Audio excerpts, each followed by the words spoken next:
Thank you. Dana couldn't join us, but she's sending her best wishes to everyone.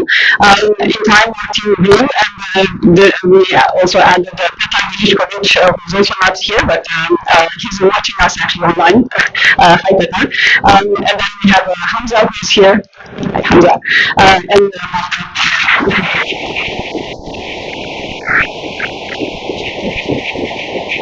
And from the local team, we're really happy to work with the arts team. So we have Swad,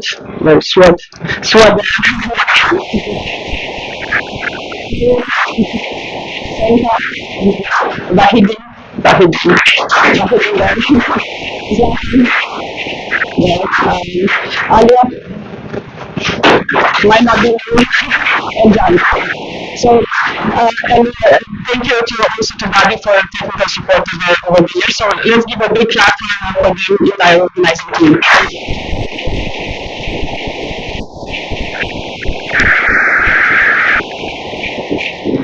So we're organizing this call because AI, as you know already, is really impacting everyone's life, and it's really having a lot of impact in positive ways on society. From the phone that you're using, the news that you're getting, they're recommended by an algorithm, or like translation. I don't speak Bosnian, but I tried my best with the translation here to tell you that I missed my flight, the connection flight in Frankfurt. It wasn't my fault. And then like other more exotic technologies like self-driving cars. This is a video that I took last year. Jean is in the back. He's in the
the school in 2018. This was the first edition in Romania because the founders were from Romania, so it was easier for us. So we started in Cluj-Napoca, then Bucharest. Then we were supposed to go to Poland, but the pandemic hit. So we were online, and then we were also in Hungary in 2021 with parents actually as one of as our hosts. Then we came back in 2022 with a hybrid edition in Lithuania.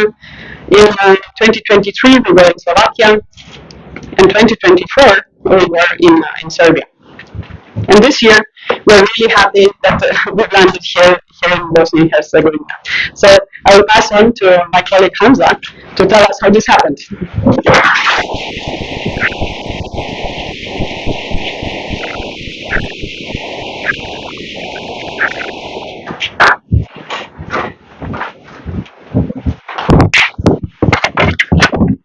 Wow.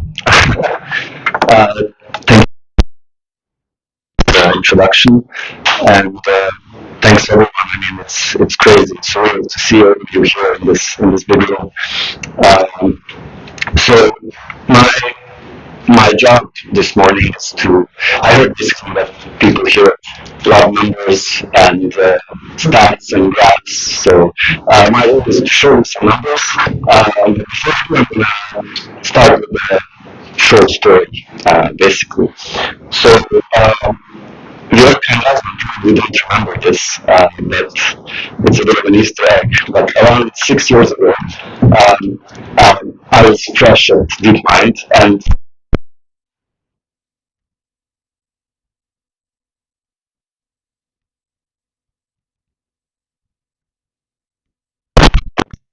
you probably don't remember. It was like a short 15 minutes talk that we had, but it really inspired all this work that we've been doing here with Ant and with the local community, and it's a big part of the reason why we're here and why Ant was able to do a lot of the heavy lifting to bring us all here.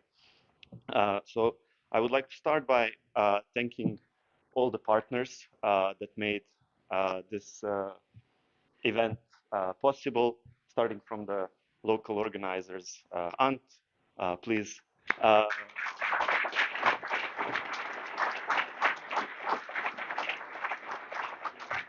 the Romanian Association for AI as well.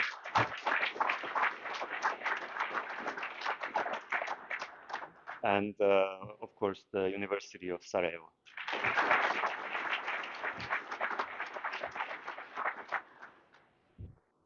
So now the numbers. So this year has been the most popular EML by far. We had around 1,000, well, 991 applications with around 20% acceptance rate. So we really try to bring the best talent to the school. In total, it's also one of the biggest, or maybe the biggest actually, in-person EML with 300 total participants, including participants from the industry, and more than a half, basically, of uh, our participants are affiliated with these Eastern European countries, predominantly Bosnia, Serbia, Romania, Croatia, and so on. And this year we've had participants applications from more than 50 countries, and in total 44 countries where all the participants that were accepted come from. So you can see that also participants come from far away, from all over the world, from Australia, Bangladesh, Canada, India, and so on. In terms of the distribution of participants, the summer school focuses predominantly on PhD level participants, which is reflected in the stats. So more than 40% are PhD students. Then we have like a big chunk of participants from the master's level of education, bachelor's, some from industry, and then faculty. We have professors here, postdocs, and so on. Also, in the spirit of EML, with diversity among participants and countries, we also put in a lot of effort to balance out as much as we can. And we pride ourselves that even though like women are way less represented in the field, we try to have a healthy gender balance as well. I also have the great honor to mention the speakers that without whom the summer school would not have been possible. And these are world-class researchers that really bring the know-how and make the summer school stand out. The speakers come from all over the, the world, from the AI scene, from both academia, industry, from prominent institutions like Oxford, Cambridge, NHS, to industry research labs like DeepMind, of course, Apple, Meta, Cohere, and so on. And this year, as with any other EML, we're going to cover um, a lot of different topics, from the fundamental research topics to more niche, up and coming, hot, buzzwordy topics as well. So you will have the opportunity to explore the breadth of AI, but also go deep into many of the interesting and popular topics. And as you all know, the summer school has the uh, lectures part, but there's also a lot of emphasis on hands-on, really trying to build these models, run experiments, and not just have a one-way approach of soaking in the knowledge, but also kind of getting your hands on and trying to do to do to do the state-of-the-art work. And for this, we have to thank the tutorial leads who've made the material, all the exercises, all the tutorials for you to go through, and the teaching assistants that are going to facilitate this program. So again, with the tutorial leads, we have people from the broad spectrum of both academia and industry, Oxford, Cambridge, DeepMind, and so on. So that's basically it from my side. I just want to emphasize again and thank the local organizers for all the heavy lifting, all the little nits and bobs that kept everyone awake these last few days. So a big round of applause, please, for the local organizers.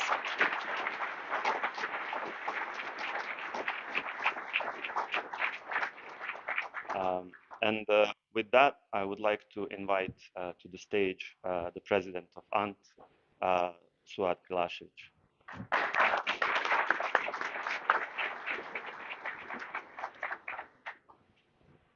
Thank you, Hamza. First of all, I would like to welcome you all to Sarajevo, and thank you all for coming and trying to apply for this school. Like, this is I think, a very nice opportunity for everybody, especially from people from this region, to gain insight and valuable knowledge in this area, which is now very popular and, let's say, revolutionary scientifically in the world. My job here will be to present quickly the organization, the host organization. So, like we said, the local organizer is the Association for the Advancement of Science and Technology. We are a non-governmental organization which gathers the Bosnian and Herzegovinians all across the world, which do science, are engineers, with the prime mission to improve the conditions for doing science in Bosnia and Herzegovina. We have been founded in 2017, and over the years we have implemented over 25 projects. This is definitely the biggest one. We now have over 130 members, over which 35, I believe, are PhD holders. And we do projects which are educational, and also projects that try to solve deep systemic issues in some way. Here on the slide, we have a few projects. I will mention only two of them. First, I would mention is BH Akademski, which is the translated B&H academic directory, which is the first online database of Bosnian researchers from all over the world. we created this platform with the idea of connecting the Bosnian diaspora in order to help improve research here in Bosnia and Herzegovina. And the second project, which is, let's say, related to this summer school, is the Bosnian and Herzegovinian AI landscape 2024. The idea of this project was to map all of the members of the AI ecosystem in Bosnia and Herzegovina, which includes companies that do AI, companies that use AI, universities, other educational institutions, which in some way help introduce AI to the local students. So just a quick note to the participants. Our volunteers, you will see them over the course of the summer school. Usually they will be wearing red. On this picture, they're not wearing red, but usually they will be wearing red. Here you can see their faces and their names. I will not go over them now, but as you see, we have a big. We already have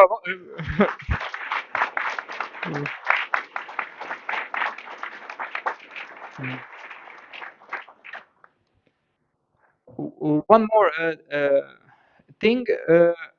We will have an event that will be targeted to the public, so not only the participants. That will be held on Thursday, I believe at 11:20, but we will confirm this, or this is already on social media. So translated, it's the potential of artificial intelligence in Bosnia and Herzegovina. We will have a panel discussion with various members of academy and industry, and as you can see, we have people from University of Sarajevo, people from local companies, and also some people from diaspora. Here you can you see the QR code. You need to visit this QR code and apply on the website in order to participate. So this is also on social media, so you don't have to take a picture now. And lastly, I would also like to thank our sponsors. By name, our largest sponsors, diamond sponsors, Google DeepMind, UiPath, and also NeurIPS, or as it's the official name, Neural Information Processing Systems. I don't think anybody uses this name, but okay. And also, we try to gather many other sponsors from the local region, which you can see here. Not all are local, but we really tried our hardest to engage as much as possible local companies in order for them to gain this knowledge. These are also some of the companies. And also we had some friends of the projects which were not directly sponsors, but they helped in many small but meaningful ways that made our organization easier, let's say.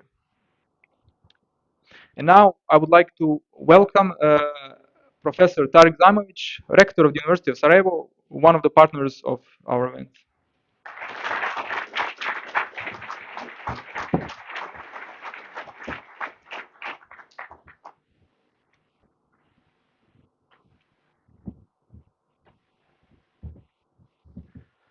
Good morning, Mr. Chairman of the Presidency, Mr. Komšić, my colleagues from MAN, my colleagues from the university, and to everybody. As you see, I didn't prepare the speech. When I was starting to write the speech, I remembered the event that I participated over 20 years ago. Back then, it was one of the largest conferences on information technology management, and then I actually decided to tell you a story, to tell you something from my life, maybe to initiate you to consider, basically to take more responsibility regarding the AI. And I will start the way that it was a lecture done by the professor called Juan Enriquez, who is one of the leading authors and tenured professor at Harvard. Back then, he was a young researcher like myself. And I actually accidentally ended up in his lecture. I made a mistake and I entered the wrong room. And I actually ended up in a room full of people like you. And, trying to be polite, I sat in the middle of the row somewhere. And when they announced the Professor Enriquez, I realized I'm in the wrong room. And you don't want to go out. Everybody's looking at you. So I decided to stay. And he started his lecture in the most spectacular way that I have ever seen. And then I decided to not only to stay, but to follow his activities, books, and everything that he has published. And he started his lecture by throwing the lemon in the air. And the lemon went up in the air. And when he caught the lemon, he took from his back pocket the floppy disk. And yes, I'm that old, so we used to use floppy disks. And he basically said to us, there is no difference in understanding zeros and ones on this floppy disk as in understanding the 4 amino acids that are made in this lemon. There is no difference. And he said, and I hope that some of you are as nerds as I am, the famous sentence from Marvel movies. So please forgive me that I'm quoting Iron Man, but you will forgive me this, and he said, I'm bound by the technology in order to continue researching this. We cannot push forward. We need the agent to help us to map and understand the DNA. In order to understand how these amino acids correlate and make up everything that we basically see. In understanding the DNA, we can understand everything around us. With zeros and ones, we understand how technology works. Making the combination of two is what we have to do. He ran the biotechnology laboratory in Harvard, and as soon as he published his book, As the Future Catches You, I bought the book. So it was, and he's an excellent author, so I recommend to all of you to read some of his books. Currently, he's writing about how technology is changing the ethics, and that's what I want to mention to you. And I don't like long speeches, so I will make it short. We have resolved the issue of the technology agent. Now we have that technology agent. We can now understand in depth what is making the world around us. We know this. We are not fully utilizing it, but we know this. We will utilize it to the maximum in the decades ahead. So as I looked at his story 2 decades ago, now I'm looking at you for the next 2 decades. And to think why I am one of these, I would not say technology skeptics, and by the way, I teach this, so this is my field of also particular interest in science. It is that we are entering the age in which the technology agents that we used to call them now exist. They can be in the middle of what we want and what should be done. You guys with machine learning will make that step in fully understanding our DNA. We already are doing so. And as Victoria said, protein analysis has happened because of the AI. And in understanding that, we have to now quote another sentence from the Marvel movies. And that is, with great power comes great responsibility. Now, all of you here, including people who are not admitted, 900 and 300 of you have the privilege to be at this school, have that responsibility to understand not just the technology aspect, but also to understand in our terminology, input and output of that process, how it could be used. In the next 2 decades, I will be long gone in a sense of academia. So probably somewhere in the pension, looking at all of you and reading your research papers. But in the next 2 decades, we are entering the field of autonomous weapons. We are entering the field of social monitoring systems, scoring, to take the proprietary terminology. We are entering the field in which your overall responsibility would be much bigger and much more important than your technology knowledge. As we have done the technology agents. We now know they work. Thanks to you guys, thanks to many other scholars before us, we know that the agents work. Now we have to make sure that the proper use is happening.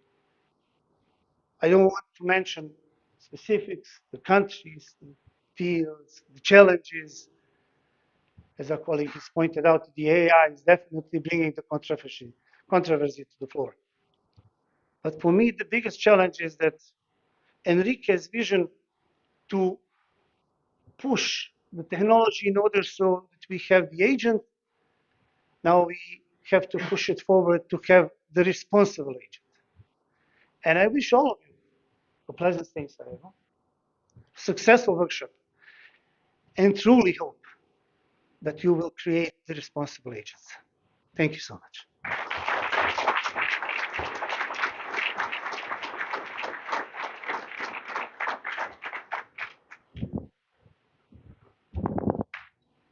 Thank you, Rector Zajmovic, for your efforts and continuous support of our association. It really means a lot for us young scientists, that the support that we're receiving from your side and university in general. So I have the honor to make a welcome to a very special guest today. So we have a very special guest today with us, as Vjorka mentioned. His Excellency, Chairman of the Presidency of Bosnia and Herzegovina, Željko Komšić. He will address us in local language. So I'm inviting you with applause to welcome the President, and he can join the stage for a speech on his own.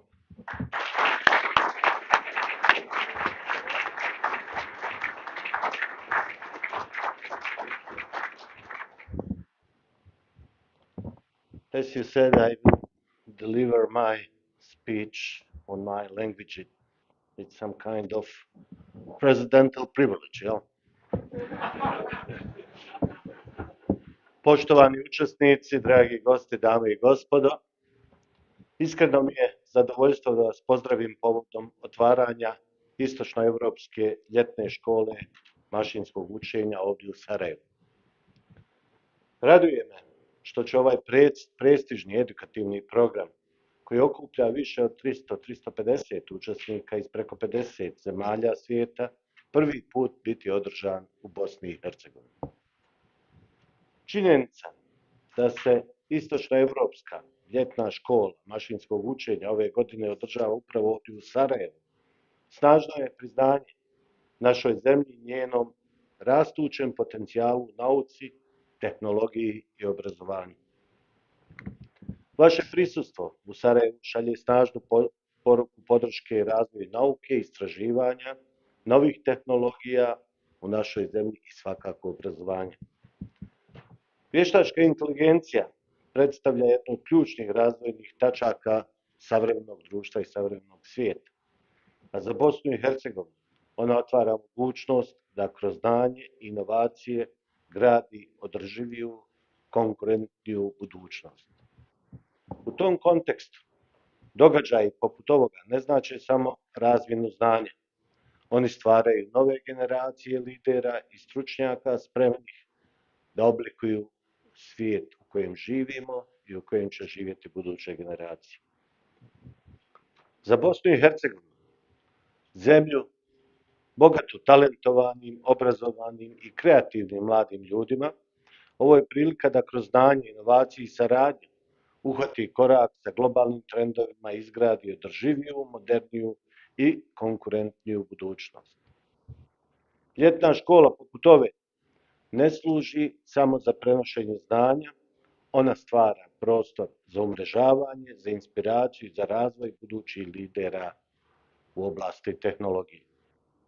Stoga želim posebno zahvaliti organizatorima, predavačima, partnerima i svima koji su omogućili da ova izuzetna inicijativa bude održana upravo ovdje u Sarajevu, Bosni i Hercegovini. Vama, dragi učesnici, želim uspješan rad, korisna znanja i da na kraju ponesete lijepe uspomene iz Sarajeva i naše Bosne i Hercegovine. Iskoristite ovu jedinstvenu priliku da učite jedni od drugih, gradite mostove prijateljstva i zajedno oblikujete budućnost u kojoj će znanje biti pokretačka snaga, a vi nosioci napretka, inovacija, ali spremni da svojom stručnošću, vizijom unaprijedite kvalitet života i odgovorite na izazove te budućnosti. Još jednom, želim vam dobrodošlicu u Sarajevu i da ponesete najljepše utiske iz ovog našeg lijepog grada i lijepe zemlje. I have to say something at the end on the English, somebody told me. I have to do. Ladies and gentlemen, dear participants, it's my great pleasure to declare the 2025 edition of the Eastern European Machine Learning Summer School officially open. Good luck to all of you. Thank you.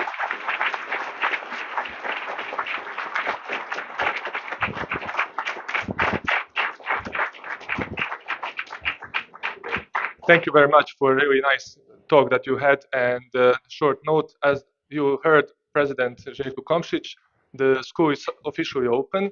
So with this, we're having just a short 5-minute break. And please don't leave the hall. So the first lecture will be on soon. So please don't leave the hall. 5 minutes break, and we're starting with the school. Thank you.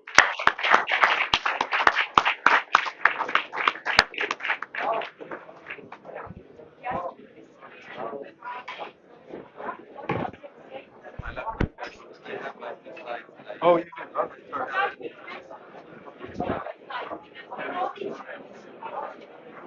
It's okay.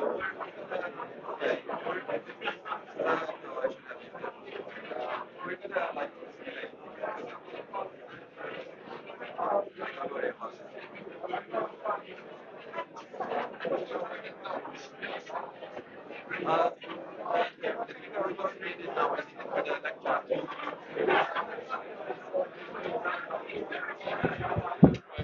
Okay, perfect.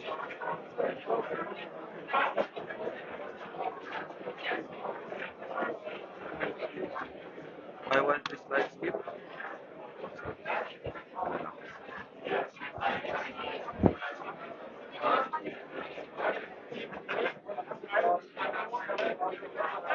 Yeah. Oh, may Ferrer, comprei tu. Did you try yours? Did no. You try yours?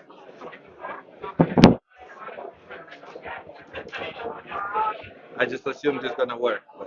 But, okay.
So we're getting started. So as I mentioned before, there's some free seats in the front. So if you don't see very well from the back, you can. Now it's the time to make your way in the front. Um, so I'm here to introduce our first speaker. But before I do that, there are just 3 slides I have to go through. So the program for the school is on the website. So if you want to know what lecture comes next and so forth, just go on eml.u/program. Um, you should have gotten your badge, and with that, you have some a goodie bag with some stuff. So if you have not, check at the reception, the downstairs, or you have the volunteers. But yeah, do get your badge. It's important to have it on. And we're gonna use the Slack for most of the communication. So please stay on Slack because if anything comes up, it's gonna be there. Um, and we have the announcement channel where we're gonna send announcements, but we also have, so we started, parents actually started this a few years back. We have a channel for memes. So if you want to, if you see anything funny at the school or you wanna, whatever, sky's the limit. You have the channel, and we will probably give the best meme award. So there is something in there. And we're gonna use Slido for Q&A. You can also ask questions live, but we're also going to try to track on Slido, and this is also useful for people remote who are watching the stream. Sometimes you just feel more comfortable to put a question there. So if you go on the website, you have the live stream. You can look at it if you want while you're in the room, but mute so that we don't get any kind of feedback loop. But you can, if you want to see sort of the slides closer, and you also have the Slido where you can add your questions in. And we have a code of conduct. I'm not going to go through it, but it's on the website. Read it. We will enforce it if it's needed. If there's any issues, please report to one of the organizers, whoever you feel more comfortable to speak with, or you can directly send emails either to me or Viorica, and then we can take action. And just read the whole thing. We have a list of possible outcomes, and after we do our investigation of what went on, but there is a code of conduct, and we do expect everyone to respect it, including sponsors and everything, right? Um, Okay, so with that were my slides. So parents, so you can try to start to set up because that is going to take some time, and I try to introduce you. So it's my great pleasure to introduce our first speaker, Ferenc Huszár. He's a professor at Cambridge University, and he was a co-organizer with us for a couple of years. And sorry, this is. And he's an amazing lecturer. I think this might be the best lecture you'll see. And yeah, just so yeah, let's give a clap to our time. Thank you. Let me know if the audio doesn't work. The video doesn't work either right now, but we might have it on. Oh, okay, great. So this looks really annoying up close, but hopefully it's better if you're watching from the audience. So thank you for the introduction. This is not stressful at all. Being introduced as probably the best speaker, that's not going to happen. I also noted that there were some Marvel quotes, and I have seen exactly 0 Marvel movies, but I've looked on the internet to try to find an appropriate Marvel quote to begin with. All the machine learning related ones have been used up, it seems, but I found this one. This drink, I like it, another, which was apparently said by the character named Thor. Um, so that's at least somewhat relevant to Eastern Europe. It is going to be my best joke as well, so I think that's all downhill from here. All right, so the title of my talk is going to be Introduction to Deep Learning, but it's a very tricky thing to do because I assume that many of you, or maybe even all of you, have used some form of deep learning already. There might be some of you who haven't, um, but I know people in the audience who don't really need a one-on-one introduction to deep learning. So what I try to do is similar to what we do at Cambridge, where we teach deep learning to third-year students who already know a lot of machine learning, many of them. I'm trying to give an overview from a slightly different perspective from what is usually maybe done. focusing on some of what, in retrospect, to me, are the main features of deep learning, that kind of the main components that make it work. Okay, so first of all, let's just start with this backdrop of machine learning and solving computing problems with machine learning. And the very high level view is that in computing, if you're a programmer even, what you usually care about is writing some sort of a function or a method that takes some input, which I'm usually going to denote by X, and it produces some outputs that I'm going to denote by Y. And what we sort of want to do is create a relationship. When I see a new version of X, the input, I want to create an appropriate response Y. And in machine learning, we are going to do this by choosing a function f to accomplish this, which is going to be a mathematical function f. And usually, or at least in deep learning, this mathematical function x is not only a function of the input, that might be, say, an image or a piece of text, but it's also a parameter of some parameters which I will denote theta. So these parameters, so whenever you see this kind of potato with a little line, that's my rendering of the Greek character theta. So that's usually what we try to do is we have a function f that depends on the inputs, but it also depends on some parameters that we get to choose. And these parameters theta actually determine what this function does in response to the input. And so when you uh, when you actually want to use this function, we assume that the parameters theta are fixed. Somebody has chosen it for us, or we have chosen it. And we evaluate this function for different values of x. So when we do that, in machine learning, the now accepted terminology for that is that we are doing inference. So this is when we keep theta fixed and we plug in different values of x and get the appropriate response y. And then learning refers to typically refers to the process of picking a particular value of theta, so that the function f theta is going to be appropriate for whatever use case we want to use this function for. Now, often, what do we use this function for? Often this is about prediction. So why the output of this function is going to be some approximation or some forecast about a quantity that we don't directly get to observe, like whether somebody has a particular illness. Um, or it can be a decision that we make or a control signal that we are then giving to some sort of plan that we want to control. So it can be maybe X is the chessboard with all the location of the pieces, and Y might be the move that we recommend the player to select. Okay, so this is kind of the bird's eye view of machine learning. And so let's think about what are these different functions, or what sort of functions can we come up with. And one of the very widely used ones is the linear function class, in which case we have y equals a.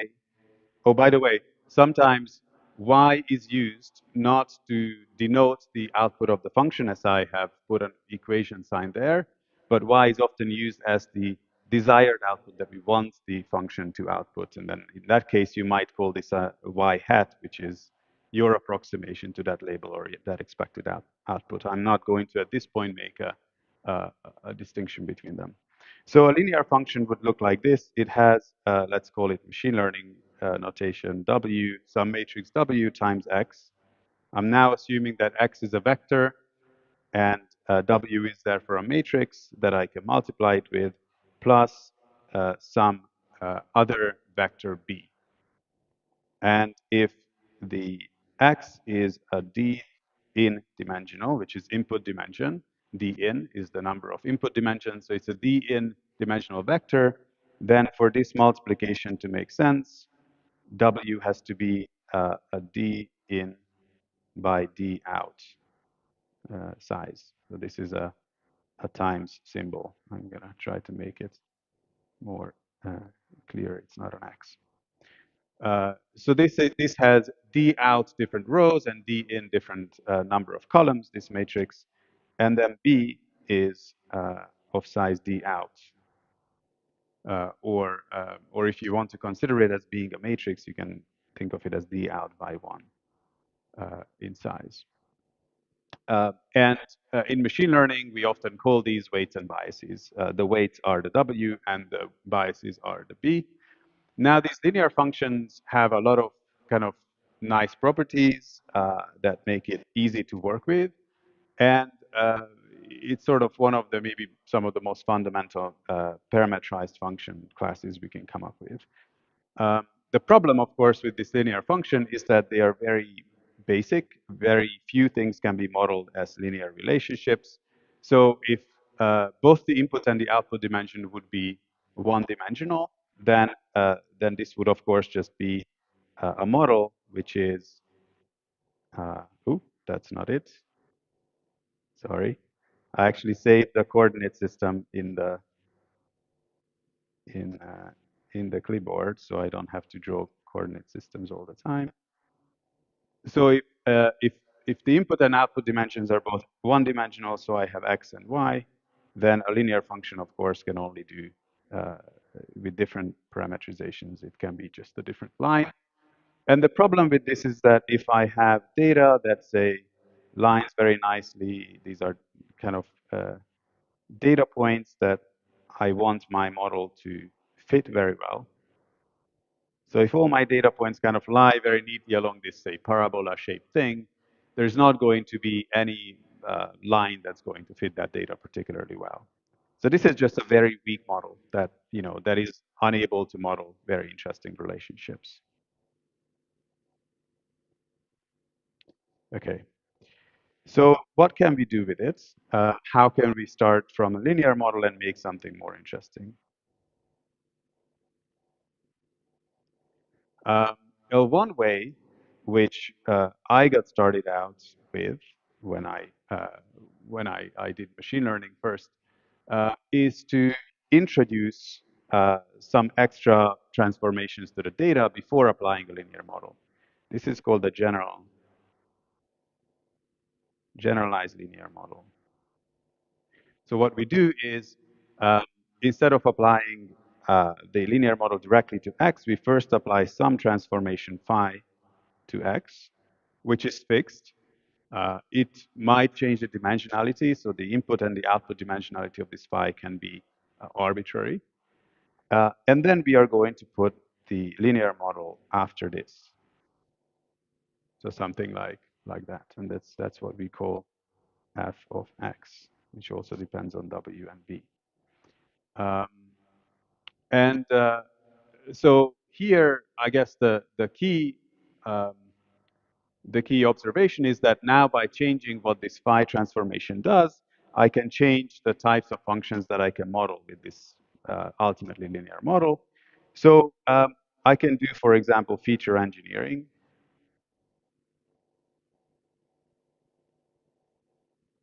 Which is the act of actually thinking hard about the problem. What do you want to use this function for?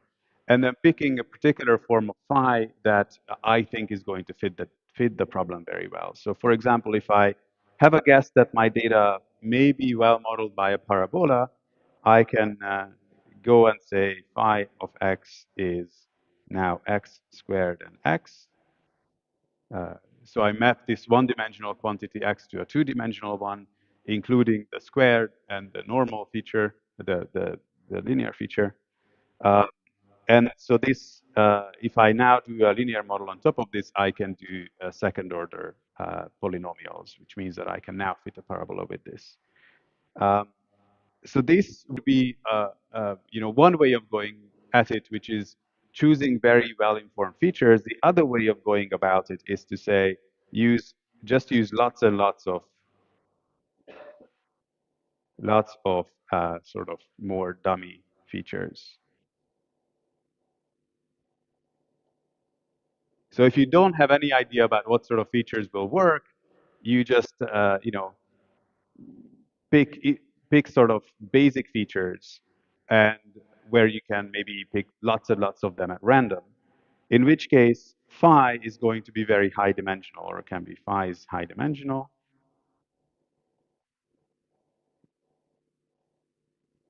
And you hope that if you use enough of these kind of dummy features, then some combination of them is going to be able to model the function that you want. And you can take this to the extreme, and you can actually choose phi to be infinite dimensional, or this is going to be a dimensional. Um, and this is kind of the conclusion of this line of work, I guess, uh, in machine learning has been to come up with methods which allow us to use infinitely many individually weak features, but hoping that they can then combine to modeling interesting functions. So for example, a method that allows you to do this is the kernel method or kernel trick. And you can kind of argue that the kernel trick is allows you to use linear models, but in these massive, massive feature spaces where you have, uh, you know, infinitely many different features. So this is one line of work that allows you to make models or create models that are more interesting than the linear model. And then another way, so starting from a linear model, how can I make it more interesting? Another way is to use function composition.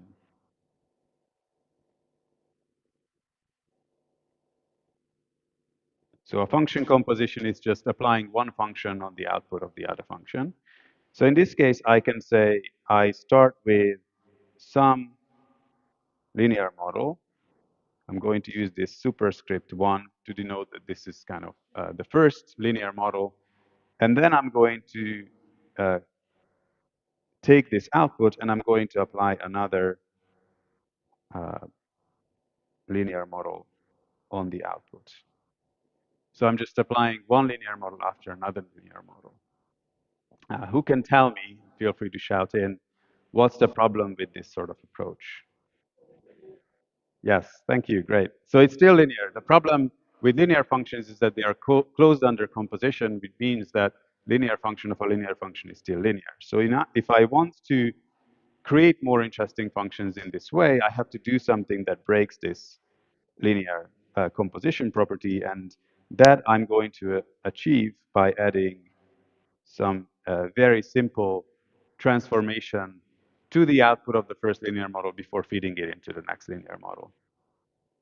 This thing here, phi, is sometimes called the activation function, or it's also called the nonlinearity, which kind of highlights its role as breaking the linear property of this composition. Now, this is not always true, but I usually assume that phi is going to act coordinate by coordinate.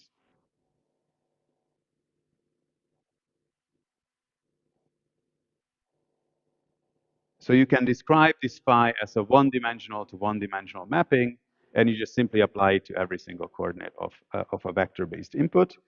And another thing that I usually assume about it is that it doesn't contain any like additional learnable parameters. The phi is fixed ahead of time, so no learnable parameters.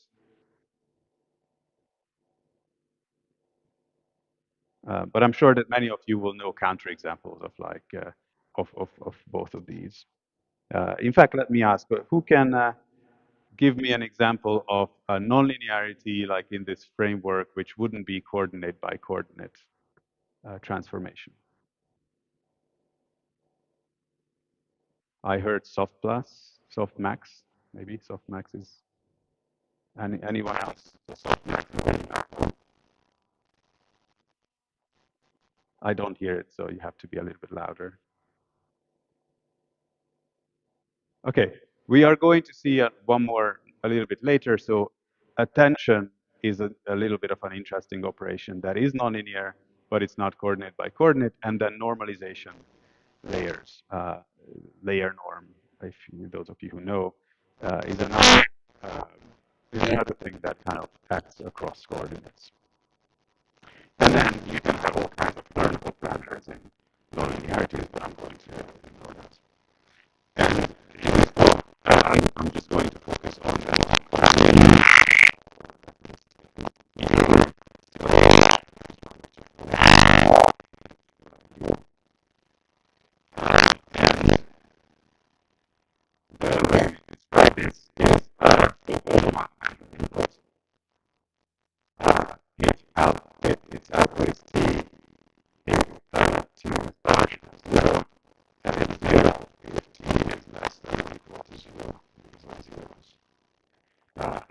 like this. So this is an axis. It looks like this. Okay, and it looks very linear in the sense that it's composed of straight lines. But obviously it's not the whole thing is a straight line. There is this breakpoint in it, which means that it's now non-linear. And simple form of nonlinearity is sufficient to make these kinds of models actually very expressive, and that's what I'm going to talk to you a little about. Now, so what sort of functions can I model using this composition of linear functions with this value rectified linear unit sandwiched in between them? So this is what it's going to look like. Now I'm going to invest a little bit of time into making one good coordinate system so that I'm not going to waste all of the 90 minutes just doing that.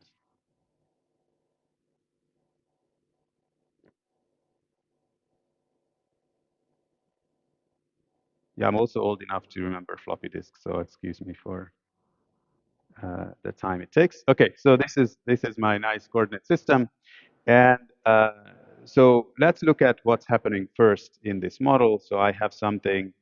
I have my one-dimensional input x, and then I multiply this with a matrix W1, which is because x is one-dimensional now, it's just a scalar, a single number. W is going to be a very boring matrix that's just a column. So this is d out by 1 by 1, or this is not d out yet because it's sort of, this is going to calculate the first intermediate representation, which we call the hidden dimension. So I'm going to call it dh, the hidden. This is the hidden dimensionality. And let's say that this is 3, so I don't have to draw too much. Okay, so dh is 3, so it's a 3 by 1. Plus, I'm going to have some bias term, which also has 3 values. If I draw what this look like, I can, I map my x into a 3-dimensional space. And the way I'm going to illustrate it here is I'm just going to draw the function corresponding to each of those dimensions. And each of those functions is going to be just a straight line. So I have maybe the purple one, I have the green one, and I have the orange or red one. And so the way you think about this is that if you have this particular value of x, I have now represented it as 3 coordinates, or this 3 values at this point. I represented it by whatever value the red curve takes, whatever value the green curve takes, and whatever value the purple takes at this location. So now I mapped my data into this 3-dimensional representation. And so what happens if I now apply the value function? Well, what happens is that the value function gets rid of anything negative and replaces it with 0, is basically what it does. So what I'm going to end up with is the same kind of curves, but with the negative parts flattened out. So now I'm going to have something like this for the red one. I try to roughly draw them so that they correspond to the ones before.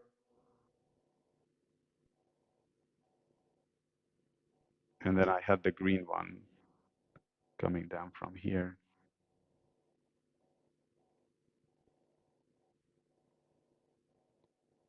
Yeah, something like this. So this is what I have once I applied phi to this, this formula.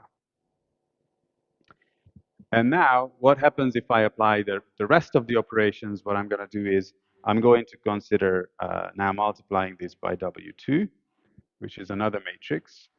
And I want the output to be one-dimensional. So this is going to have d out times d hidden as the size, and d out in this case is going to be 1 because I want a one-dimensional output.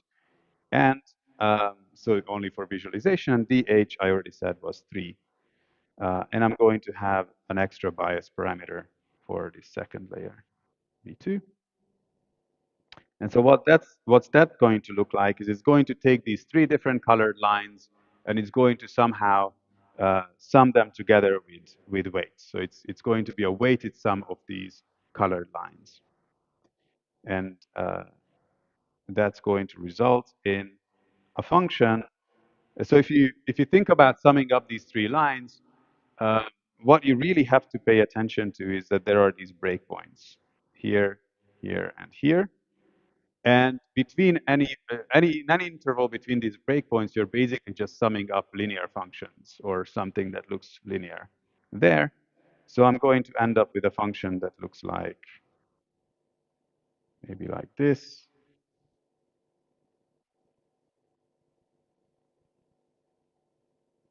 Okay, it's not going to be exactly the right thing, but you kind of get it. Okay. So I ended up with this function, which is called a piecewise linear function.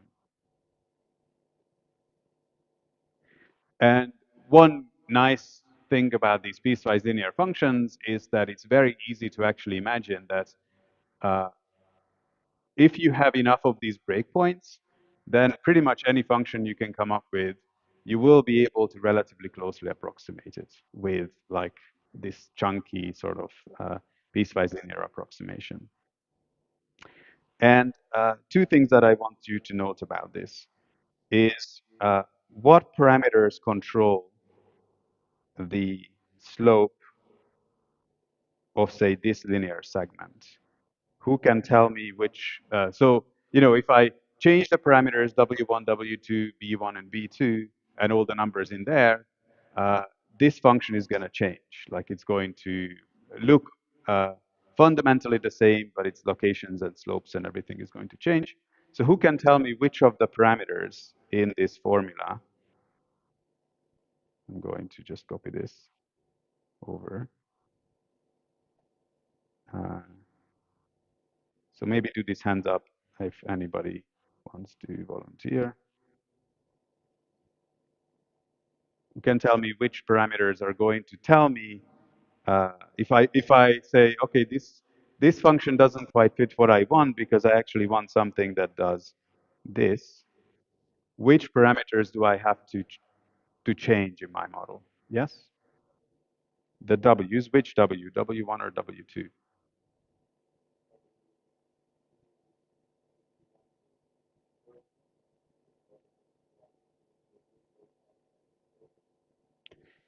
Yeah, so so the answer was you want to change W2 or W1, depending on what you want to do with it. Um, this is true. I think in general, what I actually uh, sort of want you to note is that changing both W1 or W2 both influence this slope. Um, and in different regimes, you might want to do things differently. But if I increase W1, a particular value of W1, it might, for example, make this orange line steeper.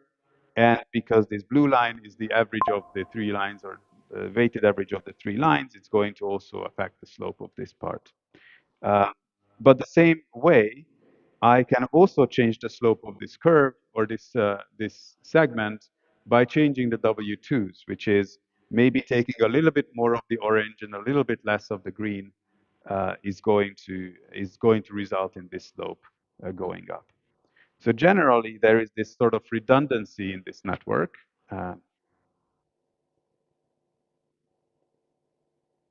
Which means that I'm using more parameters than I really need to describe the various behaviors of this function.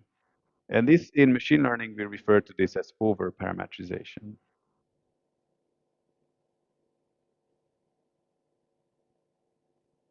So even in this very simple example, if you wanted to describe a piecewise linear function with 4 linear pieces and 3 breakpoints, you really only need 7 parameters, which is the locations of the breakpoints and then the slopes of the 4 segments.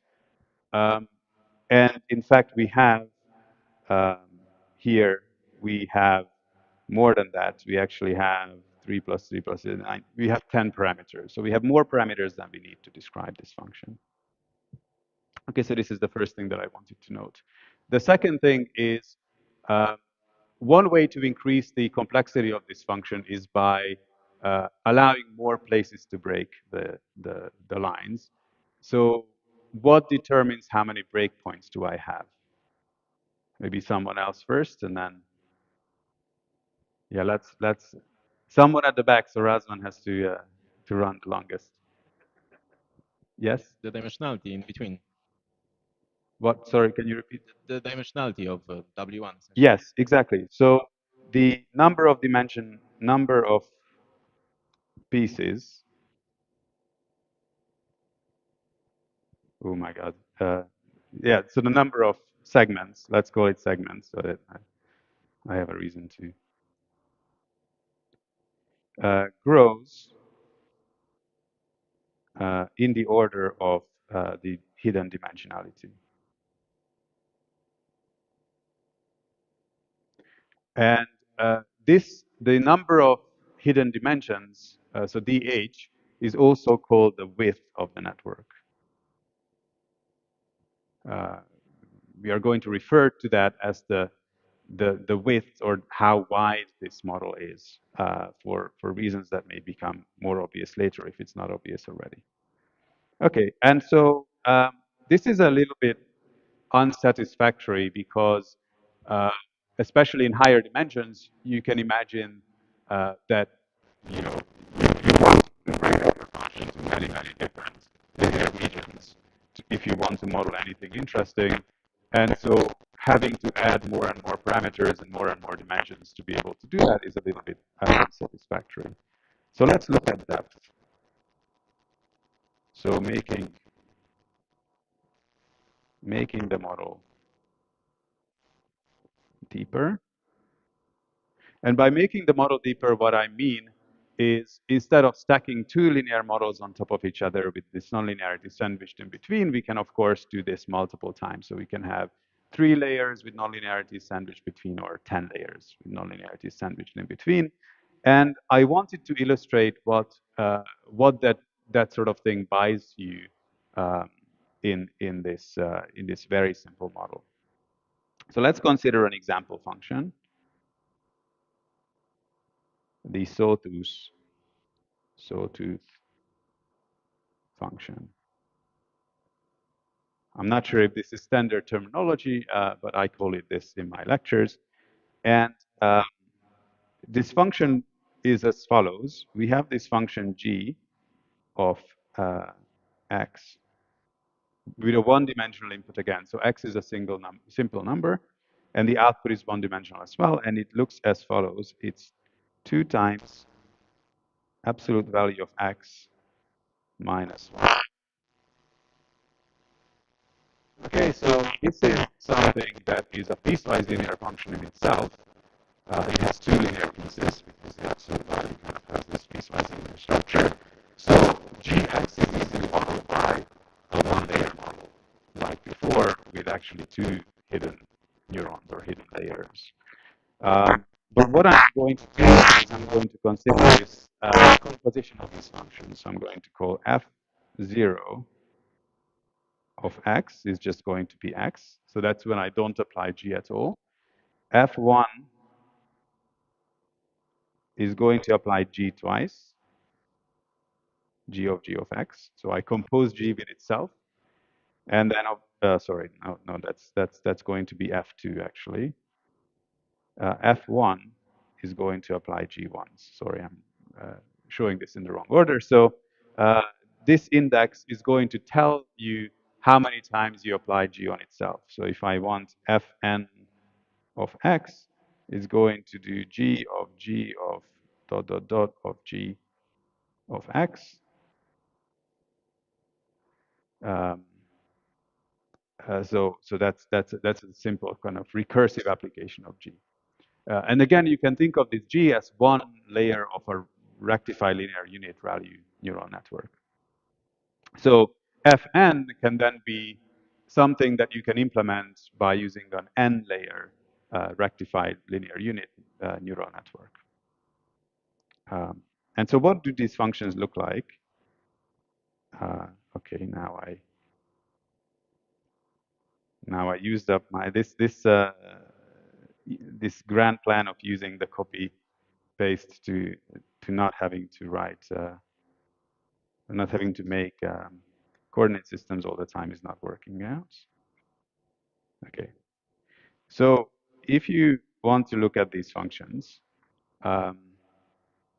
if you don't apply g at all, then you just get a linear function. So that looks like this. Sorry, not like this. You actually want to go through. So this is f0 of x. And if you apply this function twice, what happens is you take the absolute value. So that's what that does is it reflects this part of the function, like so. Then you multiply by 2, which is going to make it a little bit steeper. And then the -1 is going to translate the function down by 1 unit. So you're going to end up with the second function, which is going to look something like this. This is f1 of x. Okay, and now we can apply this transformation again to this input. So the first thing that happens is that you take the absolute value again of the orange curve, which is just going to reflect this part up. Then you're going to multiply by 2, which is going to increase the slope a little bit. And then you're translating everything down with the -1. So what that's going to look like is going to be something that looks like this. Okay, so I'll just draw it on a separate thing as well. So this is f2 x. So it looks like, it's going to look like this. Okay, and crucially, this transformation is designed that the x-axis goes through all of the linear pieces. And why is that important? It's important because if you now apply this transformation again, what's going to happen is that every time a line crosses the x-axis, the absolute value introduces a new breakpoint. So all of these places are going to be reflected up, and then the whole thing is shifted down. So if you now want to apply this transformation again, you end up with a function that now has even more of these up and downs. So we can look at what happens to the number of linear pieces with segments.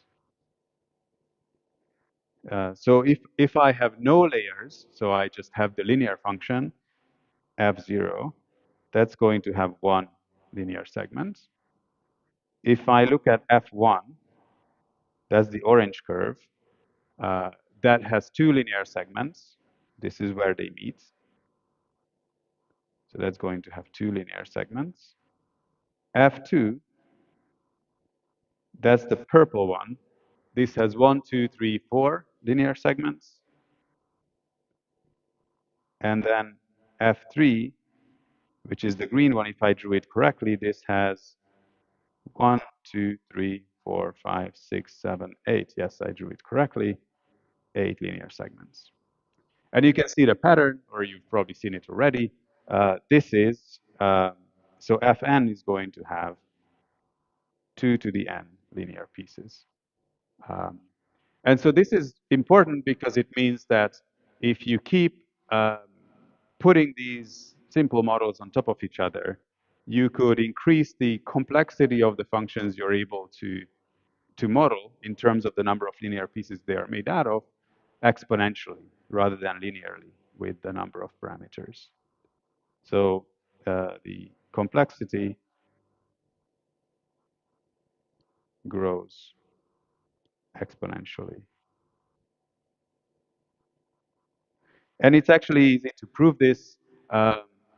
the important aspect of this is just that the x-axis always goes through every single linear segment, and the absolute value function always breaks every segment that goes through the x-axis in half. So it's an easy proof. So 2 homeworks for you. Is actually write down a nice proof. Prove this, or a variant of this if I'm actually incorrect. Um, the extended homework is to prove this in like a fancy theorem prover, like Lean, if you really want to sort of push your boundaries and prepare for the future when we do mathematics in collaboration with AI. And the second homework is to implement it using either PyTorch or JAX or whatever your favorite uh, library is, and try to, if you implement this function, try not to use the absolute value, try to use the built-in neural network libraries, the value functions and the linear layers. So try to implement this as a neural network, as a neural network.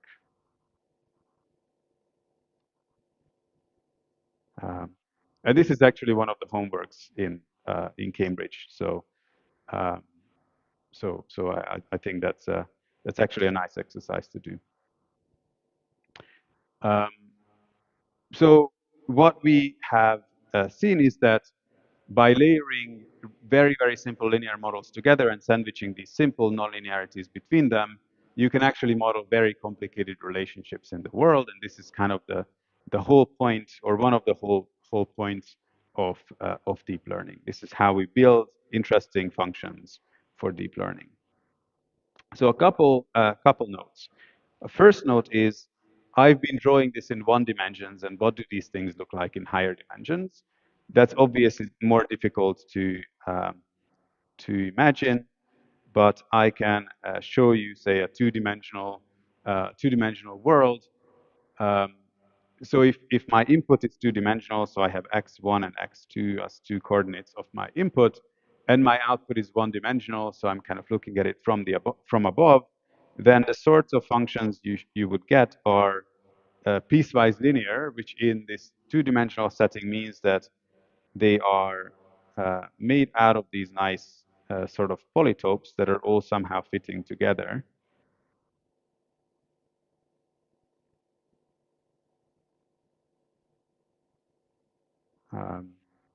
It really would have been much nicer if I actually show you a real picture of what this looks like.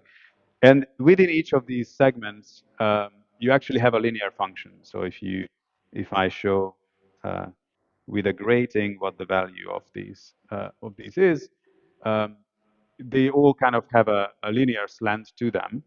So they are slanted in certain ways, but they are slanted in such a way that they all nicely fit together, so that you don't actually see a jump between these triangles. That's what these functions look like. And again, in these higher dimensional spaces, you can look at the number of these polytopes, or the number of triangles in this case, or the number of um, the number of polygons that you can get as sort of different parts of your input space. Okay, so this is the basic idea, layered composition of linear functions with nonlinearities. I wanted to add 3 follow-up ideas to this, which is actually bringing us a little bit closer to what is actually done in neural networks. The first idea is invariances.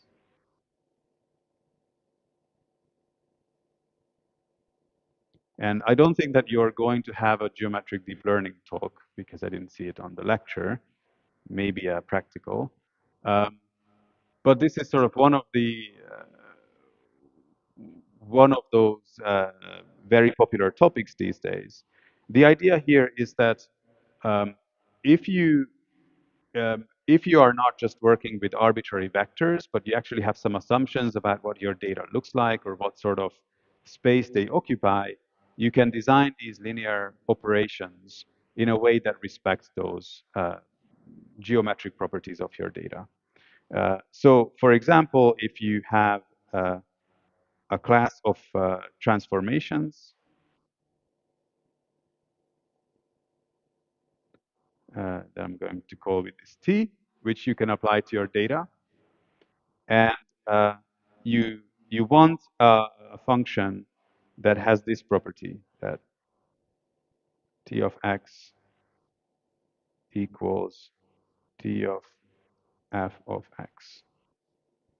So I want a property where if I apply my function to some data and then transform the output, I want to get the same thing as if I first transformed my input and then applied my function to that transformed output. Who can tell me what this property, and this holds for all transformation from all transformation in a class of transformations. Equivariance, yes. So if I want to design a function that that has these properties, that yeah, again, that if you transform your input and then feed it to your network, you get the same thing as first using your network and then transforming the output. This is called equivariance. Then you can design particular linear layers or linear operations that are more restricted than the usual matrix multiplication, but which satisfy this property for a particular class of transformations. And the best known example of this is, I think by far, is convolutions. Convolutions are a particular kind of linear operation. So this is a special case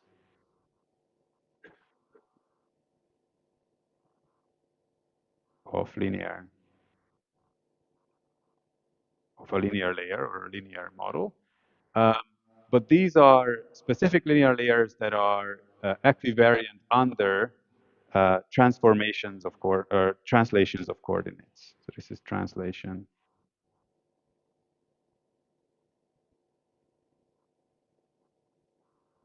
So this has the translation equivariance property. So that's just one example, and if you deal with graphs or if you deal with sets or all kinds of other combinatorial objects, there are different kinds of network architectures or layer types that are specifically designed to work with these kinds of equivariances.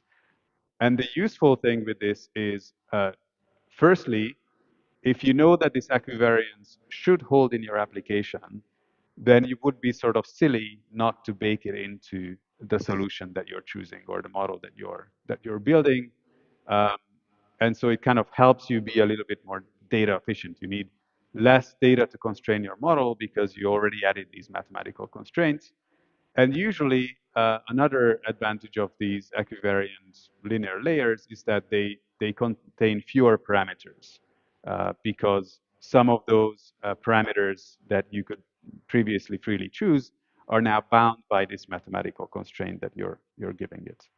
Okay, so this is about invariances. The second point that I wanted to make is that you can think of a lot of stuff we do in deep learning as differentiable computing. And in fact, there is a nice book with this title, like Introduction to Differentiable Computing, which I think is also a very good introduction to some of what is happening. And what I mean by differentiable computing is that there are these operations that we sometimes use in addition to the ones that we discussed, which mimic certain computing or programming concepts. So for example, if I want to do if then else, so I want to express something like if x is larger than 0, then return y, else return z, in whatever pseudo language or pseudo code. And then I can express this using some computation that uses differentiable components, and in particular, this would look like, so this is analogous to having sigma of x times y plus 1 minus sigma x times z. Okay, where sigma is a logistic sigmoid function, for example, sigmoid function that has this property that it's for large negative values, its value is 0, and for large positive values, its value is 1. So it goes from 0 to 1, and around 0, it kind of has this smooth transition. This is actually an axis.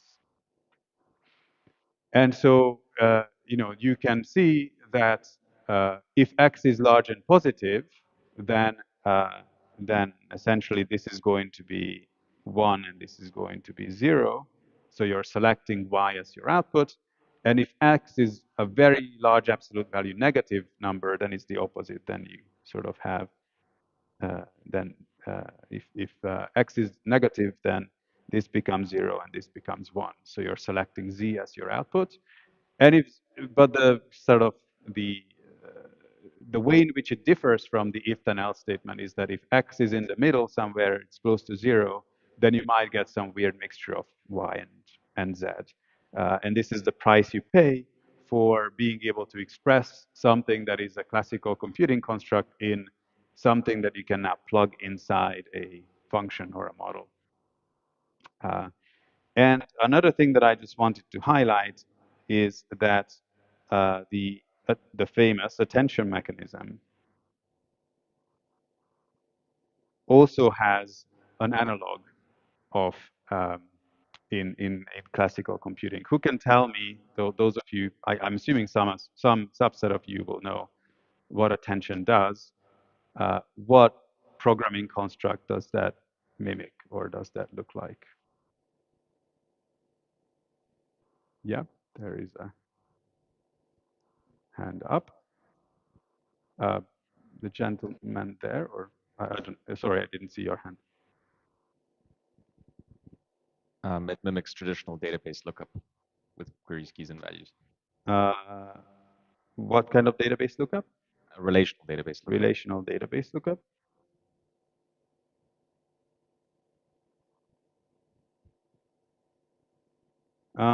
Yeah, so for example, in SQL, you say select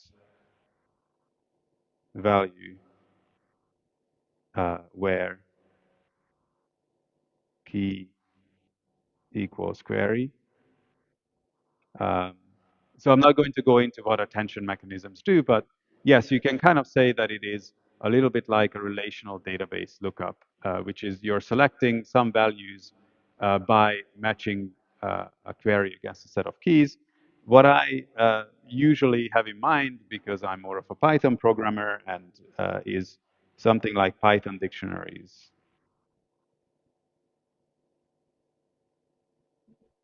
Or maps, hash map, for example. So when you have some kind of key value store and you're looking up an entry in that key value store, so you have something like a equals key, first value, second key, second value, and so on. And now you're interested in a at some query location. So you have a key value database and you want to look up the value that corresponds to the query, or sometimes you want to also allow for some default values. So attention is roughly analogous to relational database lookup, or looking up an item in a Python dictionary. So that's the aspect of differentiable computing. You can actually understand a lot of what the transformer architecture is doing in terms of, how you would write some sort of a program in a normal programming language, but then allowing the computation to actually be expressed as mathematical functions. And then the third idea, which I think is very influential, although it looks like something very specific, is the idea of residual connections or residual computation. So this is the idea of ResNet.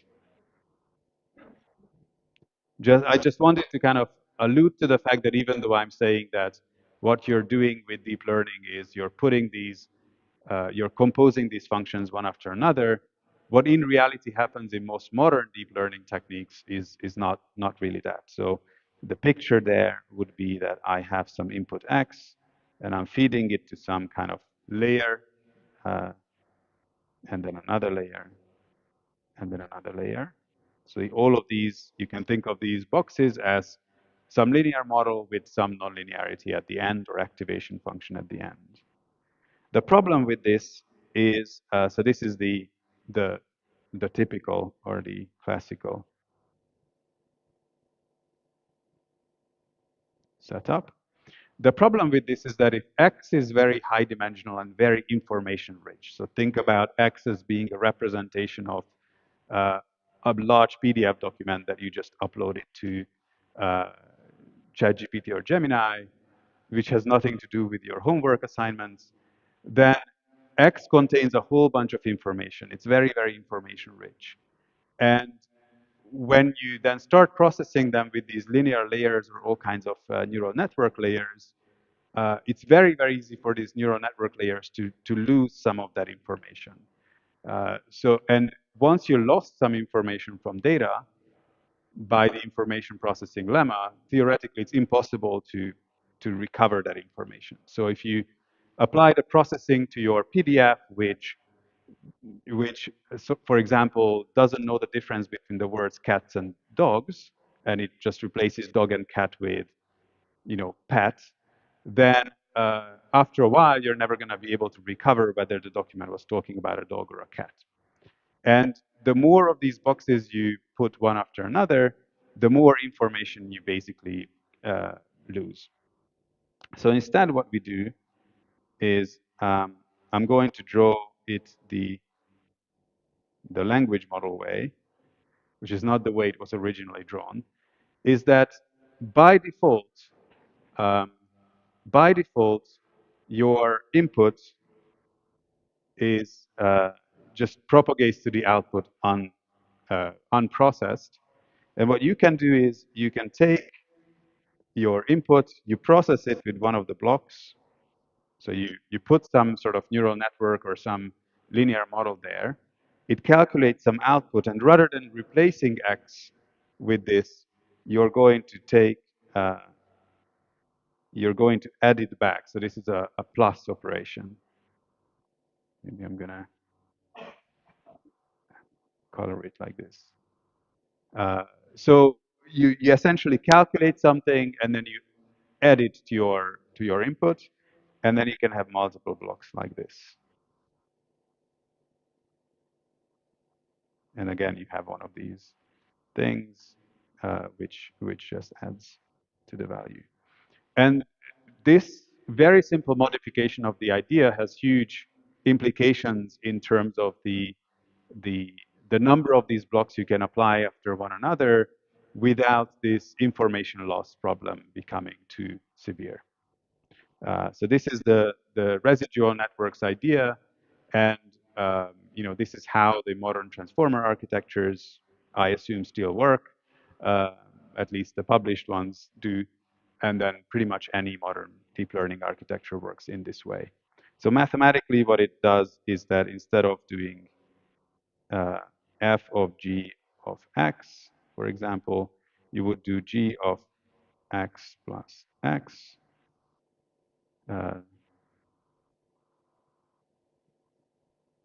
And then you would apply this recursively.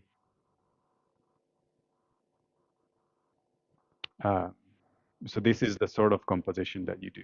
Instead of doing just f applied over g over x, you have f applied over g of x plus g of x plus x is essentially what you get. So you end up with a sum of a growing number of terms as you apply more and more of these blocks together. Okay, so that's that. I'm starting to run out of the even extended time, I think.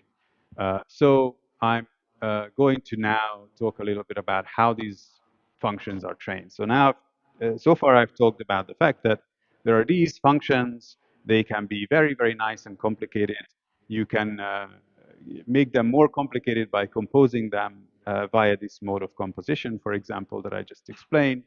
You can add interesting behavior inside them, either by exploiting some invariances or equivariances that you want from your data, or by adding these differentiable variants of the computing ideas like the attention layer or the if-then else statement.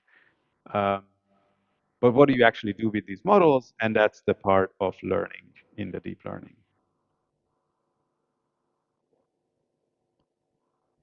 And in deep learning, the learning part almost exclusively means gradient-based optimization, and particularly stochastic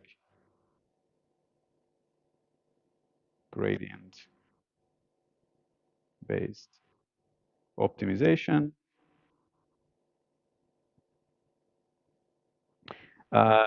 And again, just a little bit of a bird's eye view on this.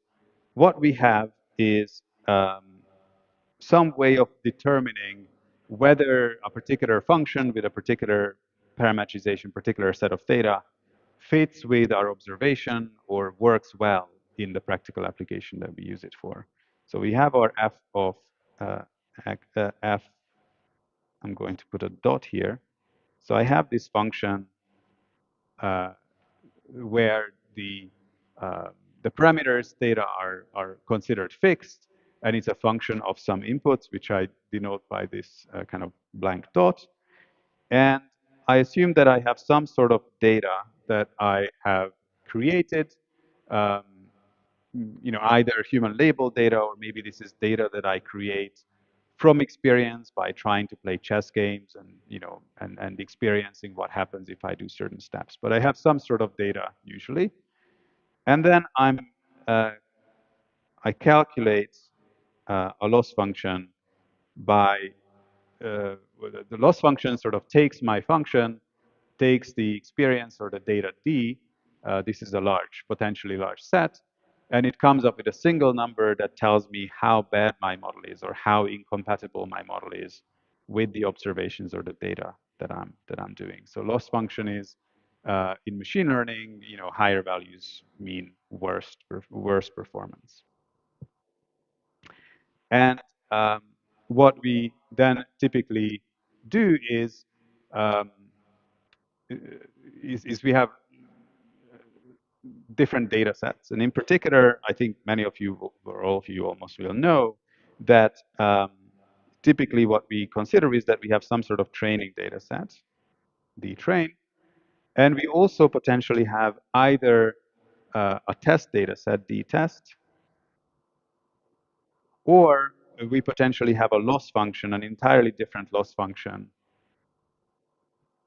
that evaluates our model on in some sort of objective way. And this is really what we care about.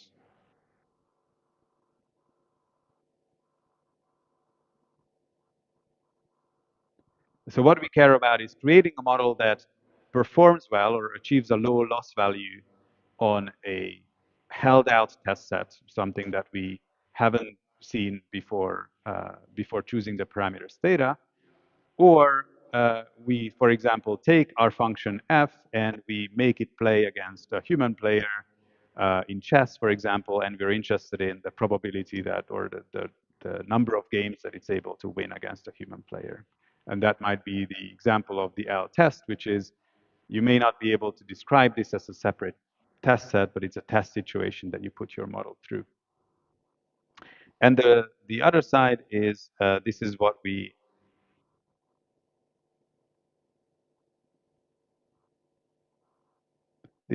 can work with. So this function we can evaluate for all values of theta, and this is what we can work with to determine what values of theta would be useful for our purposes.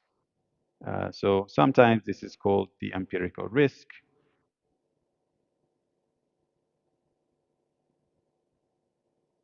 This is called the empirical risk, which is the the loss function evaluated on some test data set. And the learning algorithm that we use is gradient descent,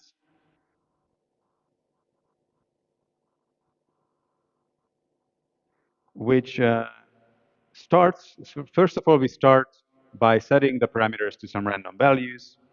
So theta 0, random initialization. So theta, as we have seen, is potentially a large number of numbers. So it's a large parameter vector, and by setting their values randomly, you can be maybe sort of close enough to a reasonable function to begin with, or you can be completely crazy at the beginning. And so very few people, I think, point out the fact that one of the reasons why modern deep learning works is because people have realized, or people have found, good ways of initializing different types of neural network architectures. And so one of the reasons why it works now and it didn't work like 20 years ago uh, is down to the initialization. And sometimes if you mess with the initialization in your work, or you're doing something crazy for which the default initialization doesn't work, you will notice that gradient descent as an algorithm just stops working. I haven't even introduced it. So this is very important, actually. My advice here is just to rely on the default values or default initialization schemes, unless this is your chosen topic that you want to really drill into and understand. But once you have this initialization, in each step of the algorithm, we are going to update theta t plus 1. I'm just going to write an equal sign as being the previous step parameters minus some constant eta. This is the learning rate.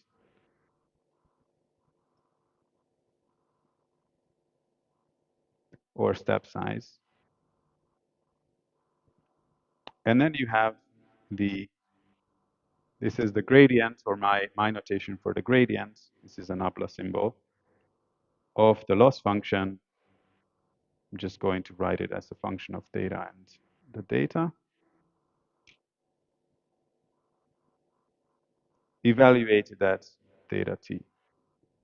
Um, so this is the gradient descent algorithm. The idea here is that you're taking tiny steps that locally look like they are. It's going to reduce your loss value. The gradient always points in the direction of the highest improvement or highest increase. So moving in the opposite direction, which is why this negative sign is important, is going to potentially lead to the highest, like the fastest decrease. Now, there are a couple of ways in which deep learning deviates from it, and some of this is very crucial and very central. The first one is that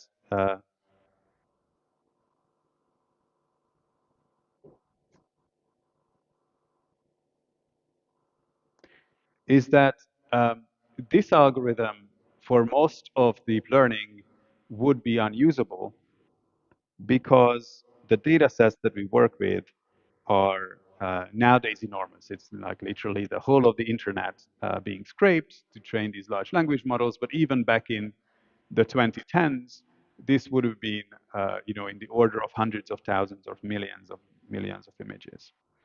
And especially in the early days of deep learning, um, when we started using GPUs, and GPUs had very limited memory, the memory capacity of the GPUs actually limited how many data points you're able to keep in memory in the GPU at the same time.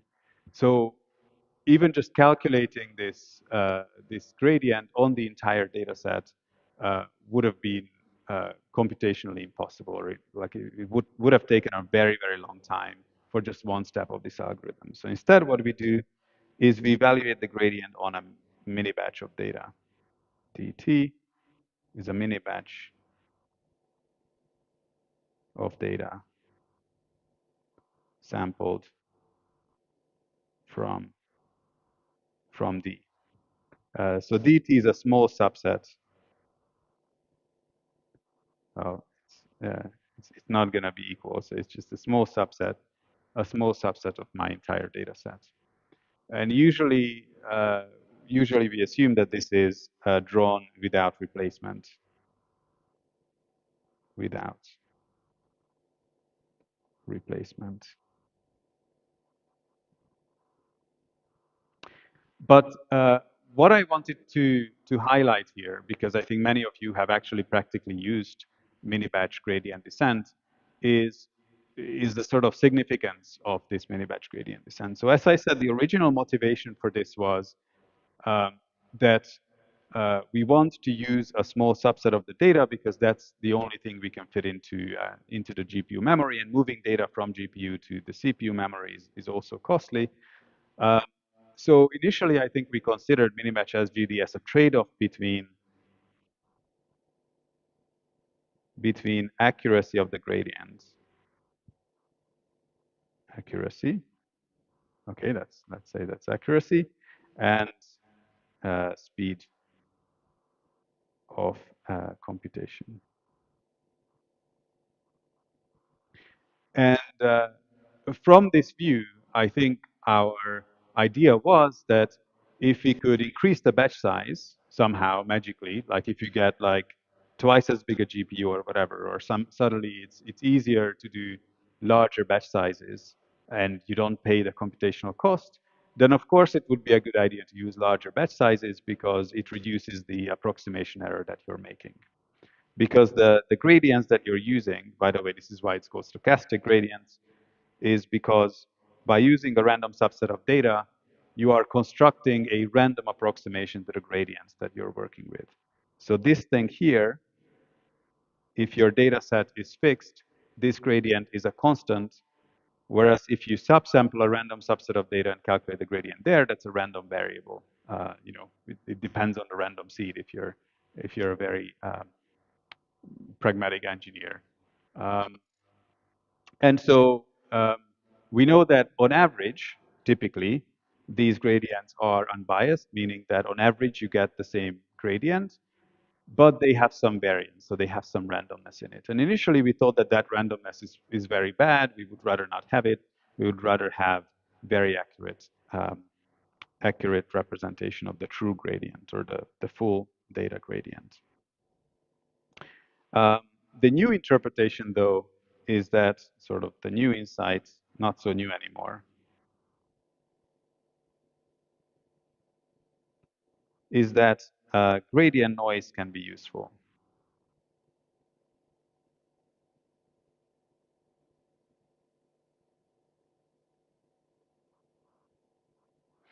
Gradient noise can be useful, and crucially, it's going to drive your optimization to slightly different solutions. So you may find different and ultimately better final values for data.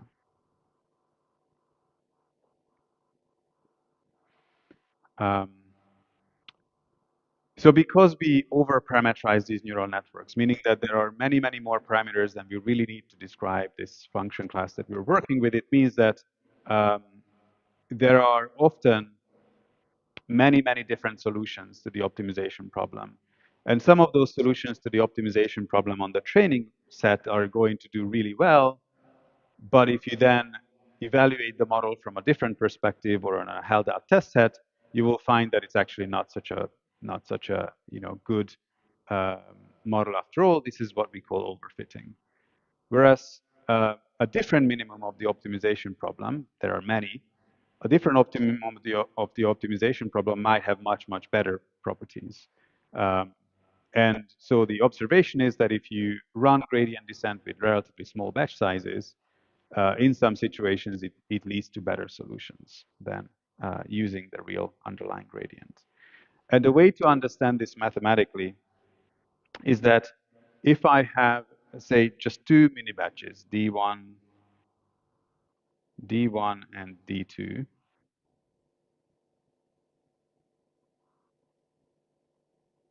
so I have a data set that I separate into two subsets randomly, I can, let's say that I can run two different algorithms on this, just one step of gradient descent. I can either take um, I can either um, calculate the gradient on the whole data set, G of D. So this is the gradient evaluated on the whole data set, and I take a step in that direction. Or I can first take a gradient step on D1, G of D1, and then take a gradient step on G of D2. Okay, so this is and I adjust the learning rates so that when I use two mini batches, I use half the learning rate. So on average, but it's probably not true, but like on the whole, I'm kind of taking the same magnitude of a step forward. And what's interesting about this is that the first gradient update is unbiased, meaning that on average, if I run this algorithm many, many times and I use different random seeds, so my split into D1 and D2 is different. Every time I'm taking a different random seed, on average, I'm going to start out in the same direction as GD. And that's what unbiased means. So the first gradient update is unbiased.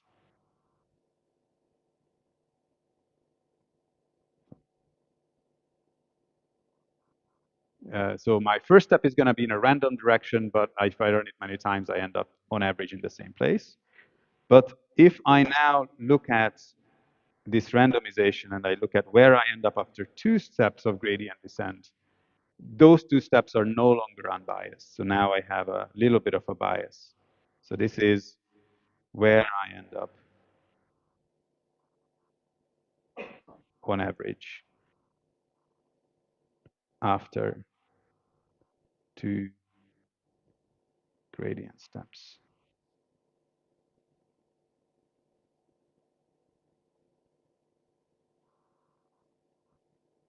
And this is because the first gradient step, the red one, is going to take me to a slightly different position in parameter space.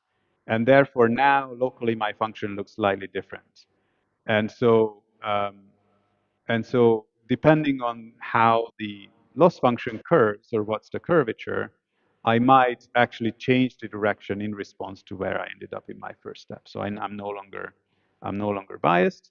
And so people have done some work to characterize this bias and to characterize on average what is the difference between the direction that full batch gradient descent takes and what is the direction that mini batch gradient descent takes. And this is called the implicit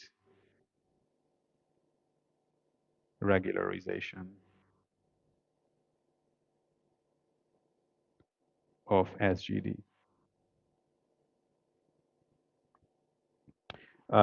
So I didn't talk much about regularization. Regularization is when you run your optimization with some additional constraint or with some additional objective that doesn't depend on the data that you're dealing with. It depends on the um, the parameters or the properties of the model. So for example, I want to find a model with a large number of parameters that are all zero. That would be a form of regularization. In this case, we call this implicit regularization because nobody designed this particular behavior.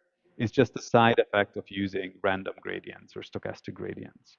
And in retrospect, we can now look at what the effect of that would be on a particular, training algorithm, and we can then try to reason about whether it's a good thing or a bad thing.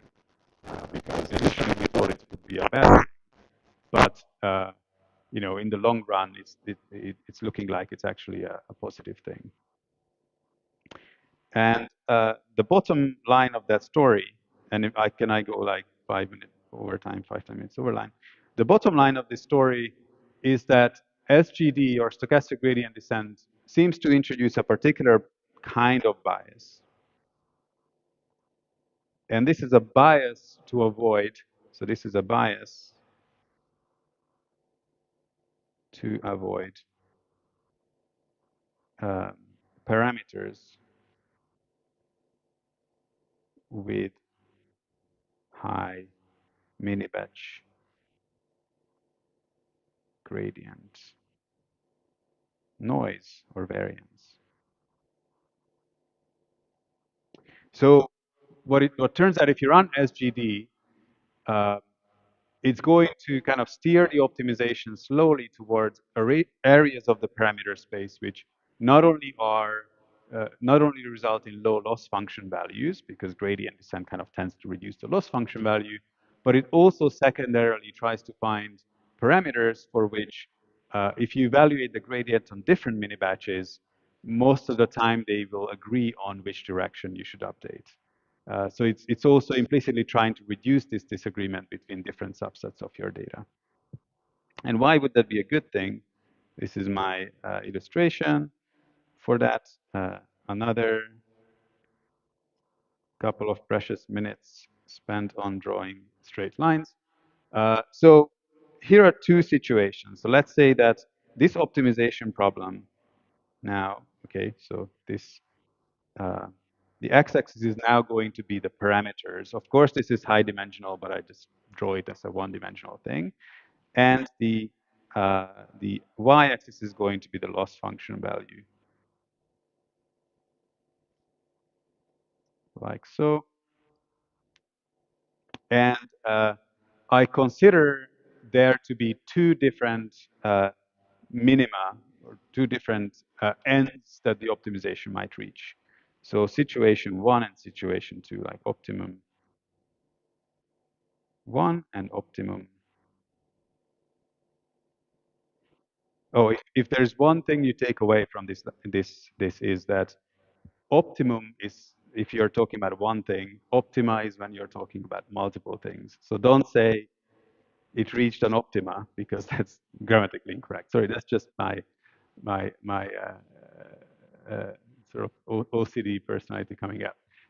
So there are two different optima you can reach, and I assume that the actual average loss behaves in the same way in all situations. So this is the average loss, R hat, and actually it looks the same way in both of these situations. So this can actually happen. There are two different parameters around which the loss function kind of behaves roughly the same way. However, if I also now illustrate what is the, I subset my data, create little subsets or mini batches from my data, I can also illustrate um, the loss only evaluated on that small mini batch. So let's say that here I'm in this situation. So these, okay, so roughly something like this. So these are different mini batches. Of course, this green one doesn't really look like a function anymore, but so this is D3, D2, and the orange one is D1. So what I did with the colorful curves is I just evaluate the loss function on a, say, 128 subsample of my data, and depending on which particular subsample I do, I use, I get a slightly noisy, in fact, a very noisy version of the average. But if I average it over all my subsamples, I get the black line. So that's the average of all of these noisy curves. Now, on the other hand, I can end up in a situation where this is the first mini batch, this is the second mini batch, and the third mini batch looks like this. I don't know, D3. Well, I should have made sure that D3 actually goes further south. Okay, so here is three other mini batch losses, which kind of don't disagree as much, but they still make up the same average. So which situation? So let's say that I gave you two algorithms. One algorithm found this situation on the left. Another algorithm finds that situation on the right. Which one do you think is better? Like, which one do you choose? Which model do you choose?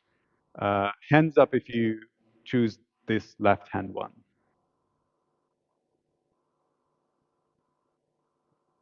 Okay, 2, 3. Okay. Hands up if you choose this one. That's many, many. Okay. Hands up if you didn't hand before. That's some people too. Okay. So, those of you who raised your hand for this, would you volunteer an explanation for why you thought this might be a good situation to be in? Don't have to. There is a hand up there. Or a hand there too.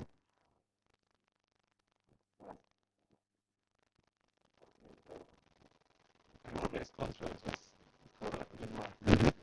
It's better exploration, so you can figure out what local max minima, right? Okay. So you can get out of local minima. Why would that be the case?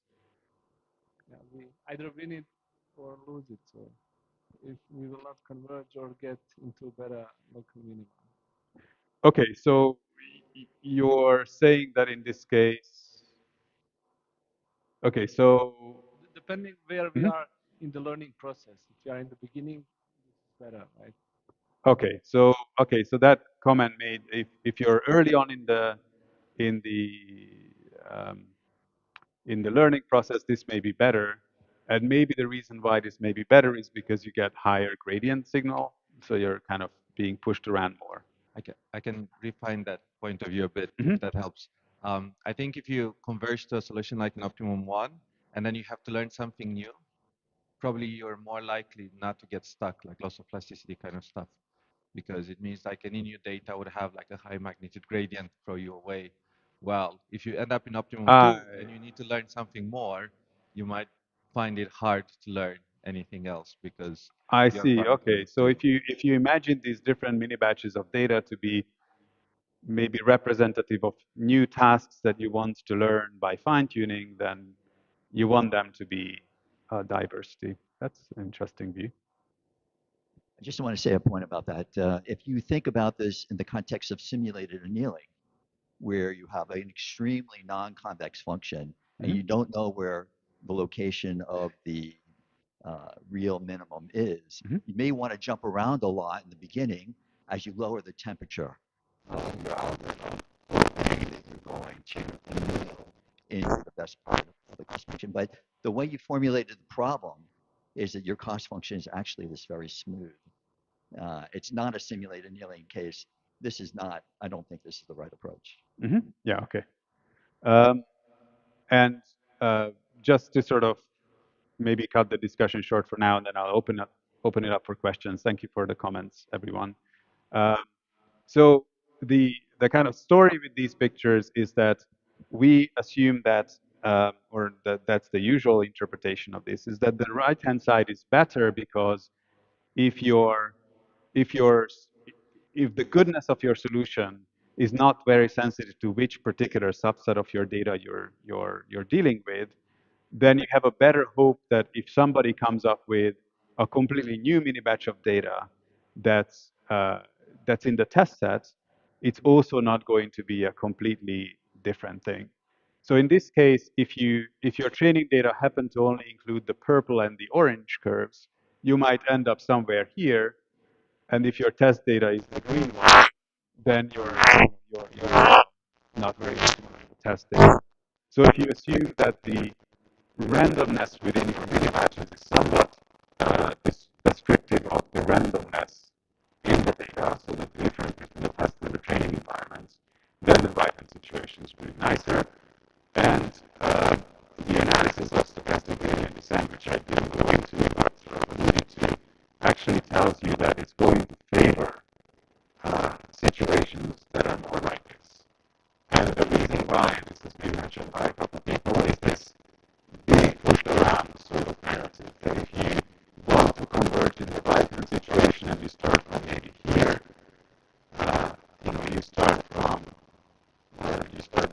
one. So you maybe start from here, and V1 is going to push you very far into this direction because there's a high gradient signal. Now you end up here. Now V2 is going to push you back in this direction because now there's a high gradient signal, and then you sort of end up being bouncing around. And sometimes these gradients might actually be so inconsistent that they don't actually let you stay in that region as you're sort of drifting away. But in this situation, you can sort of nicely take subsequent uh, steps, and because the variance of those gradients is not so large, all the mini batches agree with each other, is going to be a lot easier to kind of converge into that attraction basin. So that's the picture that we kind of have in our head about how what the effect of training with stochastic gradients is on the learning algorithm.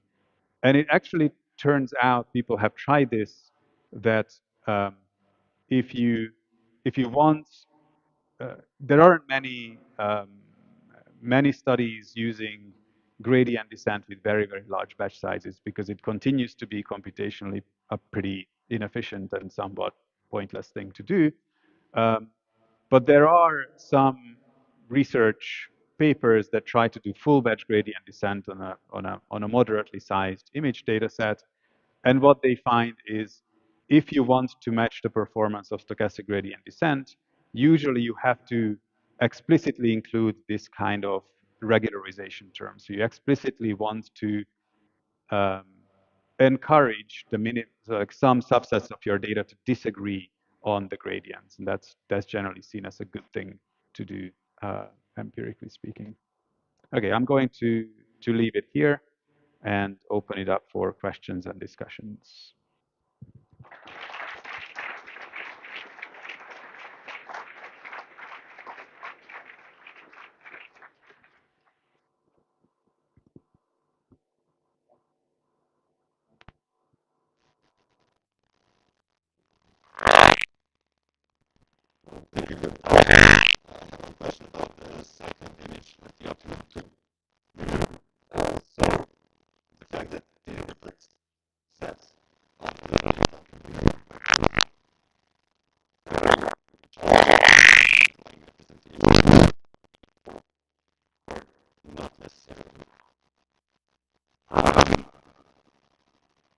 Very good question about learning.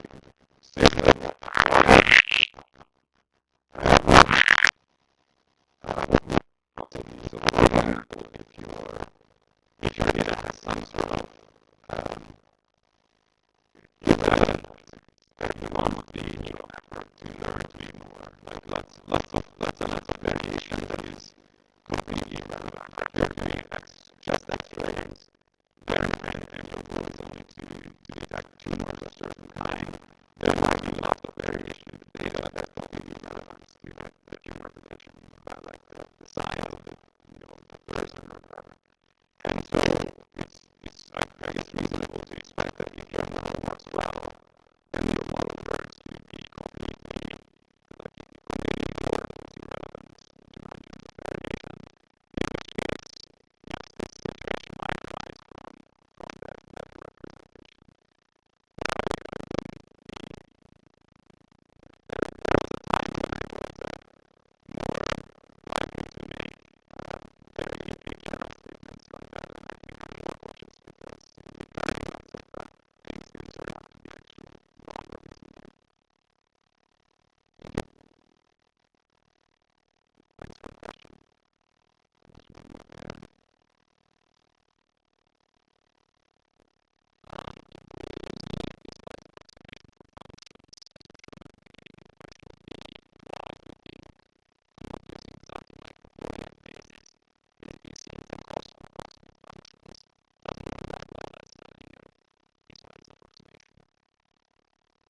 Yes, so you find that's going to have some useful properties in some situations. I agree. So the problem there becomes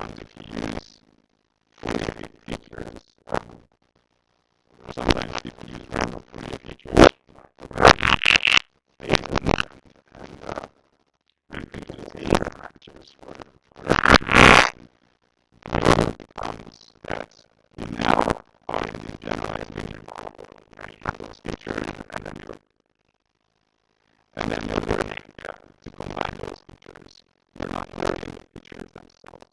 So I think this is one of the narratives about deep learning is that if you have enough data and if you have enough like compute and whatever, you can train a deep neural network. It's much better to let the neural network kind of figure out what features to use using very, very good assumptions rather than trying to be smart and design something that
downstairs.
yeah, working at the intersection between machine learning and medical studies. So she's going to tell us a little bit about machine learning in healthcare, failure modes, and how to make it work. So give a big hand to Emma.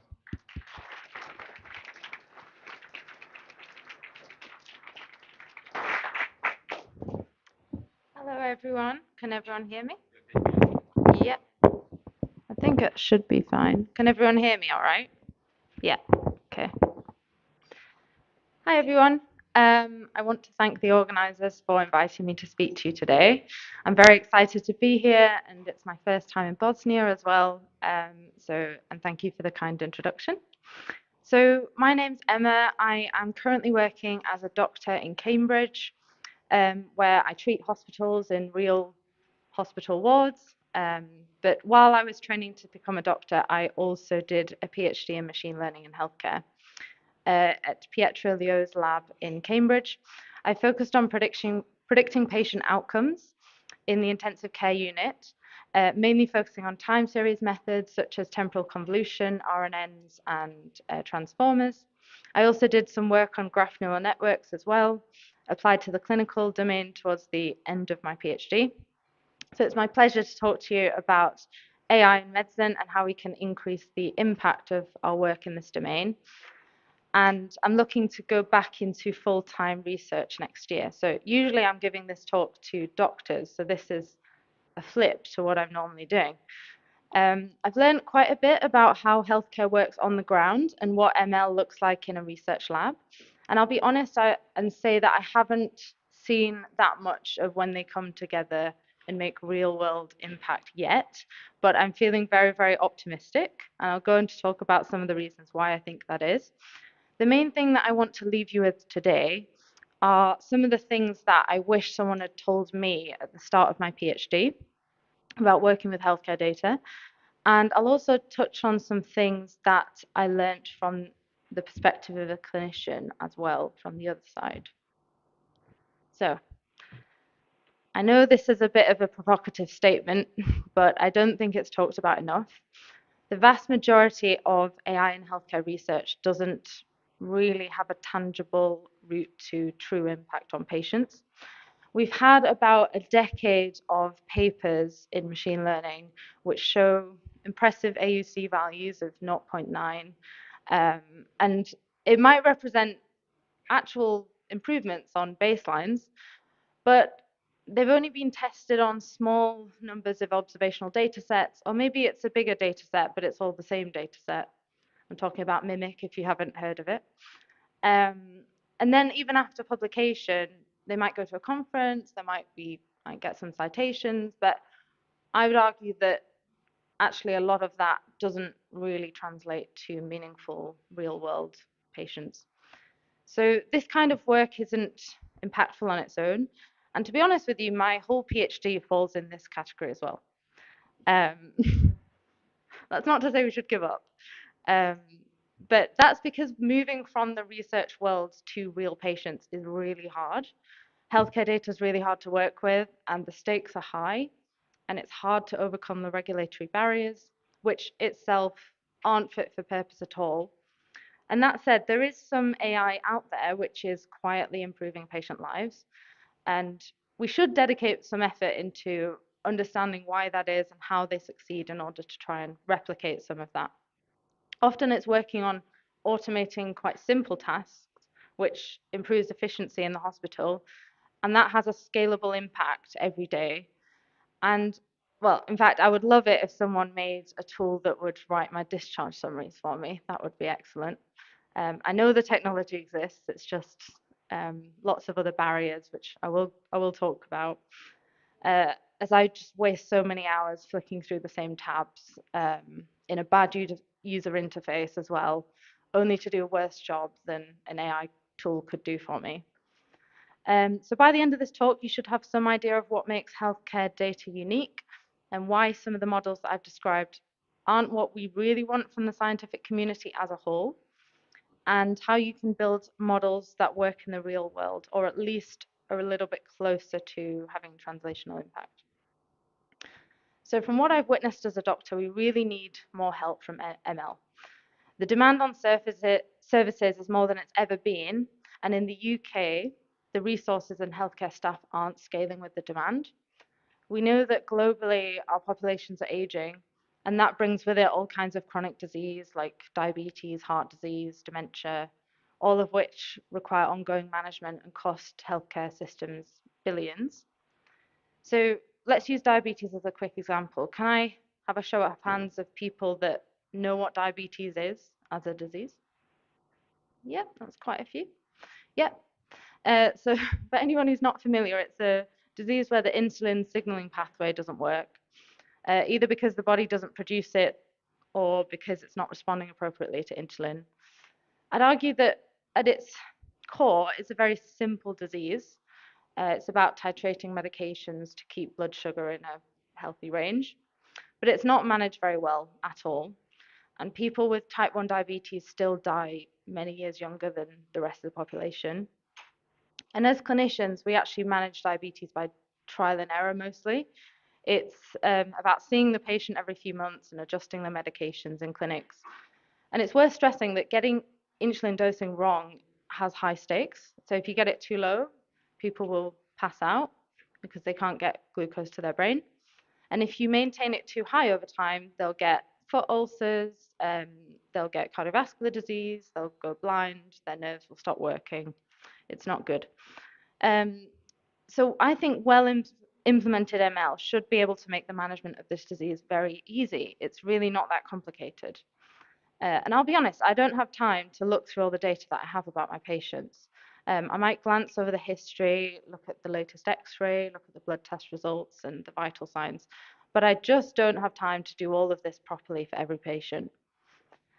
And we're adding more data to this list all the time. I mean, we're even looking at patient collected data like wearables now. And there's a lot of untapped potential there as well. Machine learning might be able to spot patterns, prioritize cases, streamline processes, ultimately making care for patients better and faster. The trick is how to integrate this into the existing clinical workflow, because once we streamline that process, I think we will see a profound shift in medicine towards a more proactive, predictive, and preventative model of patient care. So healthcare data isn't like most machine learning data sets. It's messy, it's usually collected in a rush, in weird and inconsistent formats, and a significant portion of it is in unstructured free text clinical notes, or dictated reports or scanned documents.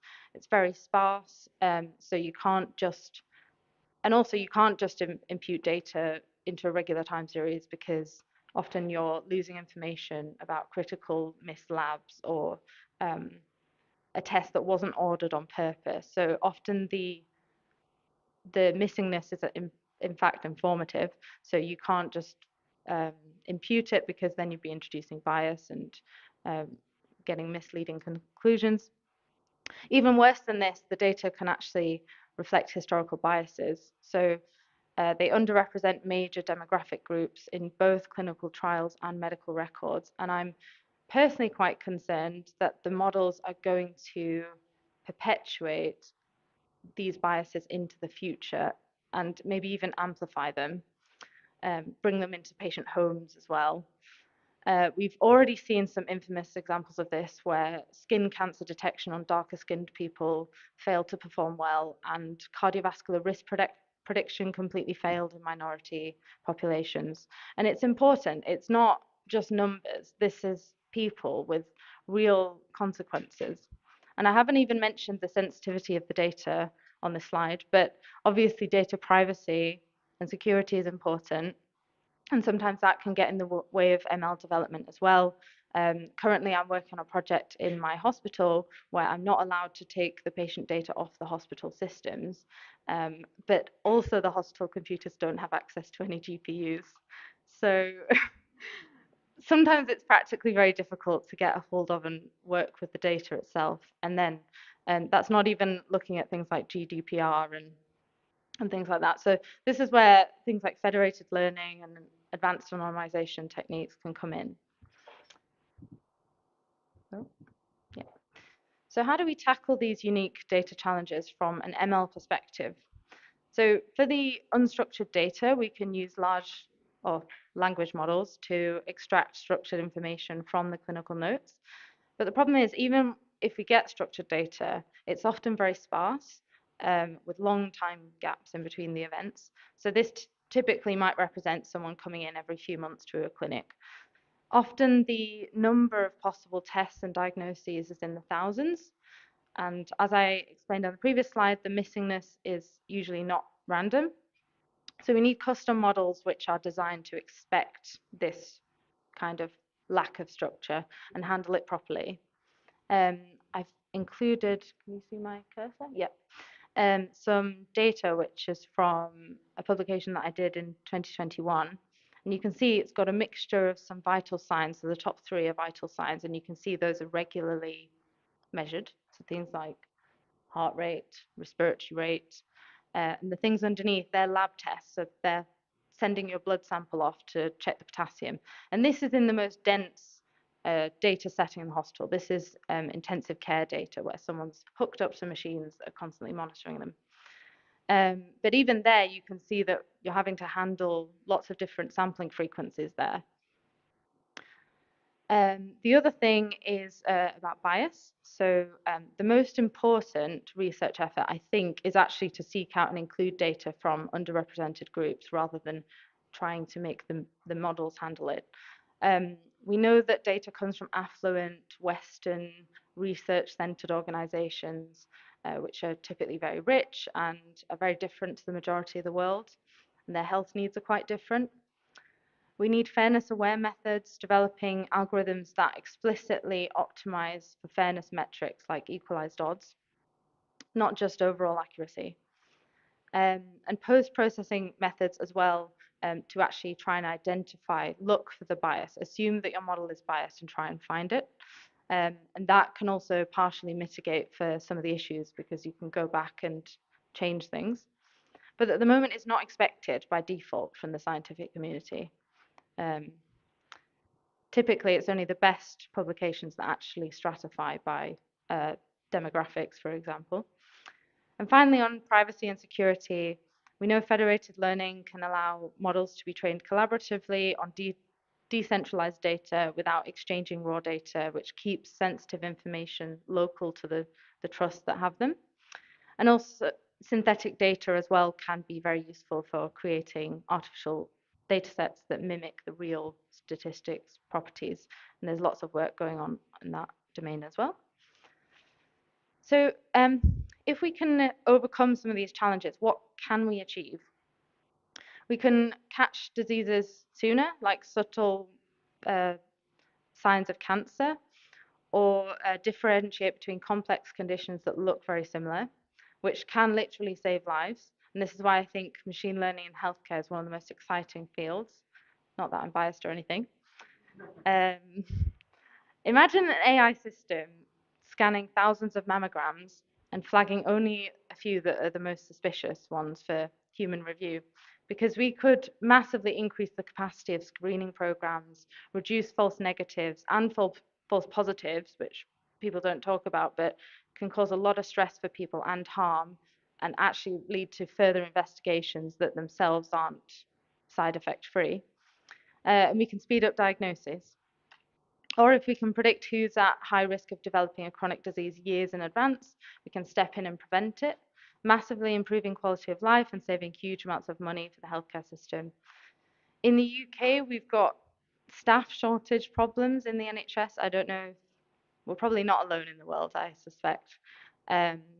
So why not take what I think we should take as much data processing off the hands of doctors as reasonable, because that means that then we can focus more on patient care, which actually is a more traditional model of healthcare. So 50 years ago, we spent a lot more time actually at the bedside of patients.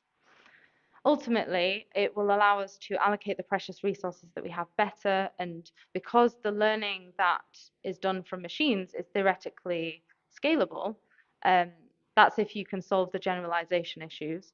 It's actually possible to disseminate those medical advancements to underserved areas around the world, which isn't possible if the knowledge is trapped inside of the brains of experienced clinicians in New York and London, etc. I thought I'd briefly mention medical imaging here because despite not working on it myself, in many ways it's been the leader for ML applications in medicine for some years, as it did in non-medical domains as well since the early days of ImageNet back in the early 2010s. But it comes with its own set of hurdles when applied to healthcare, which I thought I'd talk about here. So initially, the problems used to be more about having small data sets with large class imbalance and inconsistent image quality across machines. But now I think the major limiting factor is actually the sheer volume of data that is unlabeled and needs expert annotation. Synthetic data generation and domain adaptation can help to address some of these problems, as can active learning, which is a type of learning where you can strategically query expert radiologists to label the most informative images to improve the model's performance, so the ones near decision boundaries, for example, which optimizes the time of radiologists in labeling the data. And believe me, radiologists can be very grumpy. They live in dark rooms in the hospital.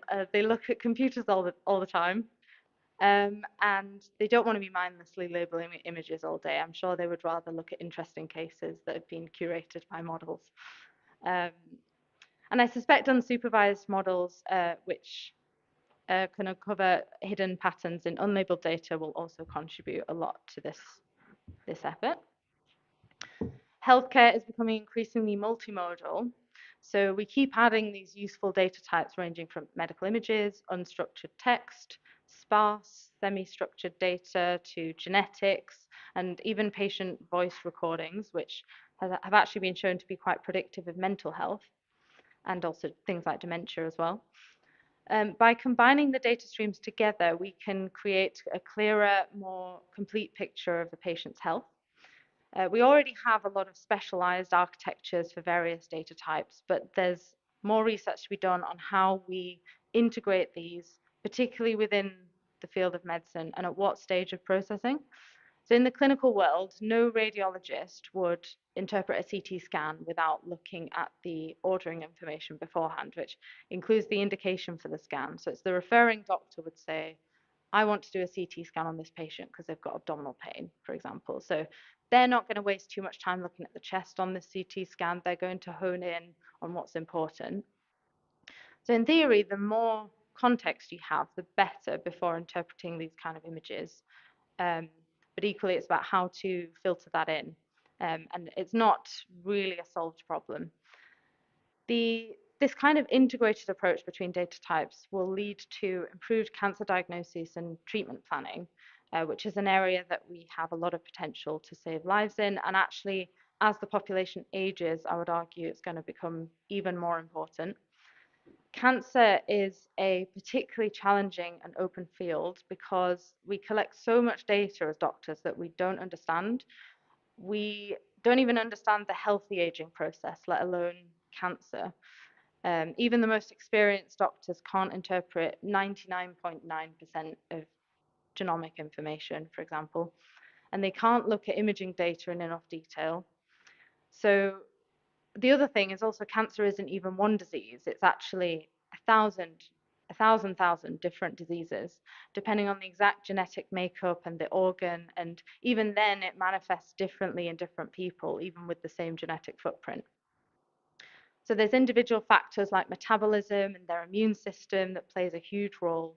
And even within a single tumor, you've got a heterogeneous mix of different genetic cell lines as well. So you're not attacking one thing.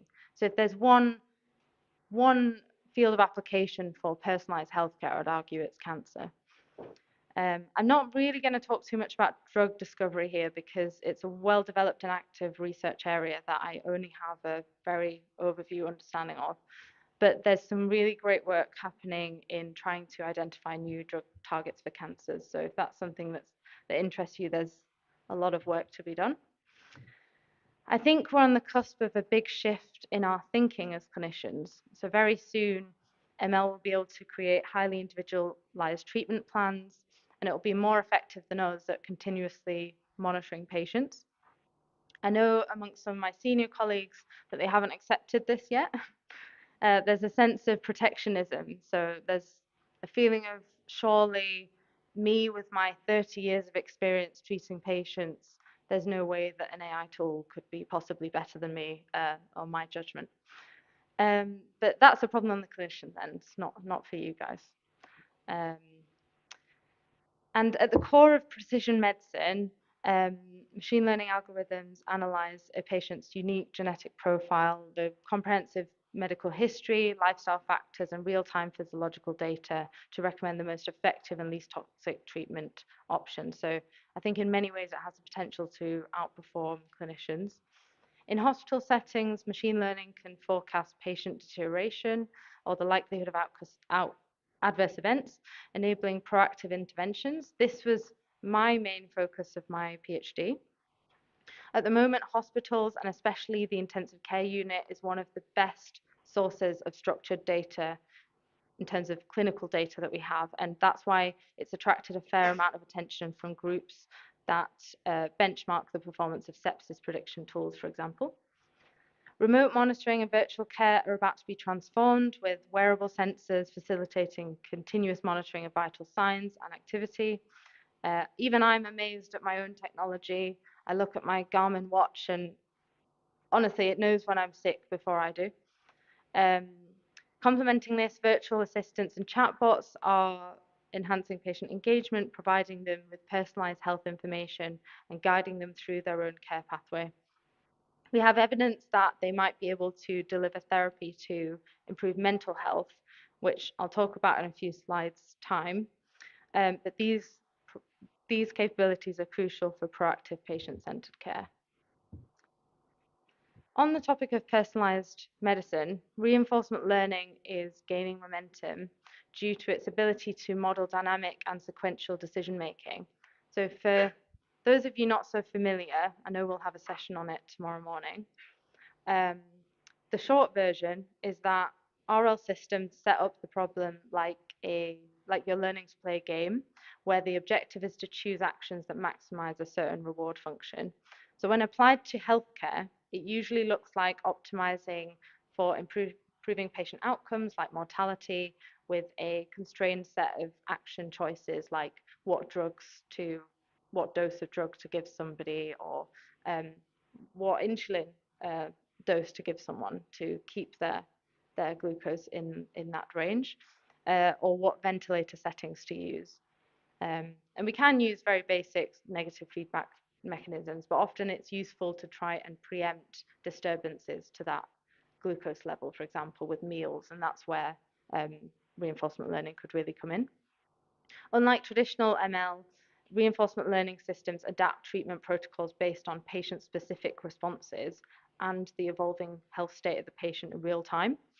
And that's not unlike how we approach treatment as doctors, given we learn through experiential learning and to some extent, not too much, but to some extent by trial and error on patients where we're not quite sure what's going on and we want to see if they will respond to a certain type of treatment.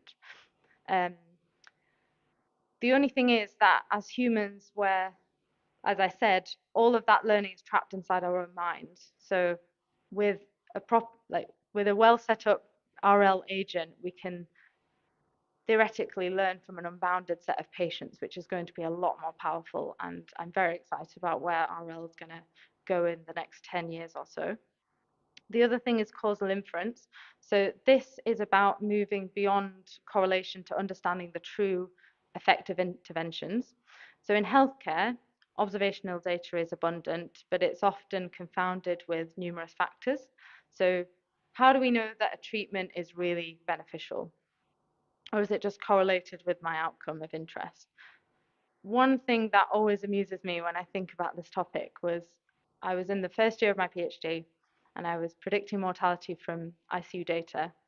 And does anyone want to guess what the most predictive variable was with death?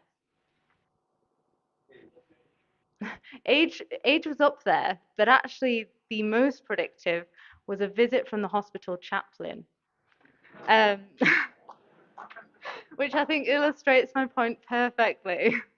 Because unless you want to conclude that the chaplain is murdering patients, I don't think this variable is actually going to be very useful in predicting patient outcomes, because I've got a feeling the doctors already knew this one was coming. So yeah, causal inference methods such as propensity score matching and counterfactual reasoning can help to isolate the causal impact of treatments, informing more robust clinical guidelines and personal recommendations. They can also be used to guide clinical trials as well. A significant technical hurdle is the interpretability and explainability of ML models. And I want to explain what I mean by explainability, because I actually disagree with the common line of argument that clinicians need to understand why a model made a certain prediction to trust and act upon it. Sometimes that's true, but actually, having worked in the environment in the hospital, I can tell you that I've used many a risk scoring tool, usually a naive one. It's not AI, but it's based on sort of scoring age by a certain amount, and then if the potassium is more than a certain number, you add on a 1. And it will tell me what to prescribe for patients. So, for example, if a patient's clotting risk is over a threshold, then I prescribe a blood thinner. But I've got no idea what paper that is based on. I have no idea what parameters are going in. Often the system's calculating it for me. So I just blindly trust it, and yeah, I just trust that it's better than my judgment in the moment. And I'm short on time anyway, so I don't have time to, look at all these independent parameters. So I think the explainability problem is actually more important when it comes to evaluating the model is learning correctly at the time that you're developing the model. So when things like regulating and auditing the model's behavior in the real environment, learning from the decisions that it's suggesting, doing post hoc analysis on the model itself is what I mean. Because I think then you can learn quite a lot about how the data is structured and uncover new things that we didn't necessarily know and understand before.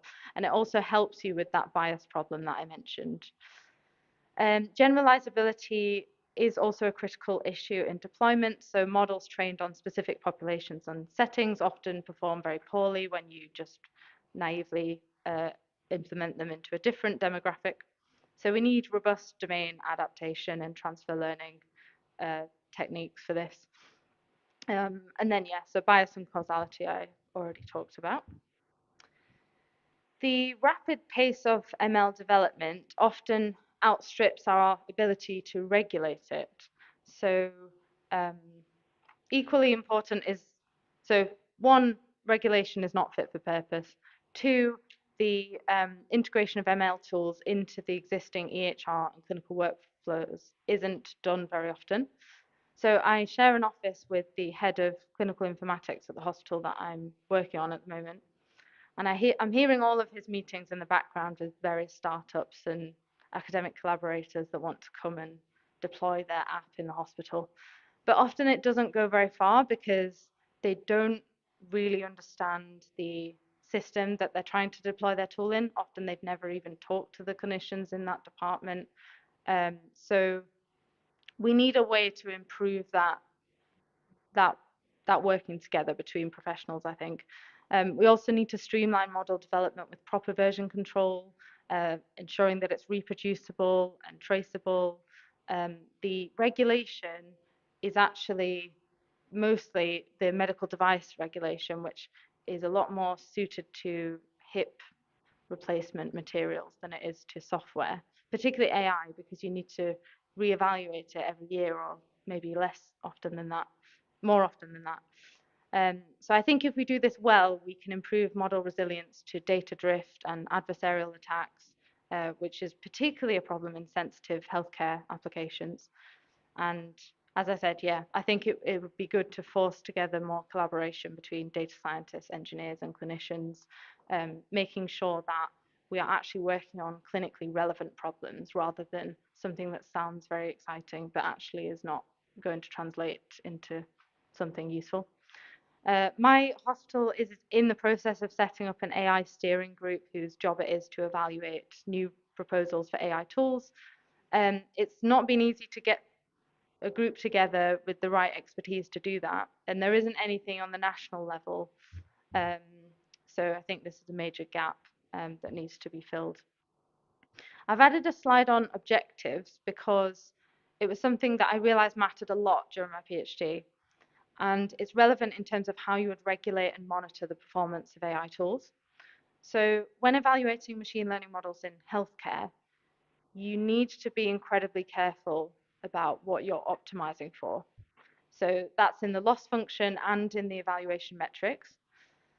I know I might be telling everyone very basic things, but it's worth remembering that a model that predicts rare disease might achieve a 99% accuracy just by predicting no disease for everyone, which is not clinically useful. And we really need to make sure that we're interested in optimizing the outcome of interest. So the other thing is, you might think that something like patient mortality is a good thing to minimize for, but it really depends on the context. In the intensive care unit, which I've worked in earlier last year, people are very sick, and sometimes the right thing to do is to allow a patient to die gracefully and to treat their suffering, rather than prolonging an inevitable suffering that won't lead to recovery. And in a reinforcement learning setting, curating an appropriate reward function is paramount. I've always liked the analogy with the robot vacuum cleaner Hoover, where it's rewards for cleaning things off the floor, and it will learn that by bashing into things and crashing things over, it can clean up more things, and hack the reward function. So yeah, imagine if in a patient setting we optimize for discharging a patient alive from the hospital, only for the models to figure out that if it makes the patient sicker, then they're transferred to the regional centre 100 miles away. Does that count as a healthy discharge? Because it might, yeah, it's conceivable that it's a way for the RL to actually hack the reward function. So in healthcare, desirable objectives are often messy. And in the UK, we use a system called quality adjusted life years when justifying the funding for different treatments. So this means we explicitly assign less value to the years lived by disabled people or sick people than we do to a fully able person, because we say that they have a lower quality of life. And obviously that's going to result in discrimination if we have to choose, even if it's unrelated to their disability completely, and it's a treatment which is on a different organ, that we're prioritizing some. We need to align our values and be very careful about how we set up the problems. So what I would ask you to do is, if you work in healthcare, please think about it more than you think you need to think about it. Will the model have unintended consequences? Is your data very skewed or unbalanced? Looking ahead to the future, we'll see the emergence of more advanced ML models. A tangible trend is the development of sophisticated digital twins for personalized health management, which is like a comprehensive computational model of an individual's physiology and health trajectory unique to them, allowing for detailed simulations of the health and disease progression to inform treatment decisions. I remember back in 2017, my supervisor was embracing this pie in the sky digital twin stuff, and now I'm starting to think that the idea is more in reach now. Beyond its analytical capabilities, machine learning will enable a shift towards preventative and global health, optimizing health span, which is the number of healthy years that a person lives, and facilitating precision public health interventions. The economic benefits will be substantial, with optimized resource allocation, improved efficiency, and ultimately, I'm hoping that this will lead to more accessible, equitable, and effective healthcare globally. I recently attended the CHILL conference in San Francisco, which is a machine learning applied to healthcare conference. And I thought I'd highlight some recent advances which got me excited because they represent real progress in the field. So this study showed that a self-guided mental health intervention tool using a large language model showed great promise when applying for improving access to mental health care. So they found that it resulted in clinically meaningful improvements in managing negative thoughts. It serves as a well-designed investigation into interventional AI. So this study was the first of its scale, first of a kind of the scale, and the authors have done really rigorous testing and evaluation of its design and interventions. And obviously, if this succeeds, the barrier to entry for this tool is much, much lower than human intervention. And also in mental health care, I would say it's an area greatly lacking, at least in the UK, probably worldwide as well. So if you wanted a gold standard of how to do an interventional trial in healthcare, I would say this is up there. The other thing about the study is that the authors did actually test for equity of performance across demographics. So they uncovered that there's some disparities in that younger male users, particularly with low education status, didn't see as much benefit as other groups. And they were able to partially mitigate this when they tailored the LLM output to simplify its language. So often it's just simple interventions that can actually have a lot of real world tangible benefits. And that's why it's always useful to double check how the model's doing by user groups. Another compelling case involves an AI ECG model, which dramatically sped up heart attack treatment by quickly flagging subtle signs that might otherwise be missed or delayed. So normally when you have a heart attack, I hope no one does, but you call an ambulance, they arrive, they take an ECG straight away. And if that shows something called ST elevation, which you can see on the right there, so that's the normal, and then the right, you get this ST segment elevation. It shows what that means is that you've got a blockage in a major artery supplying the full thickness of the cardiac muscle wall. So if you have that, you need a stent putting in as soon as possible, because every minute that you leave that, heart cells are dying. So their model was able to outperform existing commercial systems to identify heart attacks correctly, because you need to stratify them between those ST elevation ones and the non-ST elevation, which are less urgent. So what did the authors do well? Well, they integrated into the existing workflow properly. So they worked closely with on-duty cardiologists. They randomized in real time the patients coming in, and then they actually sent text to the relevant clinicians straight away. So before the patient even gets to hospital, that clinician is expecting them. They are preparing what we call the cath lab, the place where you put in the stent, and that translated to a real world shortening in the time to balloon. So that shows that we can translate to real systems performance metrics. So this isn't just diagnosis accuracy. This is real outcomes. And like the last example, it's very scalable as well. ECGs look very similar wherever you take them. I thought I'd also highlight this one because these authors managed to get FDA approval for their sepsis prediction tool, which I hope serves as a breakthrough for others to follow in their footsteps. Because to give you some context, people have been working on this problem since before I started my PhD back in 2015, 16 time is when it became popular. And since then, there's been an explosion of this sepsis prediction, and it's taken almost 10 years for an FDA-approved solution. So as you can see, ML research can and does translate into real-world impact. There are many facets of work to be done, and we do need more people working on these important problems. Long sequence modeling can help map out patient journeys through the hospital and through the outpatient system. We can predict flare-ups of inflammatory bowel disease before they result in hospitalizations. I know I said that explainability might not be everything for doctors, but uncertainty quantification would be really useful in flagging to the clinician when they should trust or discount information from recommendations. So, for example, if it's out of distribution, the model should tell me that so that I don't assign any weighting to it. Multimodal fusion ties together scans, notes, and labs, as we talked about before. Privacy-preserving ML keeps data safe, even under tight regulation. Causal inference allows us to move beyond prediction to understanding why things happen, which is vital for designing effective interventions. And operations research ensures that models actually get deployed and maintained reliably in the real world. And I think these are the tools that will make a tangible difference. So if you're new to healthcare and you're interested in tackling the many modeling and engineering problems we have, here are some basic starting points. So for electronic health records, there's the MIMIC4 dataset, which is an ICU dataset from the East Coast in America.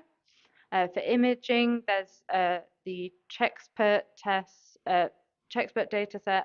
There's also a chest X-ray dataset associated with MIMIC as well, which I haven't put on there, which is also very good. And there's cancer data. There's some NLP stuff with MIMIC notes, which is quite old now, but there's new ones coming in. For wearables, the Apple Heart Study. So they basically, when Apple Watch users signed up, at the time, they were able to say yes to data being used for research. And that's now been going for many years now, I think over 5 years. And what they can do from just the data taken from measuring what's going on the outside of your wrist is amazing. They can predict age within 2 years just from that. They've looked at what happens in pregnancy, and they've shown that the biological age in pregnancy goes up and then goes back down after delivering. There's a lot of interesting stuff there. And for genomics, there's the UK Biobank. Yeah, I would strongly suggest that if you want to do any of this, speak to clinicians if you can. Some cautionary tales I thought I would leave you with as well. So there have been some high-profile attempts to do real impact, perhaps before we were ready in terms of regulatory space that we were in. But DeepMind Streams app attracted a lot of negative publicity in the UK. It was quite some years ago now. I think it was around 2017. But patients weren't happy that their data was shared without their consent. IBM Watson spent something like a huge amount of money on making a cancer advice system that ultimately didn't work because they overpromised, and they relied on actually quite a small subset of data, which wasn't representative of most people. And then not necessarily ML, but some people that made a kidney function predictor so they included ethnicity, and they found that actually all that including ethnicity in the model did was it made biased predictions, which maybe it was just picking up on something in the data, but it turned out to not actually be real, and it unfortunately led to disparities in access to diagnosis and treatment. So these examples show why trust and fairness aren't optional. Yeah. So to conclude, health data is complex, but it's crucial. ML has immense potential to transform healthcare, but this potential can only be realized through careful and responsible development. Collaboration is key between ML experts and clinicians. Your skills are invaluable, whether it's long sequence modeling or privacy, to crack these problems. If you pair them with clinical need, then good things are going to happen. So yeah, maybe we can catch misdiagnoses. The field really is wide open. So yeah, the partnership between human intelligence and artificial intelligence, I think, is going to promise a future where healthcare is more accessible, equitable, efficient, and ultimately we can improve the health of everyone. So thank you for being here. Please feel free to connect with me.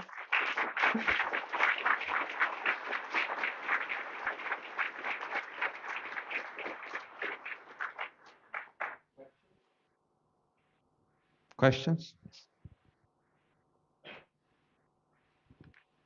Okay, I'm going to keep it straight to the point.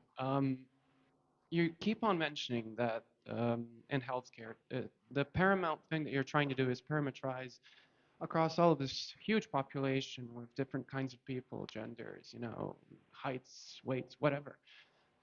Here in Bosnia and Herzegovina, I'm not sure if it's like this in the rest of the world. The idea of when you have a problem is you go to your doctor, but your doctor, who has your family's history, ideally, of health and yours. When I say yours, I mean from birth, ideally, to the present day. Are we looking at this problem, from a different angle that we should? When you think about it, maybe we should have, everybody keeps talking about fine-tuned models for the specific cases, language models. I'm not talking about that. Not language models, but maybe we should have, I don't know, it's kind of utopic, but these devices that we all are wearing, our mobile phones, our, watches, smartwatches, whatever. Who wants to, of course, can opt in to have this device implanted. So you can have a specific data set for yourself, just for yourself. It's going to be local for you. And then through the years, it's going to learn you. It's not going to learn, what race are you, what, no, that doesn't matter. It's going to learn how your specific lungs, look. So it's going to learn to see the changes on your lungs. It's not going to learn to see the changes on tens of millions of lungs. It's going to be so hard to find specific mutations when you're going to average it on, so many X-rays. I'm going all over the place here, but you know what I'm trying to say? You have to emulate the person in the end, which is the doctor, and the doctor's job is to keep their patients, of course, health. And they're doing this through the years. You mentioned that you intuitively know why some diagnoses require some treatment. But because you don't even know why, but you know implicitly what you should do for that specific patient. So maybe we should look at it a different way. I don't know what your thoughts about that. Yeah, you touched on a couple of things there. So the first thing is I agree that personalized medicine is the way forward. I think what I was saying about the sort of not generalizing, I think that's more a concern that you might deploy a model that you expect to work on a slightly different population and then it fails or it has dangerous behavior. But I completely agree with you that we need to work towards personalized medicine. More data that we have about people, the better. I think what is good is that often, so you're right in the sense that your doctor has all of your information from birth and everything, but also they have a general knowledge of what generally happens with people and how physiology tends to work. And so if you have a very rich knowledge of how, if you have a very general model but then has all the data that's relevant to you, I think that's when we're really going to achieve something very powerful. Any other questions? Yeah, I have a question regarding the point you mentioned in uncertainty quantification and like querying doctor to provide some data and so on. So what's kind of state of the art there in medical field? I know in robotics there are some works like with active kind of gating and so on. Yeah. I would say that there isn't a clear state of the art. It sort of depends where you're looking. So, at Chill conference, which is an ML and healthcare conference, then yes, we're looking at, there are methods that are really quite compelling for uncertainty prediction. Depends whether you want to go kind of Bayesian route or whether you want to do a kind of more sort of figuring it out from the data approach. But in terms of where we're actually at in the medical land, like we have so few things that are even deployed that, asking for uncertainty is like, I don't think that many clinicians even realize that uncertainty is even an option, because when I'm using my risk prediction score, which is essentially just, it's just adding up a bunch of numbers. It's much like just logistic regression, really. I don't have explicit uncertainty with that either. So, yeah, I think it's a difficult question. There's definitely exciting stuff happening in research, just none of it's really translating. But what I was trying to say in here is just that I think it's a problem worth working on, continuing to work on, because I do believe that uncertainty estimation is very useful clinically, whereas the explainability stuff I'm a lot more dubious as to whether or not that's useful in practice. Hi. My question is about improving patient trust. Even with doctors, usually patients ask for multiple opinions, go to multiple doctors to see the diagnosis. You gave the example of flagging cancer CTs for human review. How would you increase the trust of a patient that, for example, that is not a false negative with his or her life at stake with this one? How can they trust that the MML model didn't produce a false negative? I think we're a long way from relying on a machine learning algorithm for that kind of decision. I mean, I think what's more likely, I don't think we'll ever be solely relying on a decision from that kind of system for a life or death situation. I mean, usually it's a senior clinician who knows the family, and I think that will continue to be the case. And they're also taking into account all kinds of things like what's their treatment, what's their age, what's their home situation, what is the patient's opinion. Um, so I think it'll just be one factor where if you imagine AI like an extension of a doctor's brain, where it's like that's the data crunching center. So the AI is going to do all of the data crunch and say, here are the numbers on generally someone with this kind of scan, what's their outlook, what are the options, this is what we can expect with this treatment for this patient. They're likely to encounter these side effects, yes, no, whatever.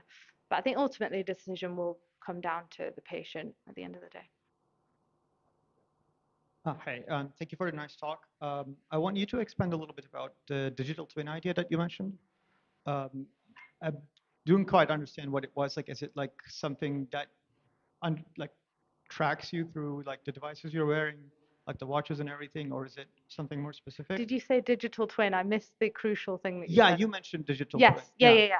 I was just checking we were talking about that. So what it is it's basically, so it's not a super robust definition. It's a computational model, which imagine, so if I have a digital twin, it's a model of me. So this is specific to my physiology based on everything that I've measured about me. So it might be my lab test, might be wearable data, anything that I can add to that digital twin that makes it a more accurate and representative model of me. It then allows you to, let's ask hypothetical questions like, oh, let's see if I add in this treatment, what the digital twin might be able to simulate it, for example. So it's like a physiological model as well. Yeah, it's just like an experiment zone that's not actually me. Yeah. If I can have a follow-up, then Yeah. how would you relate such a tool to like personalized treatment? And if there's any danger to like me having access to such twin and then thinking, okay, this treatment works for me, so I skip to go to a doctor and like take a treatment that is dangerous for myself, for example. I mean, it's an interesting question because I think all the time patients are getting more and more and more informed on their conditions. I mean, now we've got patients coming in who've already asked ChatGPT about all of their symptoms, which often the advice from ChatGPT is quite good. But what the patient's often lacking is the understanding behind why is ChatGPT saying that? Like, what could ChatGPT be confusing your symptom with as another diagnosis? Like, I think probably with the digital twins, it would be something that is a software that the hospital would find useful and would pay for, and the patient wouldn't necessarily have access to. But I don't know what's going to happen in 50 years' time. Maybe everyone will have access to this kind of thing. And I think I'm not part of the set of doctors that's interested in gatekeeping these types of things. I'm always happy to have a discussion with a patient who comes in very informed about their care or even wrong about their care, because I'm quite happy to talk to them about what they're thinking. I want to get them on board anyway, so I'm very interested to know what their expectations and feelings are. Some doctors I think don't like it when expert patients come in, but I think it's just a thing that clinicians will have to adapt for, and I think it's a good thing at the end of the day. So the lab that I work with also works with physicians and doctors in the loop. So the experiences that we get oftentimes as a machine learning researcher is that they don't really like the fact that we are focusing so much on the machine learning. They would rather have the architectures and the infrastructures that are built to supply us the data and build the models would be better. And so oftentimes what they ask is that we don't need to build better machine learning models. We would rather have would rather not have the walled gardens of the data sets that people like to just keep to themselves. And there is like a lot of policy issues as well that frustrates the doctors and the researchers as well. That doesn't let us get access to those data sets that would probably make the model much better. So my question simply is that should we just focus on the machine learning part, or instead just put more efforts to the architectures and the infrastructures? I can see why a lot of people jump to that because, like you can see how it's much easier to go to the simulated data set or the one that is available publicly, because you're just bashing your head against something only to get a small, relatively small data set that's really messy. It's not curated for you. And you're going to spend time doing stuff that you don't find interesting because ultimately you spent all your time cleaning something and then it's only good for basically a linear regression's doing as well as your model anyway because it's too small.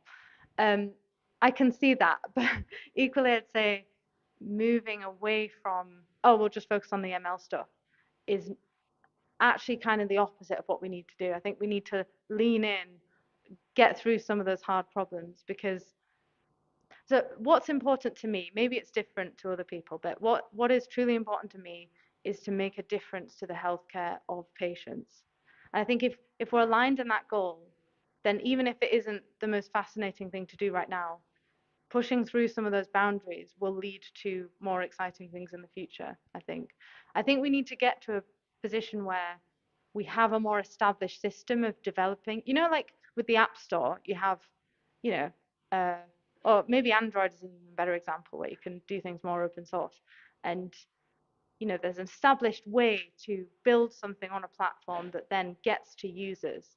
I mean, that's, the dream, but something approaching something where it's like there's a clear pathway, there's access to clinicians, there's an established thing to prioritize this, I think is what's needed. Because right now, not at all.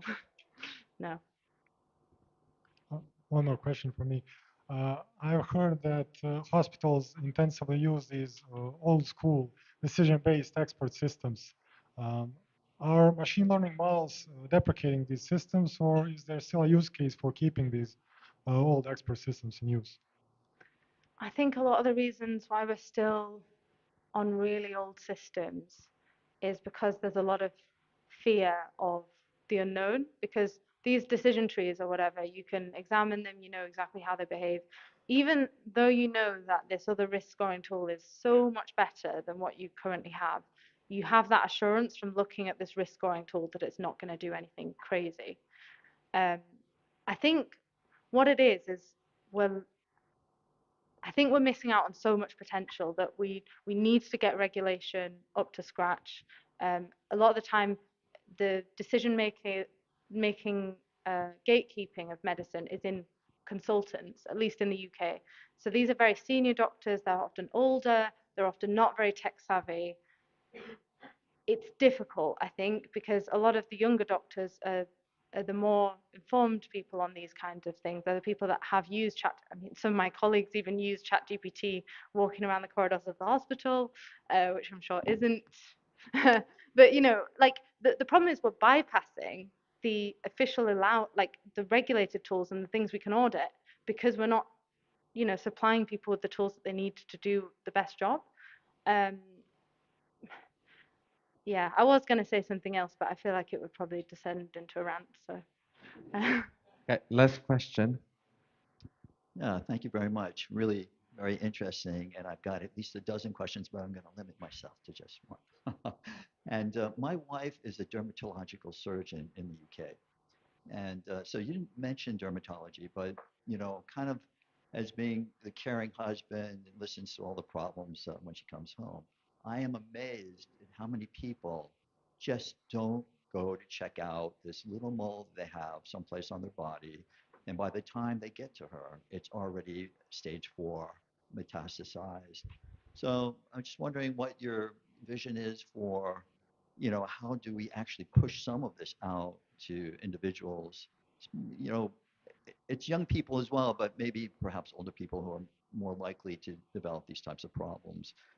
She does need to use like a dermatoscope, which is his, Hmm. way of looking at it so she can, I mean, she can look at it and she can tell what's going on most of the time. Sometimes she has to do a biopsy, of course, but it just seems like you could nip a lot of this in the bud if you just caught it early. And it doesn't itch, it doesn't hurt, it's just discoloration or something like that.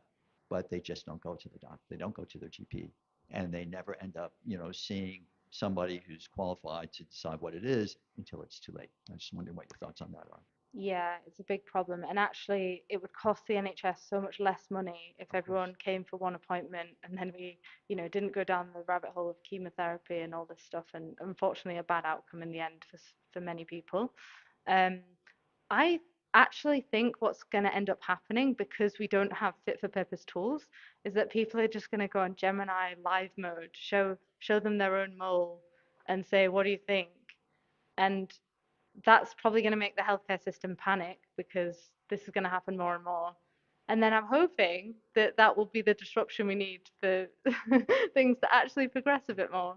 Well, it's quite handy having my own expert chatbot at home. Yeah, yeah. Thank you very much. Cool. Let's thank the speaker again.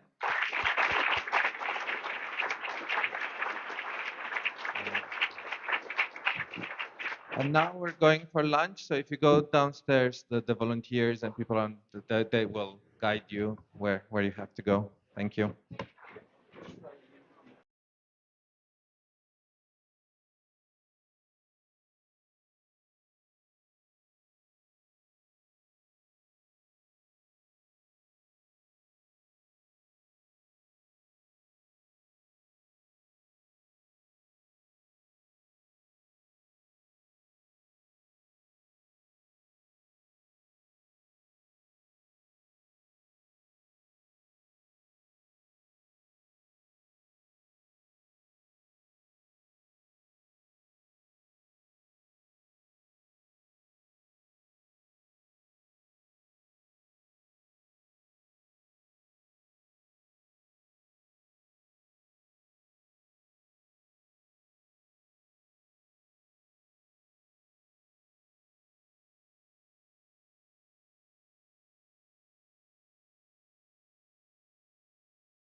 late 80s of character recognition with a ConvNet in real time from video.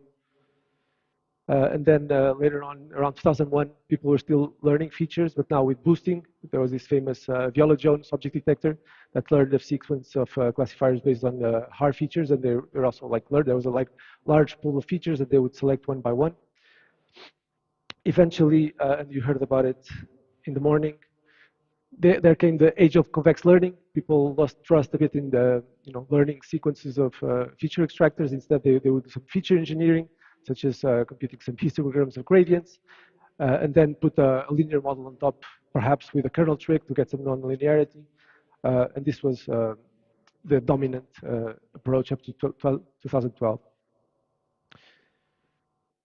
Then, of course, back in 2009, people created ImageNet that had orders of magnitude more images than previous datasets that had 20K images. ImageNet had like 1 million. And perhaps more importantly, even the fact that people could now train models on GPUs, or at least the option existed. In the morning, Ferric was talking about initialization as being very important for the success of deep learning, but maybe just having GPUs was as important. You could have very good initialization, but you train for 10 steps over a month. It seems like it's flat, but it's just if you trained longer, you'd see the loss go down. So back in 2000, oh, by the way, if you have any questions, just interrupt at any point in time. Yeah, so in AlexNet, back in 2012 was a big breakthrough, and maybe the main thing was they were training on 2 GPUs, and so they could have 8-layer ConvNet with a chunky one with lots of channels. And then after the success of that, people started scaling the models in terms of layers. There was VGG16 and Inception that had 16 to 22 layers. And eventually also with this breakthrough of the residual connections, people could train up to 100 layers. And ResNet was very important. It was used, for example, in AlphaGo, big breakthrough at DeepMind that occurred just after ResNet came out. And it's actually the most cited paper in the 21st century, this residual connections paper, of all disciplines. In parallel, I think people in Vision were also a bit pioneers with the pre-training and fine-tuning approach. So you have this AlexNet. It's a lot of work to train it, but you want to do object detection with it or semantic segmentation. So people started doing fine-tuning, where they just specialize the model to particular tasks. And then in language, people picked up on this as well, using BERT and then fine-tuning it for various things. And in video modeling, it was a little later because it's more expensive. There was the 2-stream networks back in 2014. They would have an optical flow stream and the RGB stream to model videos. We developed the ImageNet of video in DeepMind back in 2017, Kinetics, and had a 3D convolutional model, i3D, that did pretty well back then. Then people evolved upon the 3D convolutional networks. There was a slow-fast network that had a slow stream that took frames at low frame rate but high resolution, and then a high-speed stream at lower resolution but high frame rates. Also a very popular model. Okay, so I think we haven't gone into details of what's a convolutional network just yet. So it looks a bit like this. There's an input image. Now there's like little filters, say 3 by 3, that go through every location in the image, and for every of those locations, it computes some feature map. So that's the first feature map. Then there's some subsampling. So basically just taking every second input, maybe with some averaging or some max operation, so to make the feature map smaller. So it's cheaper and so on. So the process is repeated for a few iterations. And then at the end, you have some vector that you can classify or do regression or whatever you want to do. AlexNet was not very different from what Yannick did. It's just a lot bigger. So 8 layers. People knew these layers by name, Conv1 to Conv5. Everybody was very familiar with all of these. Lots of channels. But otherwise, there wasn't all that much novelty. They used dropout, but the main thing was like the GPUs, the size, and the demonstration that it's possible, I would say. Okay, so an important aspect of convolutional networks is that as you go through the layers, the receptive fields or the portions of the image that each feature location sees keeps growing linearly. So in the first layer, you have a little filter 3 by 3. It only sees those 3 by 3 pixels. The next layer will see a bit more. So it will, look at bigger and bigger receptive field because you're looking at this 3 by 3 receptive field that looked itself each position at the 3 by 3 field, so it keeps growing. So this is good and bad, and I'll go into more detail a little later. For the convolutions, it's exactly the same, but now with an additional dimension. So here in orange, I'm showing a filter, which multiplies by this little block here to produce an output vector.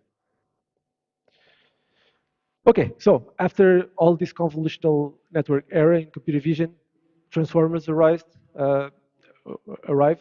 first in language in 2017, and then they eventually got adapted to computer vision with the vision transformer in 2020, video versions, and we also published our model, the perceiver, which I'll talk in a bit.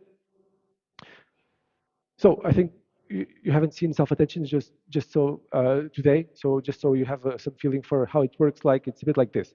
Let's say you have an array of pixels, horizontal. The depth here is the channels. So this tensor will be mapped in 3 different ways: as queries, keys, and values. So it's a bit complicated, but bear with me.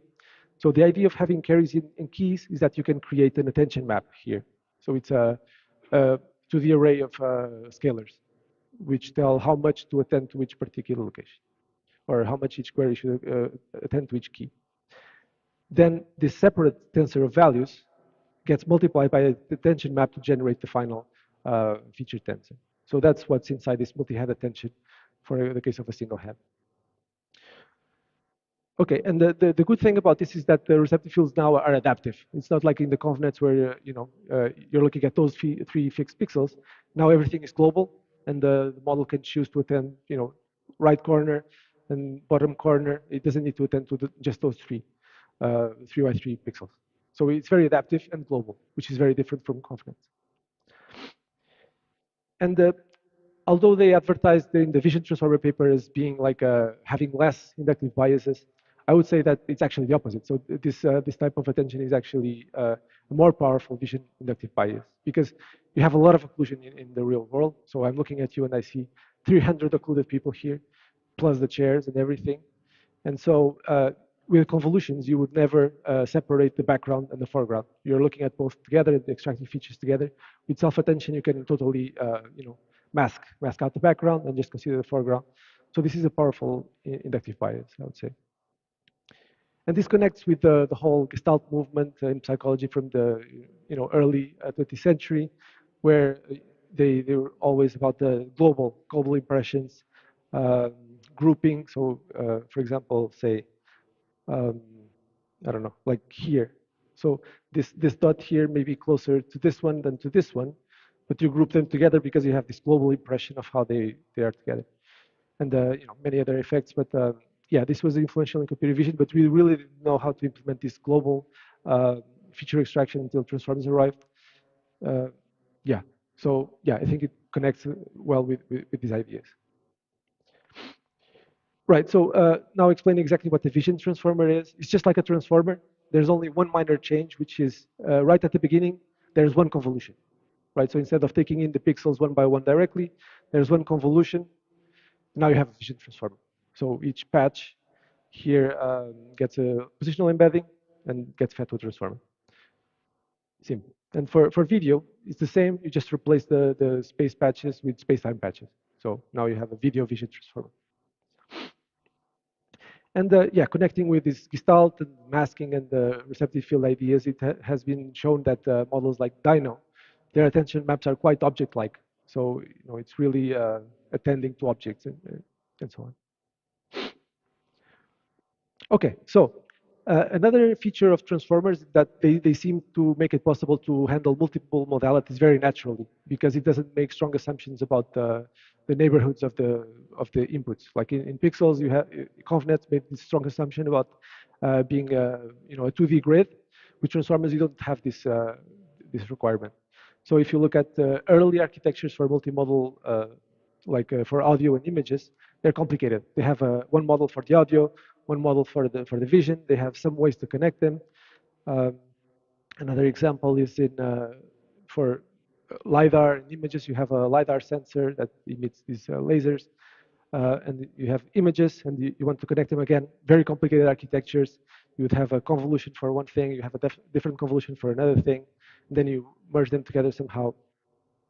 So with transformers, we thought we could just have a single model, just put all the data together as inputs, even if they're different.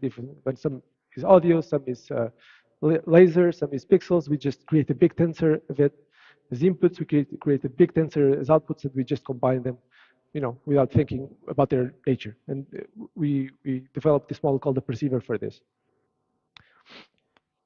Okay, so why didn't we just use a transformer for doing this? So the problem is that self-attention by itself doesn't scale very well. So as I said before, so you have these three mappings, the queries, keys, and values of the inputs. You compute this attention map, which is quadratic in the number of inputs, and then you multiply by the values. Again, it's a quadratic operation. So our idea with perceiver was to introduce a latent space to improve the scaling, and this is also now getting popular in language. And the idea is to have this latent array for computing the queries. So it doesn't need to be as many inputs as the inputs, it doesn't need to be n pixels. It can be whatever number you want. It could be 1,000, it could be 500, even if your input is like 50K. And now the attention becomes more manageable. So you can compute n by m matrix instead of m by m. So, and if n is small, this is a good saving. And the same for computing the new features. Yeah, and the big advantage is now that output latent space is independent of the input size. So you can have a very deep network on this space.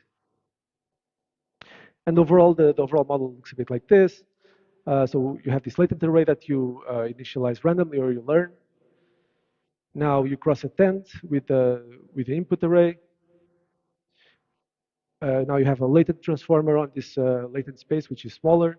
It can be deep if you want. And then we did it iteratively because we like iteration in the models. So we did it a few times. And yeah, eventually you could share the weights between the repeats of the model. Yeah, so that was the idea of the perceiver. We did a few extensions for scaling even better, like the hierarchical perceiver, the perceiver IO, which had the symmetric output space with the whereas the original perceiver was just for classification. We did a few extensions. And yeah, connecting with what Verika was saying, so we were in this summer school in Berkeley last year, and it was all kinds of AI people, including psychologists, philosophers, and so on. And there was a talk about consciousness and large models, whether large language models can be conscious. And David Chalmers is the foremost expert in the field. He's a professor of philosophy in New York, and he was saying that LLMs are not conscious, but they need a few more properties to be conscious, and one of them is have a global workspace. And then he said that, oh, there's already some technology for doing a global workspace, like the perceiver. And I was, what's going on here? It's like, what timeline is this? But yeah, so just a trivia. Don't think too much of it.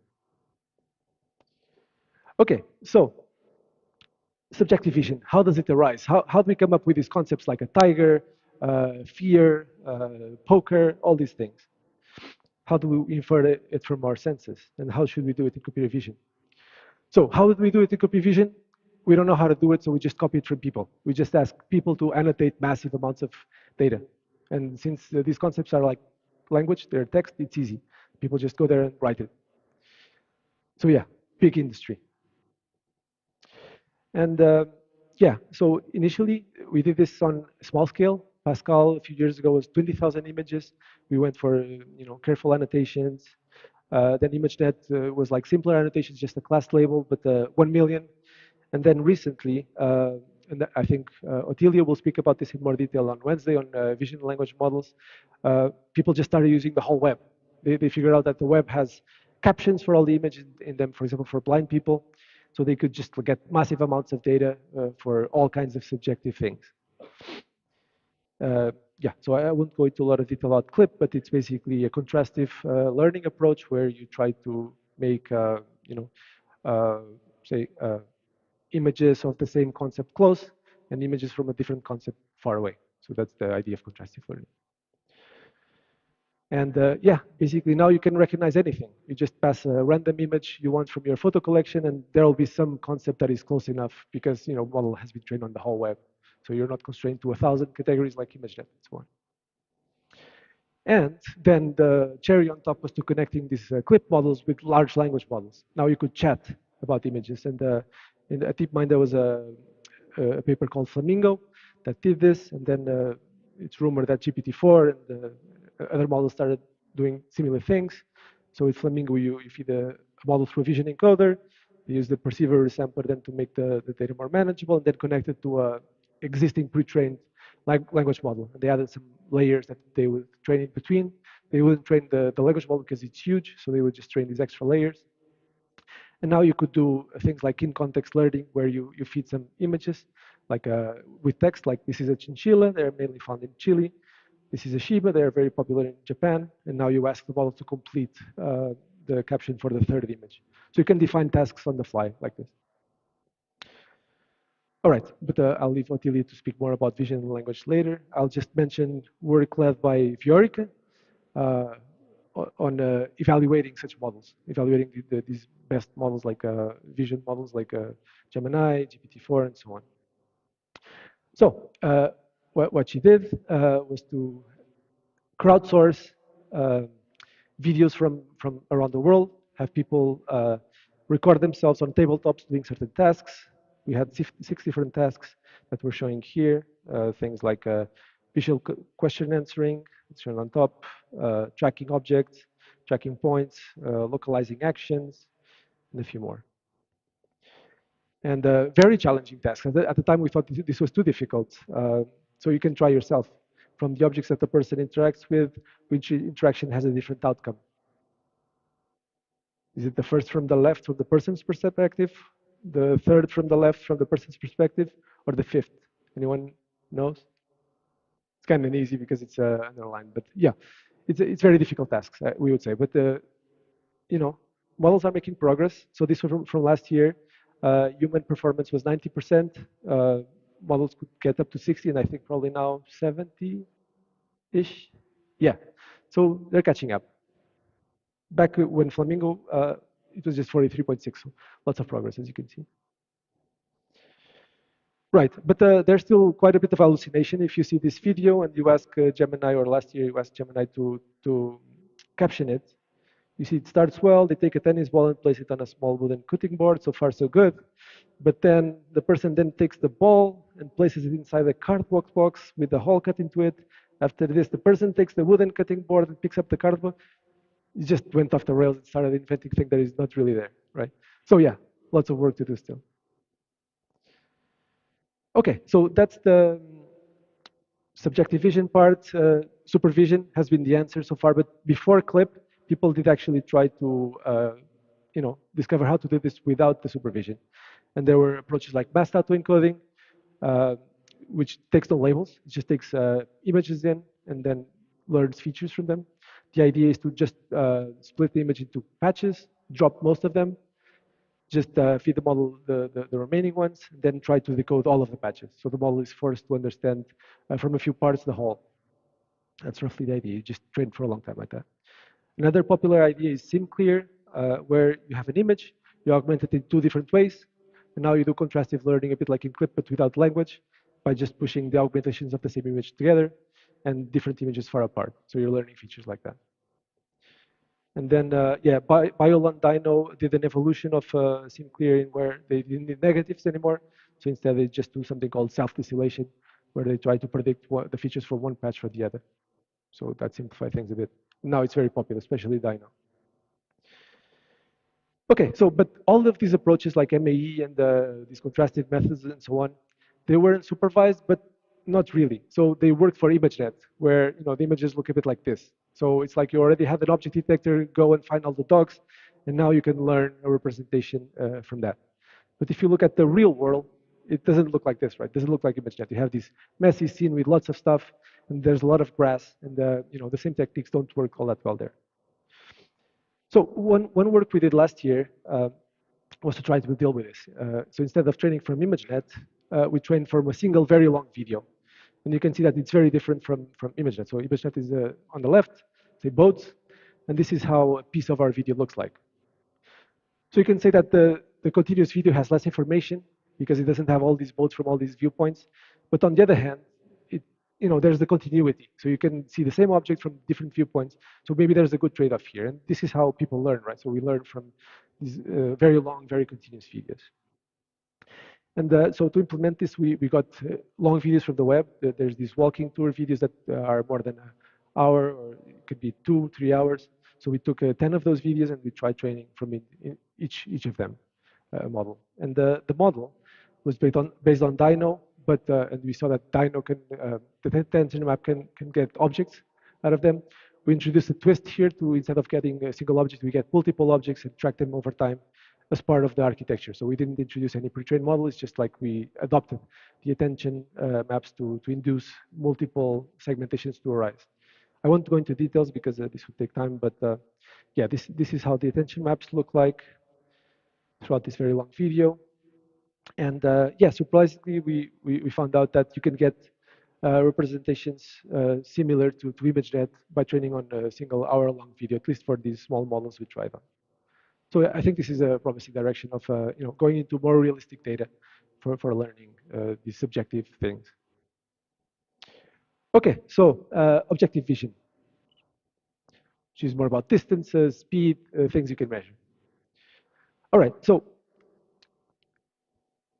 before all this neural network stuff, we were building airplanes, we were building cars, we were building all cool technologies by understanding the problems, right? So we were doing a lot of engineering, modeling things, and arriving at solutions by ourselves. And there was a hope in vision that for objective vision, you could do this as well. You could understand the geometry very well, the projection, the camera, all the distortions that the lens introduces and so on. And for a long time, people were pushing along this direction. Same for motion. So another very objective thing, how are things moving in space? So we had the equations, differential equations for optical flow. We introduced approximations like brightness constancy. And the people for many years were working on optical flow through optimization and through theory. But eventually we got these very complicated systems that are very fragile, basically. So you have multiple images, you want to reconstruct the scene. So you need to do feature extraction, then you need to match, you need to estimate camera poses through optimization, triangulate, bundle adjustment, and eventually you get like a nice point cloud. So the problem is that if there's some problem anywhere along one of these stages, the whole thing falls apart, right? So in practice, you only get reconstructions out of a subset of images or a subset of videos or whatever data you have. It fails very frequently. So now in objective vision, supervised learning is also winning. So Duster from 2024, they just avoided all these stages, all this theory, and they just supervised things. So they got like these 8 data sets with depth. They used the latest VIT encoder, in this case, pre-trained and supervised. I'll mention it a bit later. And they just, they just did supervised learning. That was it. And it works better than these pipelines. To be fair, some of these data sets were obtained using the engineering approach, but still, now Duster is much more robust. It produces something in all cases. Yeah, the idea is that for each image you produce a point map. So each pixel you get like a little point in space in 3D, and then for the other view you compute also a point map now with respect to the camera of the first frame. And yeah, you can do all of the same things now with learning, all of the same tasks, but now in a more integrated way. You just compute these point maps, and now you can derive anything you want that the engineering approach did before as well. This has been extended to SLAM. If you know SLAM, it's about like it's a more online setting where you want to reconstruct the scene and map the camera in it as you go. So now this has turned into Duster, so they call it Master SLAM in this case. So it may run now on your vacuum cleaner. And so this is for 3D structure. For motion, we formalized this task back in 2022 of point tracking. So when we got some annotations, point tracks for a few videos. For evaluation, it's called TabVid, the dataset. And for training, we use synthetic data because you need lots of data. And point tracking is basically you have a point attached to some surface. Now you track that point consistently over time, even over occlusions and so on. And yeah, we created some models like Tapir produce very good results. You can download them in this website. We have some more recent evolutions as well. And really the big challenge in this area now is dynamic reconstruction, which is a bit combining the motion part and the 3D part and getting a dynamic reconstruction of a scene. So this is still not working too well. And finally, the last thing I want to talk about is unsupervised learning for objective vision. Objective vision is still hard to annotate, so you need to use synthetic data, which may not be fully general, like for motion. It's hard to annotate points consistently over time. And even Duster, they need to use an encoder pre-trained using MAE type plus. But they're pretty small still, 300 million parameters or so. So our latest work was figuring out if the type of scaling people did on language models could help also vision, and particularly for objective vision. Right, so it's hard to annotate. So if you look at this image here, if you had to walk on it, you would know where to put your feet. But if you ask someone to describe this surface, it's hard. So it's it just lends itself to a supervised learning. And yeah, so this paper, we tried the simplest possible objective, but on lots of natural videos. And we tried scaling up models up to 22 billion parameters to see what happened. And we tried a bunch of objective vision type tasks like camera pose estimation, depth estimation, point tracking, box tracking. And what we found was that it actually keeps improving. So, if you keep increasing the size of the model, results keep getting better, like point tracking keeps getting better, depth estimation keeps getting better, so lower is better in this case. And qualitatively, you can look at the depth maps getting sharper and sharper as you use larger and larger models. And yeah, so that's the end of my talk. As take-home messages, all of computer vision now is learning-based, so you're in the right summer school. Largely supervised, unfortunately, and using transformers, which induce helpful vision biases, despite what they may say. And yes, subjective vision has a lot of available supervision. There's less so for objective vision. And what's next? Yeah, unsupervised learning at the level of language models with lots of data, lots of in-the-wild video data, dynamic scene reconstruction. It's hard to get the supervision for this. It doesn't exist just yet. One thing I like is learning from a single stream like people do. We call it baby learning, and the learning from very long experience. So the paper I showed before, we train from hour-long videos, but life is days, weeks, months. So that type of learning doesn't exist yet. Generative models, I didn't talk about it, but it's a big thing. Like now we have very good generative video models. How to combine that for vision, perhaps how to combine perception, imagination for planning with the generative models, and finally active vision. So here we all work with data sets, but if you have the freedom to choose where to look next, how to decide that. Yeah, that's the end of the tour. Thank you.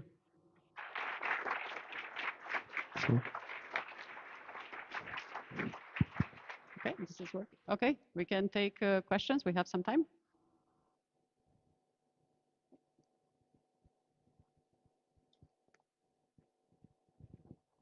Thank you very much for your beautiful explanation. I was wondering, in the perceiver, if I understood correctly, you mentioned this latent representation for the queries.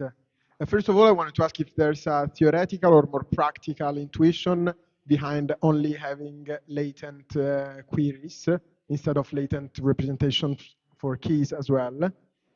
And the second question might be a bit vague, but I was wondering if you find any sort of conceptual similarity or resemblance from what you did in the perceiver and what recent models like DeepSeek do with latent attention and latent representation for the queries. Of course, in that case, it's for caching.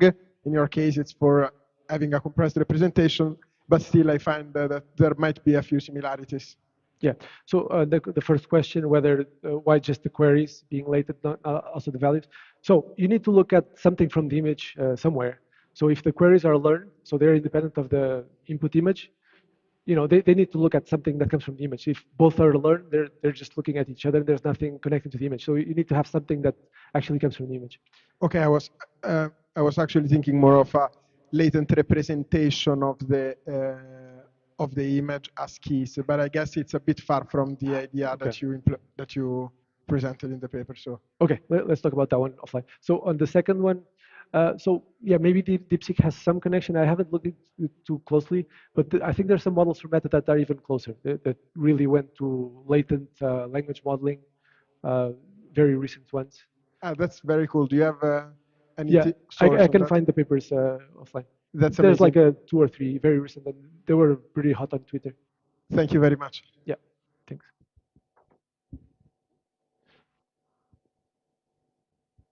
Okay, hi. Thanks for your presentation. I have a question regarding you mentioned about the unsupervised learning on the vision only has not reached the level we have achieved with language model yet. What do you think that's like the main thing that's holding us back? Because if you compare it, for example, directly with, let's say, vision language model, we also have kind of like achieved very good vision model in that paradigm, despite that the vision language data is very much less if you compare vision only data, but the performance still pretty lagging behind. So what factor do you think is still holding us back from achieving unsupervised on vision, only truly on vision? Right. So why haven't we done just for vision what people have done for language? What's missing? Yeah, basically. What's missing for vision only? Yeah, that's the billion dollar question, right? Well, a So question of opinion. yeah, it may be that. So various possibilities. One is the data. So we have these data sets. Maybe they're not good enough, right? So in language, a sentence can have a lot of information. So you can have like a scientific law or something very rich, whereas in a short video, maybe nothing is happening. It's just like I'm just standing here and there's not much to learn. So maybe you need like rich videos, National Geographic or whatever, something very informative. Maybe you need to learn from longer videos so that there's more information in them as well. So we need more efficient architectures for video for that. Uh, who knows? Maybe we need better hardware, like we needed for doing even supervised learning. Maybe we need different techniques. Like we just got diffusion a few years ago. Maybe there's something else still coming for learning and supervised from video. And if you think of like these concepts like mental states and so on, uh, maybe you need really long videos. And maybe you need even experience of them. I don't know. Maybe you need robots or whatever. Yep. Thank you for the talk. You mentioned about learning from a single stream, and what is the objective in that case? Like predicting in the latent space or predicting like the output, like and comparing it with the original video, or how does it work? And the second question, if that's okay, I heard about people talking about like generating realistic videos where, for example, like object permanence like keeps like exists and like realistic physics. Do you think it will be possible? Like your opinion? Yeah. Thank you. Yeah, thanks. Yeah, definitely possible. Uh, just we need to figure out how. Now, what to learn in a single stream. The most natural thing seems to be just the same that people do in language, like predict the next token. Now predict the next frames, or maybe predict like a few seconds in ahead. Seems like a pretty natural objective. Could be in pixel space or some latent space. There's a lot of research on that, like latent losses. I was talking about Jan LeCun before, so he's doing this FIJEPA, which is all about latent learning in some latent space with prediction, but they don't do too much like single stream. So they do typically data sets still. So we had a few papers on single stream. So one of them I showed here with these walking tours. We have one video there, but still we treated it like a data set. So we're sampling randomly from there. But we have some work that actually deals with it causally. So we go through a video frame by frame. But then there's like issues around continual learning, which we don't know how to do yet just very well either. So if you go through 1 hour of experience, there's this catastrophic forgetting, and it's still yeah, it's one of the open problems in deep learning. Razvan is the expert, so he'll tell you.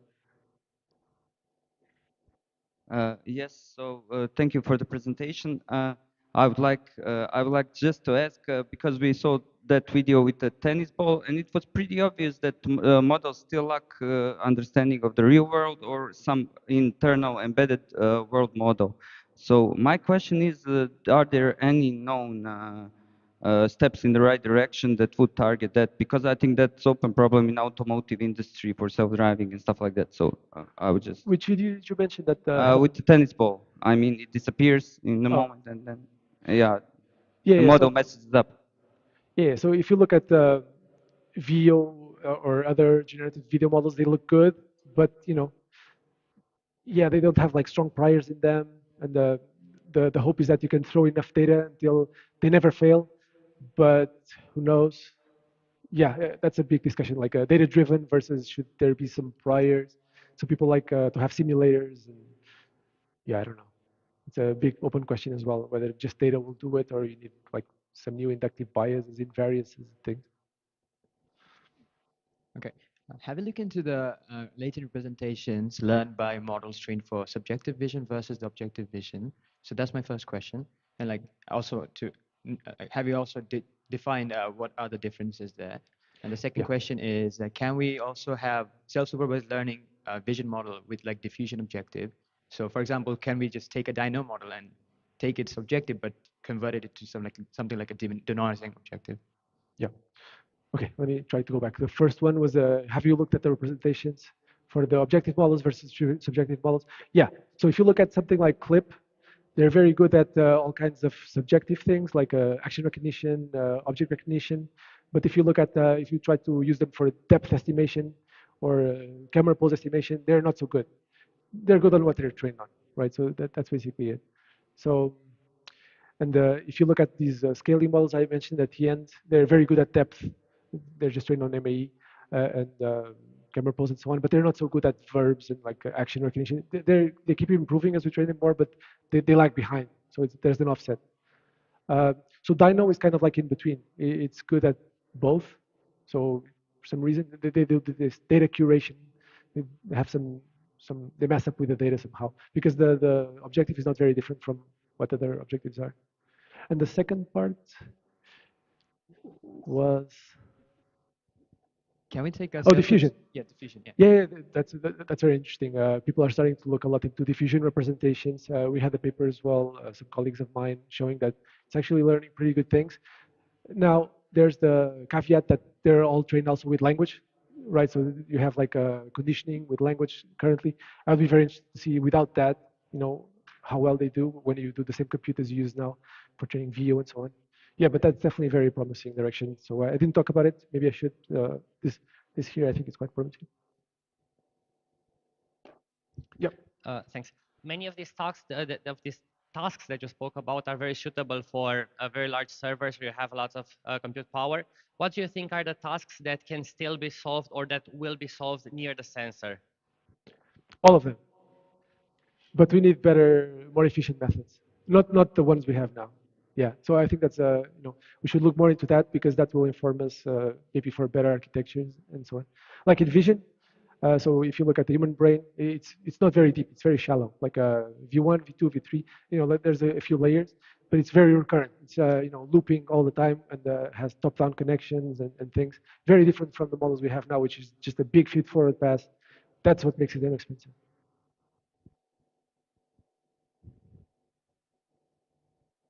Okay. Any more questions? Oh,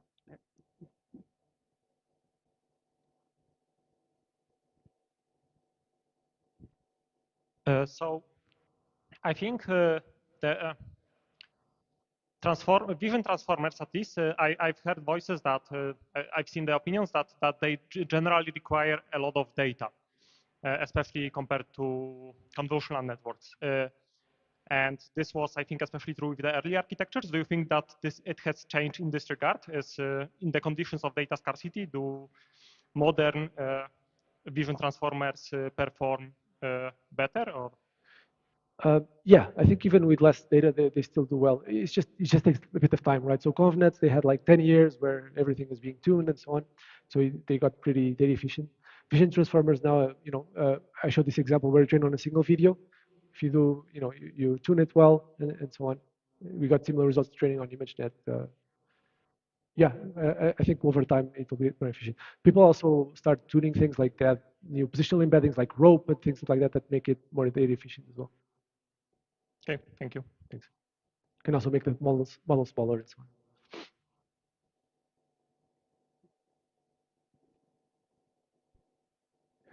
Oh, there. Oh, there.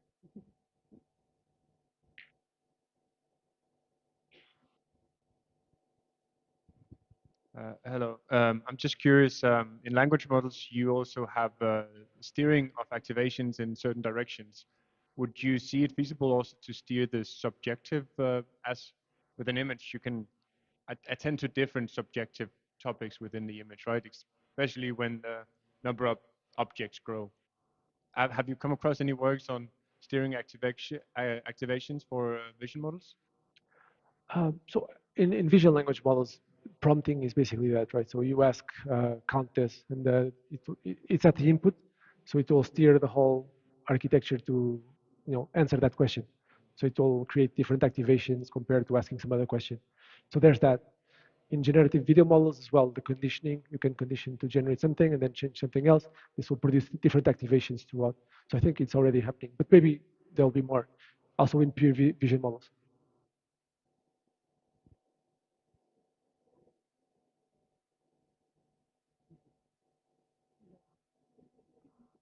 One last question.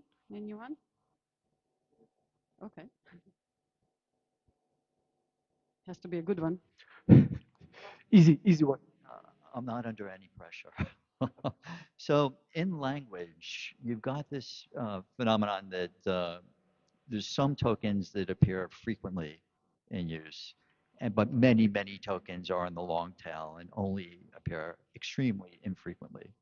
So there's a lot of questions about whether transformer models, whether they perform uniformly well over the entire vocabulary. I'm just wondering, in vision, it seems like all of the tokens must be quite, when you're patching up your images, and it just seems like all of the tokens would be equally unlikely. I don't know. I'd like to get a sense of that. Have you thought about that at all? Does anybody talk about that? I haven't heard anyone talk about that, so it's interesting. Okay, so in language you discretize the inputs, right? So there's a finite number, whereas in vision it's more varied. Now, if you abstract it a little bit away from that, and you think, there's a lot of patterns that occur often, like white patch. There's a lot of white patches. Blue patch, a lot of faces. So there's a lot of correlation and co-occurrence. It's not clear that the white patches are meaningful, though. Yeah, I mean, they have some meaning. There's nothing there. Okay. Well, here's another follow-up then, because in language, so the transformer, what we're doing is we're making a lot of pairwise comparisons. We're taking the queries and the keys, and we're independently comparing each key with the query. And we take some combination of those. And, there's some question in language whether it isn't a bit more complex than that. Can you just look at pairwise interactions for words? The answer is clearly in language, no. Many words are 3 or 4 words that are interacting together. Yeah. And so I was just wondering about that again for vision, whether that carries over, or what are the cross correlations between the keys? Yeah. So even in language, I've just seen recently there was a model coming out that does attention over triplets. So that exists. But anyway, you can just achieve the same through depth, I guess. So right by compositing functions, you can also make rich interactions. So there's a trade-off there. Maybe cheaper. It's all about what's cheaper.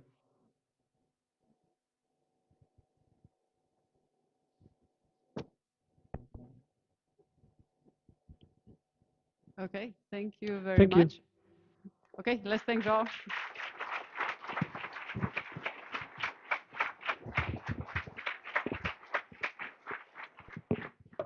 Okay, so we'll have now a coffee break, and then we will have the first tutorial of the school on computer vision, and we'll split in 2 groups. One group will stay here, and the other one will go downstairs. The volunteers will show you where to go.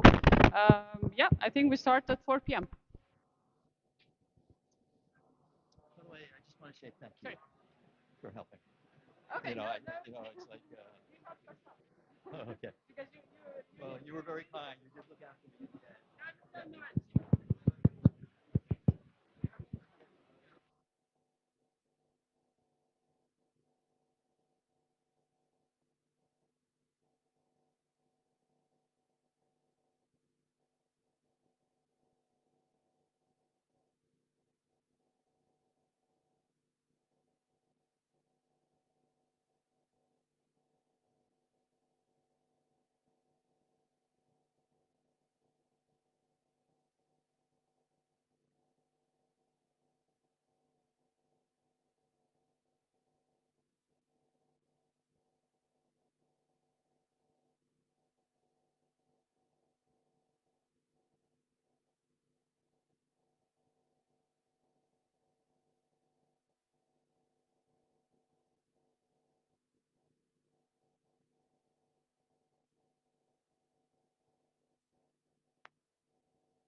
Okay. Okay, so I'll introduce you and then you will activate your mic. But no worries. If you are short on time, long on time, no worries. No worries. It's all good. It's all good. Okay. Hello, everyone. Please take your seats and we will start the first tutorial of the school.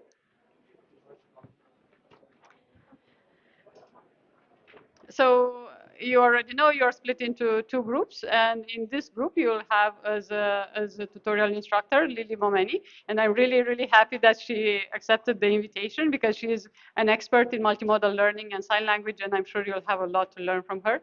Lily did her PhD in Oxford, and her thesis won the Sullivan Award, given for theses that make very impactful contributions. So welcome, Lily, and yeah, have fun. Thank you.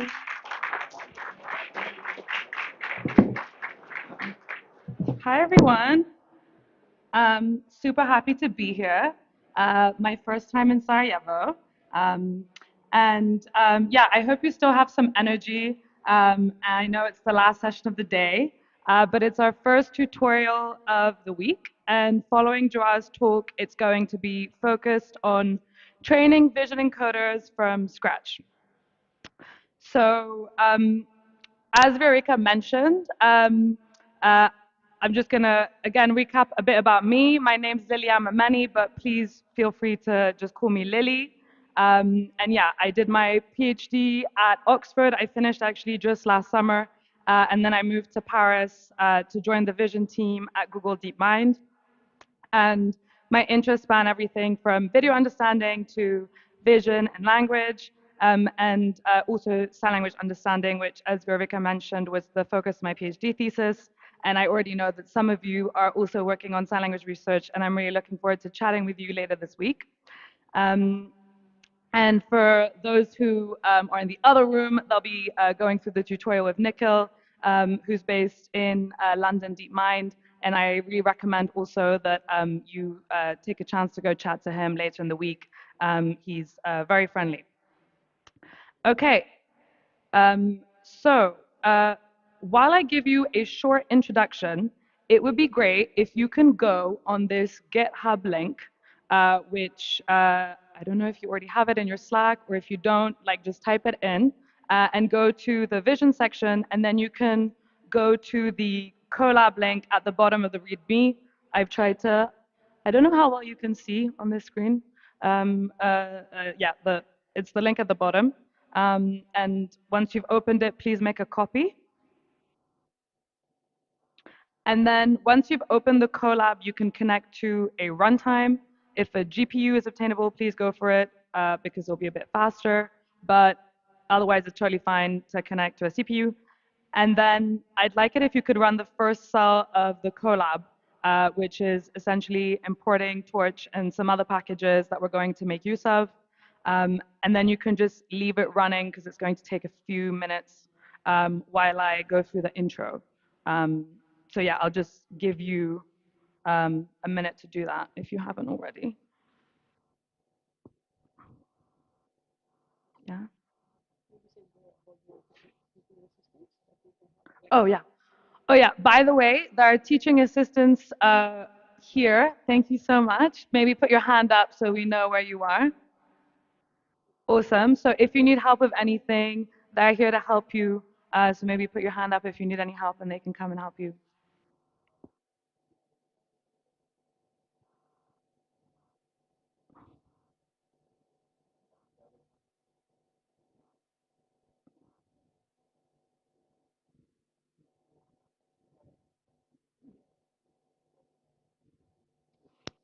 Can I get a rough show of hands of like how many people have this cell running already? Okay, we're getting there. Awesome. Okay, I'm gonna keep going, but just please make sure to run that cell while I keep talking. Anyway, this is an intro that probably you've gone through with Joao already in the previous talk. So okay, so let's continue while you run that cell. So again, to recap, what is a vision encoder? Hopefully after Joao's talk, you already know. but just to make sure we're all on the same page, a vision encoder is simply a representation function, which is going to map your image into a vector of numbers. And so how do we actually know if this vector of numbers is meaningful in any way? Well, ideally, we'd like images which are semantically similar to map through this representation function to vectors which are close to each other in this new embedding space.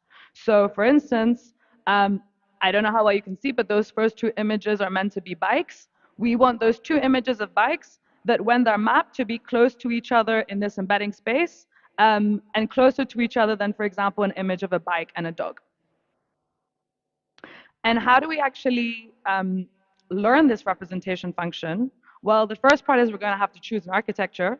And secondly, we need to identify a training regime. And so by this, we mean choose a loss function which is appropriate to your training data.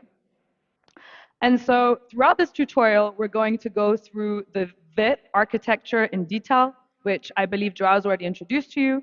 And then we're also going to implement some of the most prominent training regimes that are used today.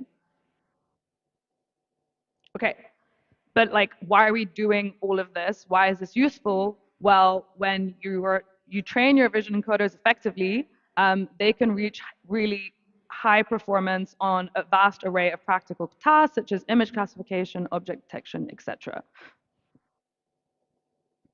Okay, so again, quick overview, but we're going to go through all of this in detail. So the main architecture that we're going to go through today in this tutorial is the vision transformer. So this is, in today's research, the most widely used vision encoder.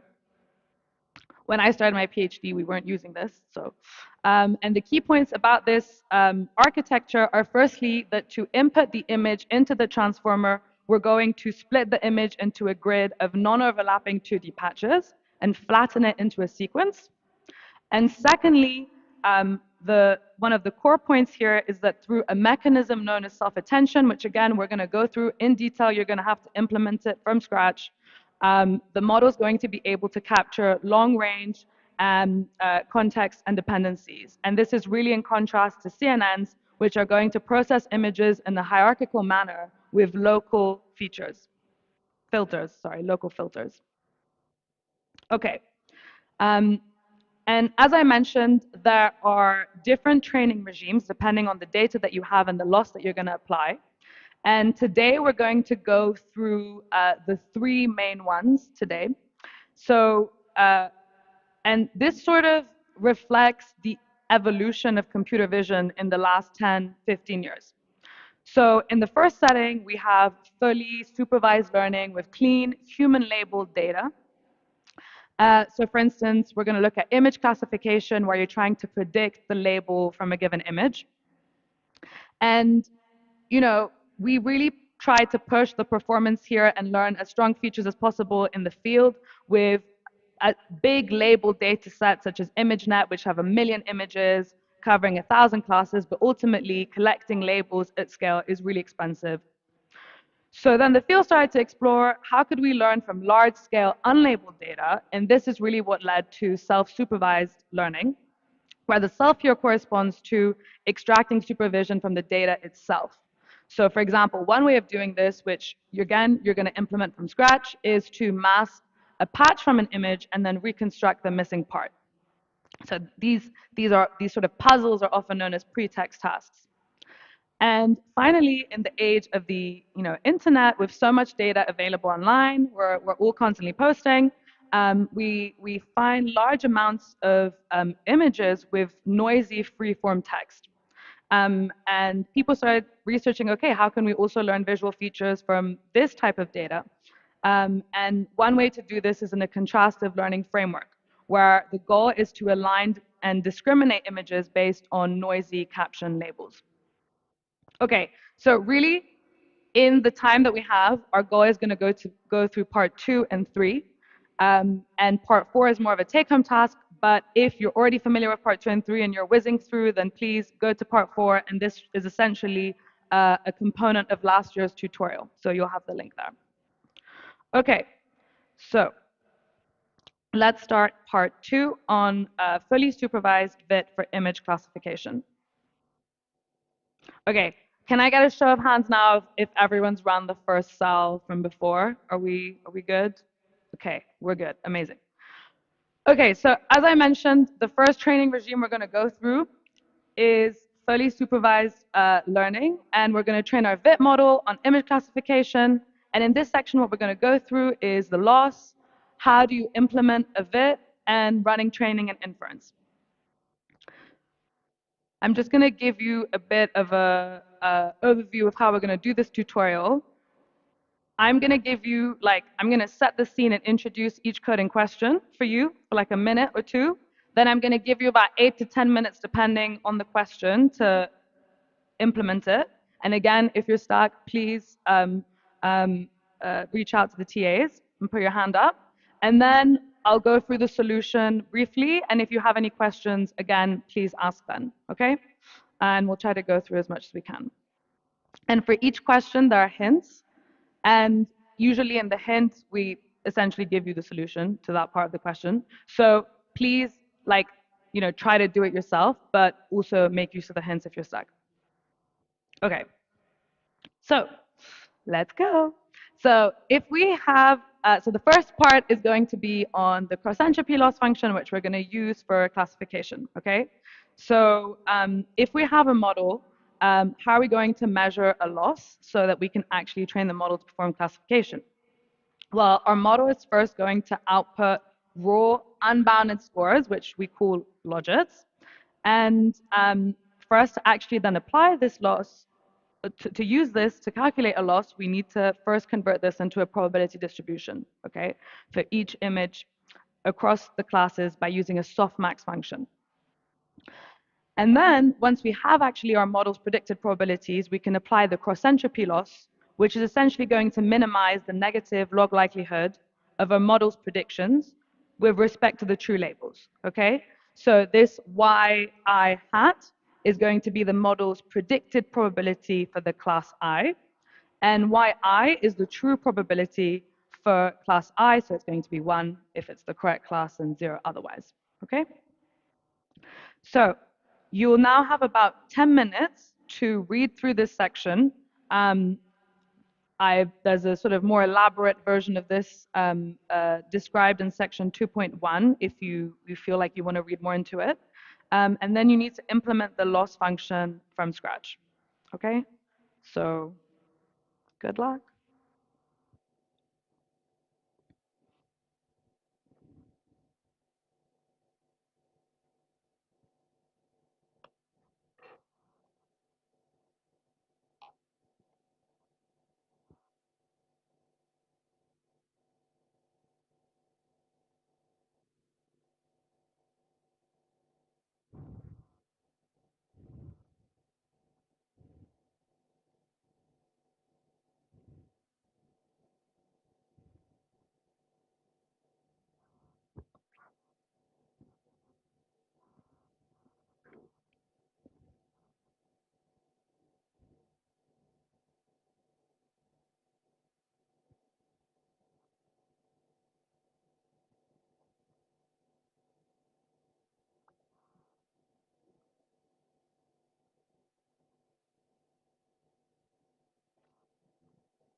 Um, is anyone having issues with the internet?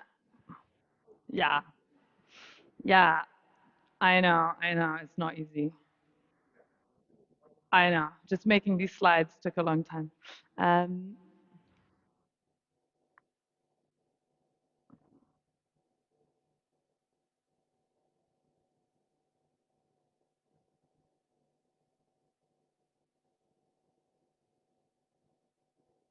well, if you can do it without running it, then you're just a really strong coder, so that's great. Extra practice.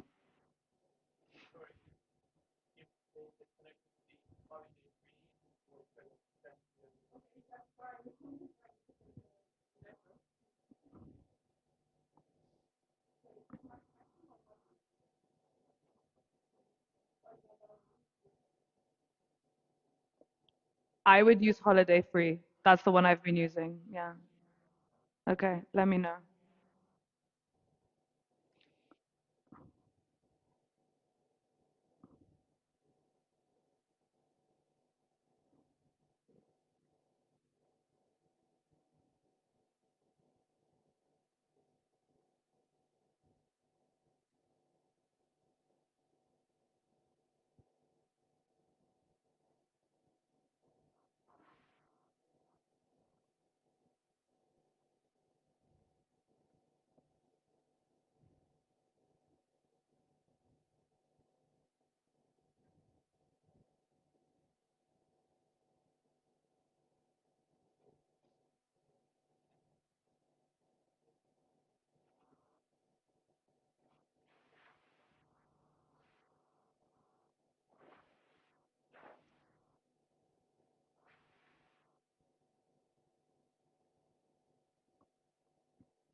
Yeah, I said I won't check it during the.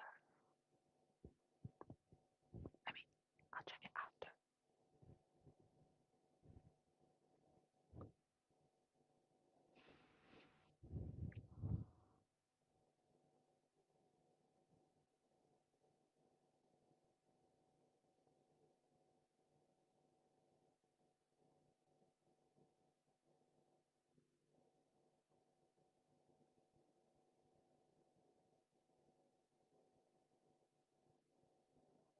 Negative log likelihood. So we can literally use torch.log. Then we're going to select the log probabilities corresponding to the correct class for each item in the batch. And then you can do this with torch.gather. So torch.gather allows you to extract elements from an input tensor along a specific dimension. And finally, you're going to take the average over your batch. Okay? Is everyone good? Yeah? Okay. Let's move on. Okay, so then the transformer model was, so the transformer model was initially applied to text, and in the context of text, it's very easy to split it up into discrete tokens because you can just use words as tokens. But how should we tokenize the image to input to the transformer? And simply, the vid paper, what they proposed is to split up the image into these non-overlapping 2D patches and then flatten it into a sequence, which is, you'll see, you've seen on the previous here, flatten it. And then to project it into the dimension that the transformer expects. And this can be done very efficiently and effectively by using a 2D convolution where the kernel size and the stride are equal to the patch size, okay? So this is so that they don't overlap. Okay, great. So now you have this flattened sequence of patches, but at this point, the transformer has no idea about the spatial relationships between the different patches which you had when they were actually all in an image. So it can't distinguish between the patch that's in the top left corner and the bottom right corner. And so this is why we're going to add positional embeddings to our patch embeddings before we're going to pass them as inputs to our transformer, okay? And these positional embeddings can either be fixed or learned, and there's a lot of research that goes into them. There's like loads of variants. For simplicity in this tutorial, in the exercise, we've already provided you positional embeddings, and they're going to be learnable vectors. And so now you're going to have about 7 minutes to write the forward of the patch and embed function in the next question. Okay? And again, if you're stuck, you can look at the hints or you can ask the TAs. And when you feel like everyone on your row is done, also like maybe let me know so we move a bit faster. Yeah, do the wave.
How are people doing? Need a couple more minutes or you're done? Okay, put your hand up if you need a couple more minutes. Okay, you got it.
Okay, team, we're gonna move on now. We're gonna go through the solution together. So if you haven't gotten it, don't worry. And again, you can ask me a question or the TAs. The one thing that's important is after we've got up with something which was badge size times embedding dimension times, up with something which was badge size times embedding dimension times, the image size divided by the patch size. And then we're going to flatten it, which essentially means that you're now going to go into, instead of having your grid, it's going to go, it's going to be flat. So you're going to have number of patches now as the last dimension. And then we're going to transpose it. So we're going to switch the last two dimensions. And finally, we are going to add our positional embedding, okay? Which again was given to you which is learnable and which has the same embed dimension as the patch embeddings. Okay? Good? Okay, cool. So yeah, please put that in your cell and run it so we're all in sync. Okay, this was just a warm up. We're now getting to like the juicy good stuff. Okay? So back to our VIT encoder block. So it's going to have two main components. The first one is the global self-attention, okay? This is really the key part. If you can go away just knowing this a bit better, that's great. So the global self-attention, essentially, in contrast to CNNs, where you have a fixed local weight matrix, we now are going to have, with the self-attention, the transformer, a contextually adaptive weighting on the entire global input sequence, okay? And in this exercise, you are going to have to implement this adaptive weighting. Now, the second component of the VIT block is the MLP along the channel dimension, and this allows to increase the expressivity by allowing mixing across the channels. So in the first operation, it's across the batch, across the sequence, across the tokens. And the second operation is going to be per token across the channels, okay? So you have these two different dimensions, self-attention across the tokens, MLP per token across the channels, okay? Okay, so now you're gonna have 10 minutes to read, if required, the description of self-attention. And if this is new to you, I definitely recommend reading that. And then to do the next coding question.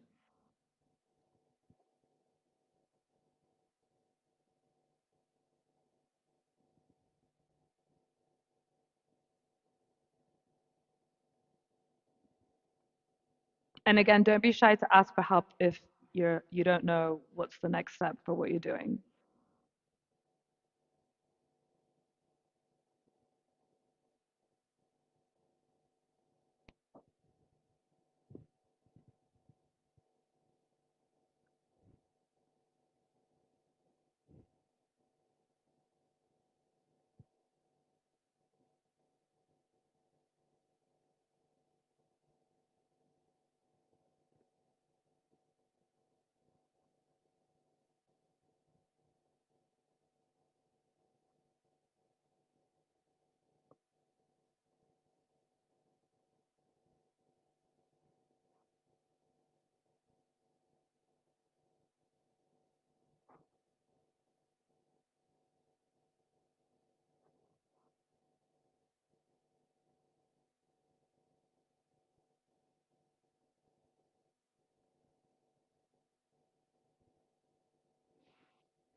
If you are stuck, do please ask a neighbor or a TA or me.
Do people need another couple minutes?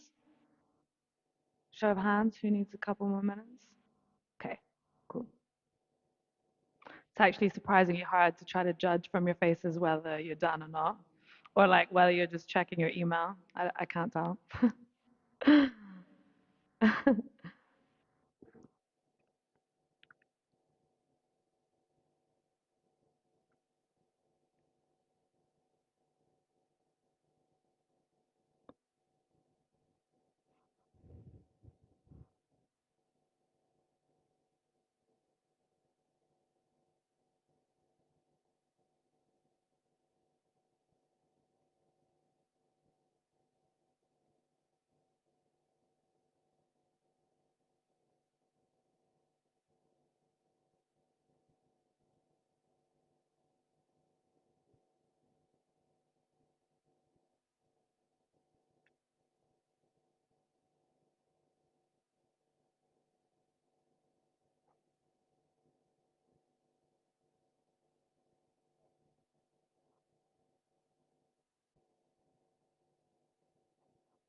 Okay, guys, we are going to go through the solution now. If you managed to finish the question and you got it right, congrats. It's tricky. If you didn't, it's totally fine. We're going to go through it together. And again, this is like probably like once you get your head around this, like there's like you pretty much get your head around like every like model available today. So like you're good. And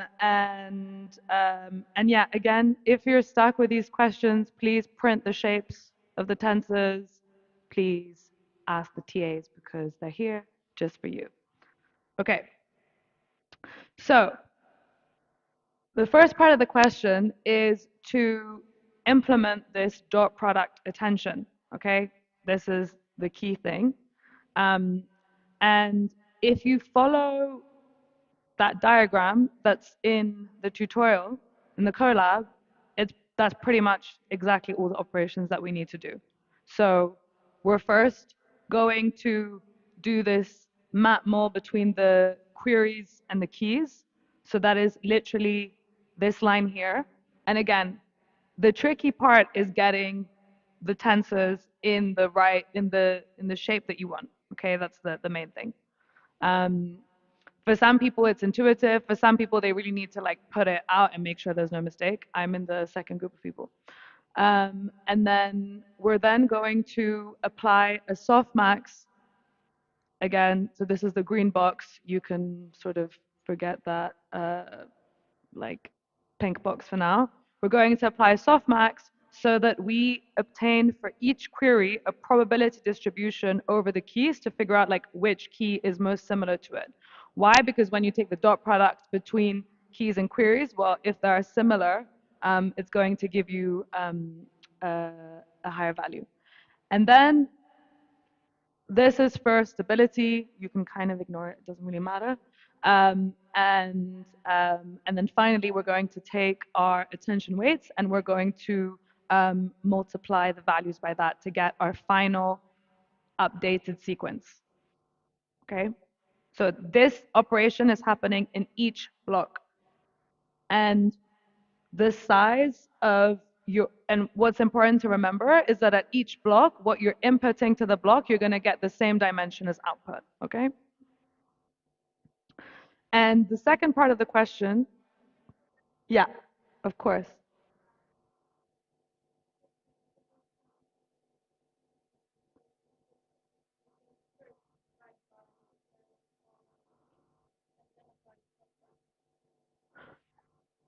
If you, for now, just use whatever you have. I mean, like, if, I think for this tutorial, this dividing is not too relevant. What I really want you to know is like the actual like dot product, doing the softmax, multiplying that by the values, understanding what is the difference between your keys, queries, and values, okay? And understanding that you start from your input sequence to get your keys, queries, and values. You have these 3 different matrices that you're going to learn, and then you're going to do this attention, and then you get your output.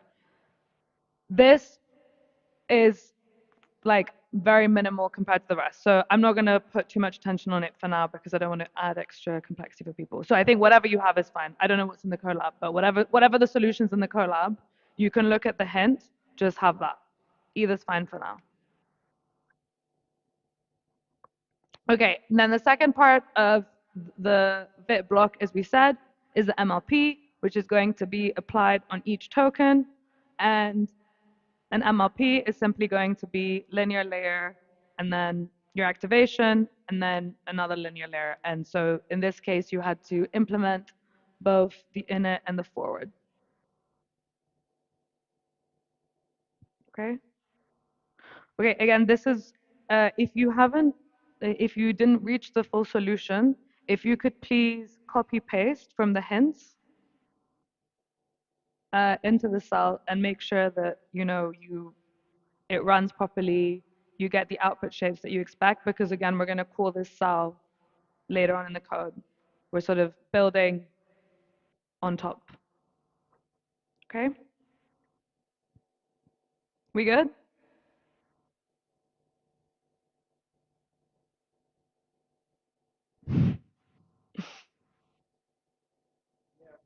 You good? You need more time on the attention, or people are happy with it? You're happy? Okay. All right. Now, the hardest part is over now, guys. Well,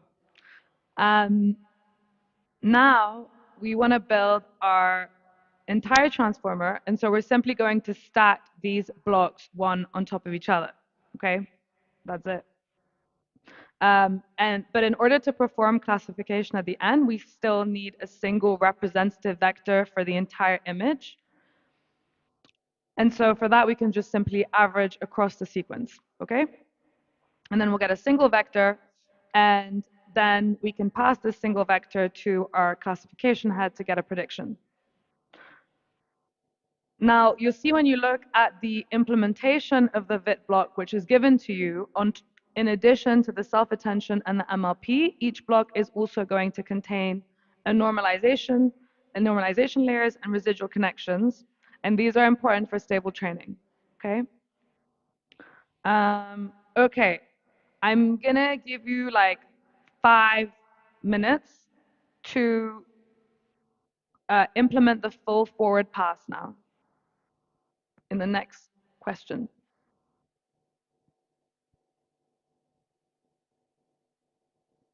So you're gonna have to cool some of the components that you've already implemented.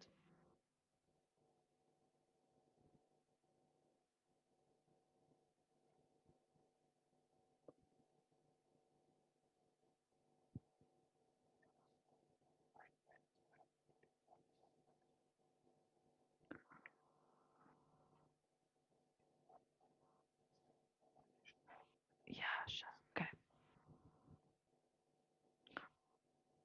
Wait, what's your name? Laura. Claudia. Okay, guys, thank God for Claudia. Okay, so as she said, move in the previous question the division up to the second line, if that makes sense. Okay, so you need to divide. So the scaling, that yellow box happens before the softmax. Okay.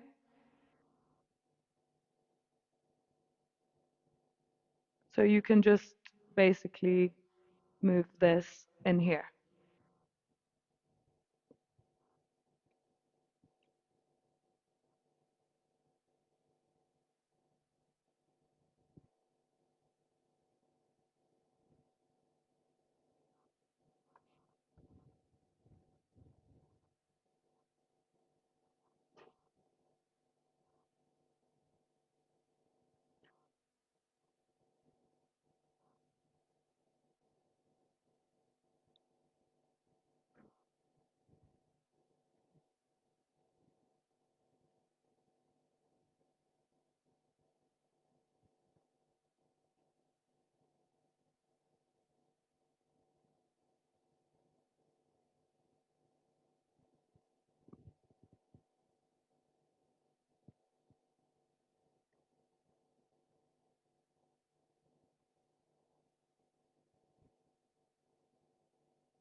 Can people